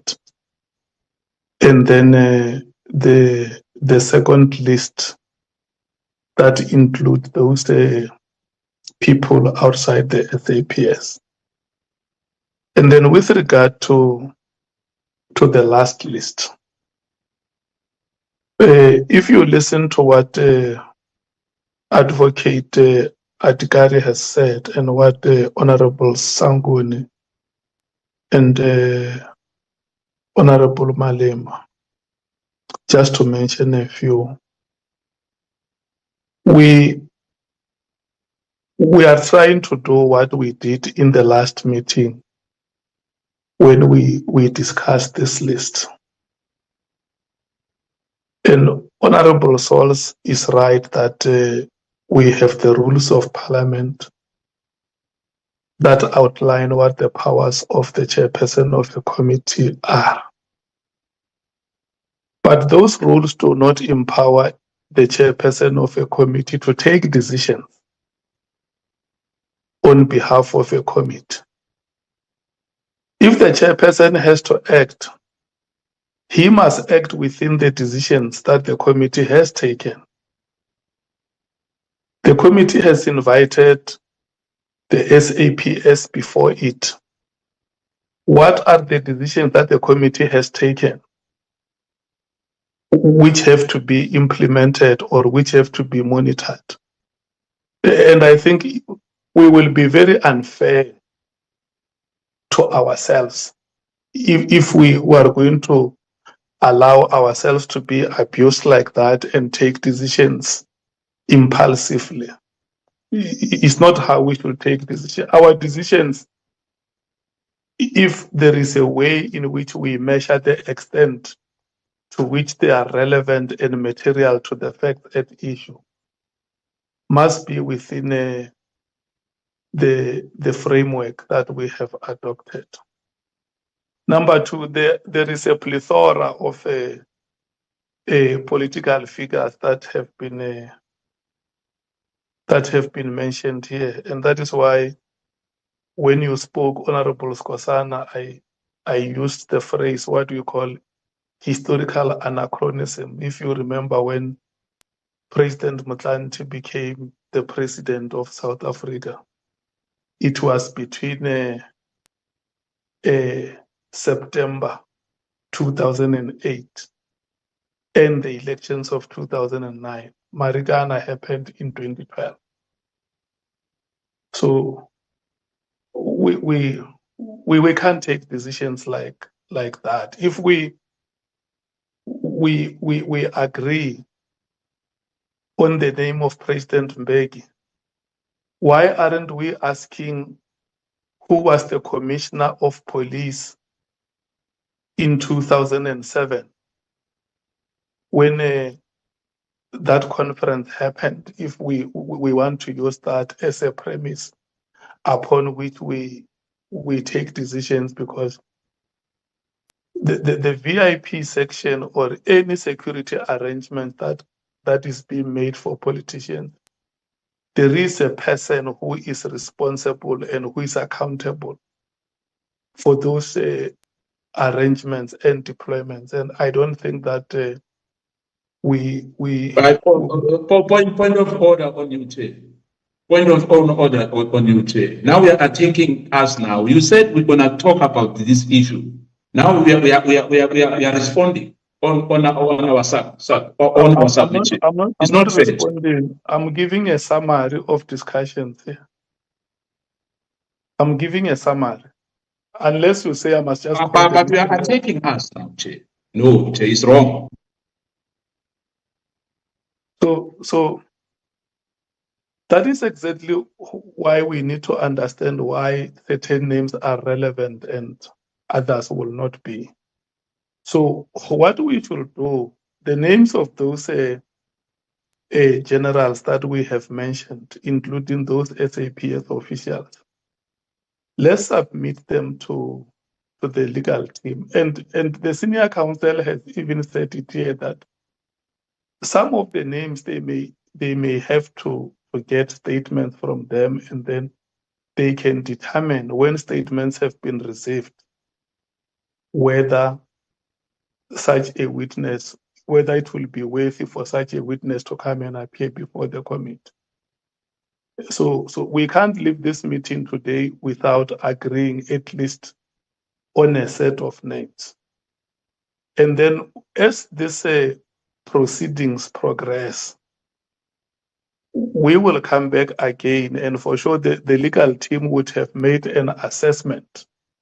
If there is any politician that will have to be made here, there is no way we can run away from that. They will come before this committee because we have a responsibility to do so. So I just want us to close the meeting on that note that we have done work for today. It's not that we have not agreed on certain names. There are names that we have agreed on, starting with the name of Lieutenant General Khumalo, up to the last official that we added on the list of SAPS. We have agreed on those names. The second list we have agreed on, which starts with the name of Mr. Mkhwanazi, we have agreed that we are excluding Mr. Hangwani Maumela. So where we are stuck is on the third category. And even on those names that we have agreed, from time to time, if the legal team comes and say, you have submitted this name to us, we have obtained statements from these witnesses, we have this observation that we have made on their statement, and we feel that the committee may have to look as to whether you may still want to listen to this witness or not, because from the statement that we have, we can't even write a paragraph. So it will be a fair assessment.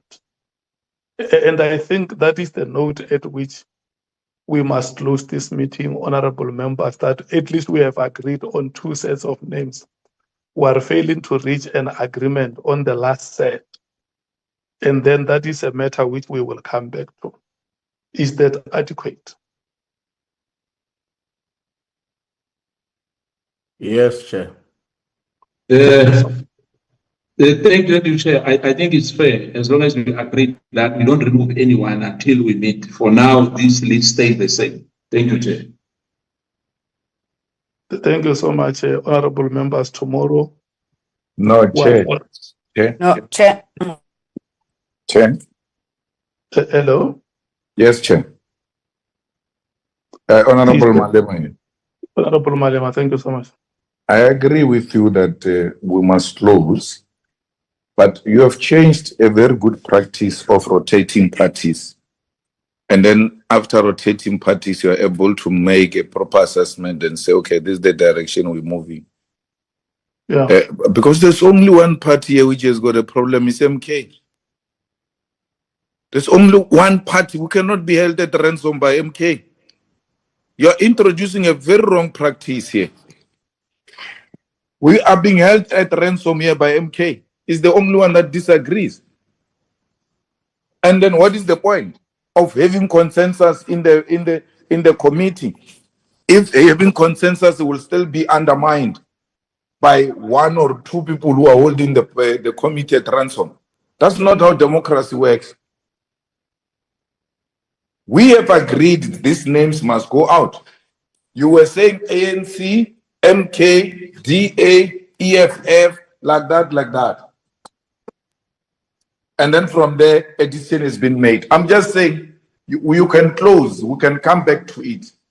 But when you come back to it, come back to your own established principles. Because now I was hearing that thing for the first time since I sat in committees, where a chairperson goes by ANC, MK, DA, this.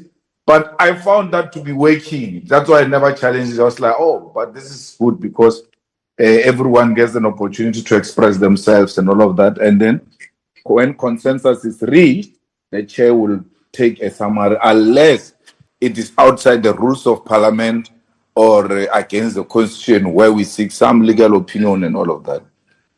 But please do not do that. We cannot be held at ransom by one party. Never. You should not allow that. Thank you. Thank you. Honorable Sangoni. No, Chair. I think I've been covered by Honorable Malema. I don't want to spoil the Chair because I think the decision was generally unanimous on the names that would come out. Thank you. Yeah. No, honorable members, there is nothing that we have missed from the discussion. There is nothing, and the fact will never go away. So when we come back to the discussion of this list, we will proceed from where we have ended. The members are very right. We know the feeling of the meeting. We know which names have been agreed on that must be taken out, and the Secretariat has even emboldened those names. No, Chair, point of order. It's not true. You said because that the last politicians were going to discuss it. That's what we agreed upon. You can't change now, Chair. You can't change. I said it. I raised that it doesn't matter whether those names are bolded. We did not agree on that. And we cannot be cascaded into like we are unreasonable people. Nkosana is the only one who disagrees. Nkosana is the only one who disagrees. No, why should we be held at ransom by Nkosana? Why does he think he's got a power over other members? He's the only one who disagrees. We are going to they cannot speak. They cannot speak and second themselves. Democracy work. You don't speak and second yourself. No one has seconded them. By Malema here. No one has seconded you. Not going to tell us. No one has seconded you. Chair, you said yourself that we are going to discuss the last category in our next meeting. Who seconded Nkosana's proposal in the meeting here? Which party seconded MK's proposal here? That's how It democracy cannot works. be right. You put a motion, the other one yeah. second you. I think For this point is of order of this you, is Chair. Cannot allow Malema to dictate to us here. this is okay, honorable members.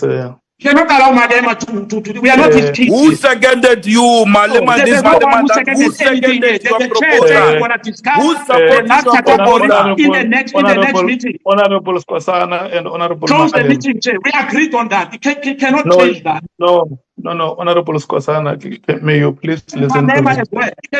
You cannot change Look, the decision you made. I am not able to behave myself the way you do in the meeting.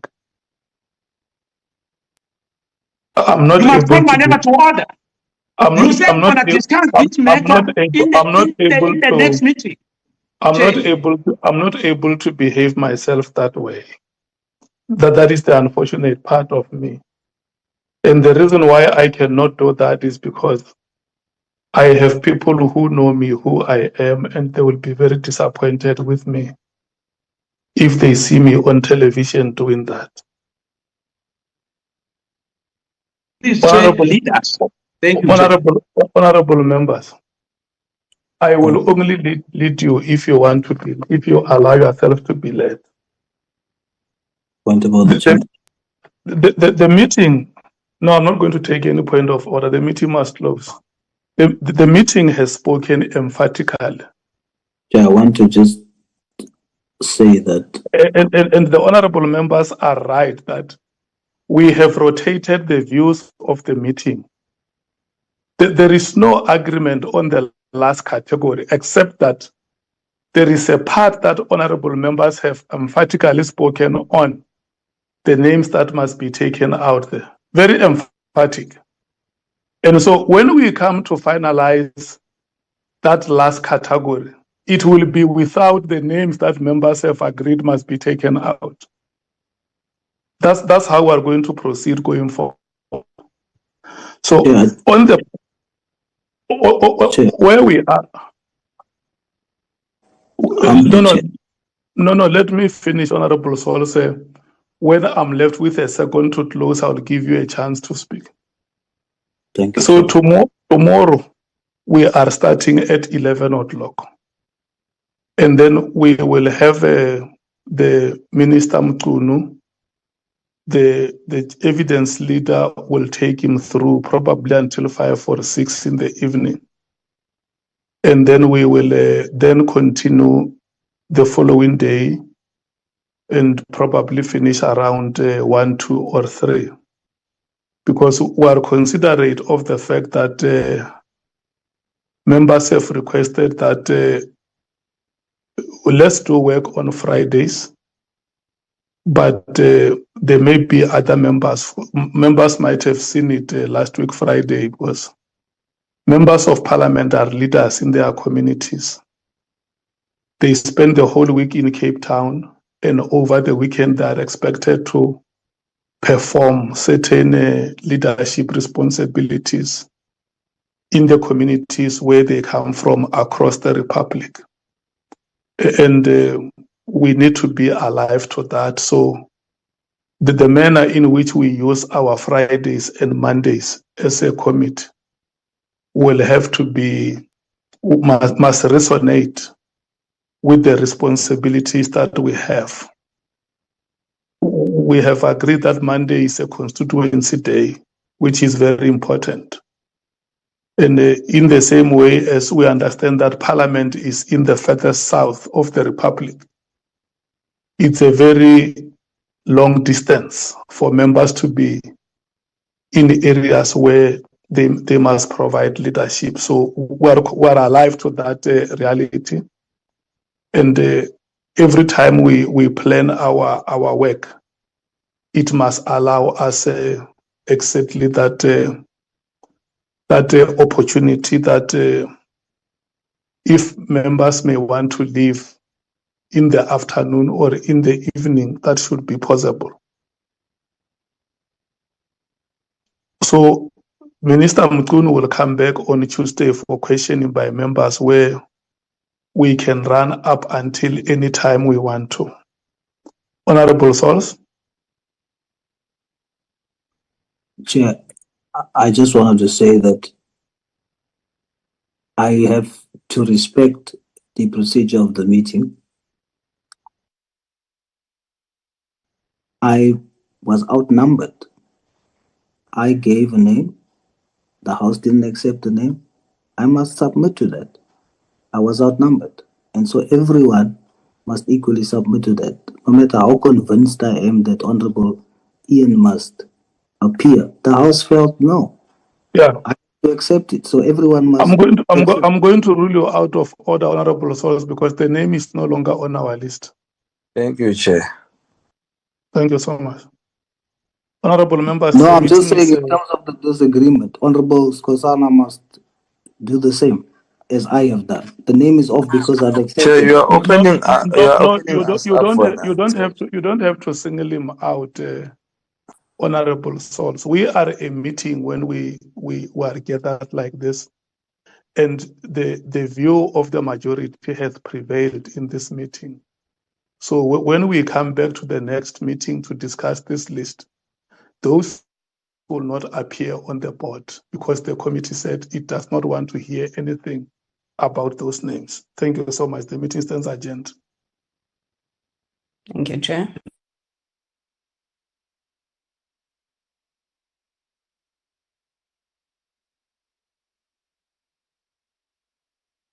Recording stopped.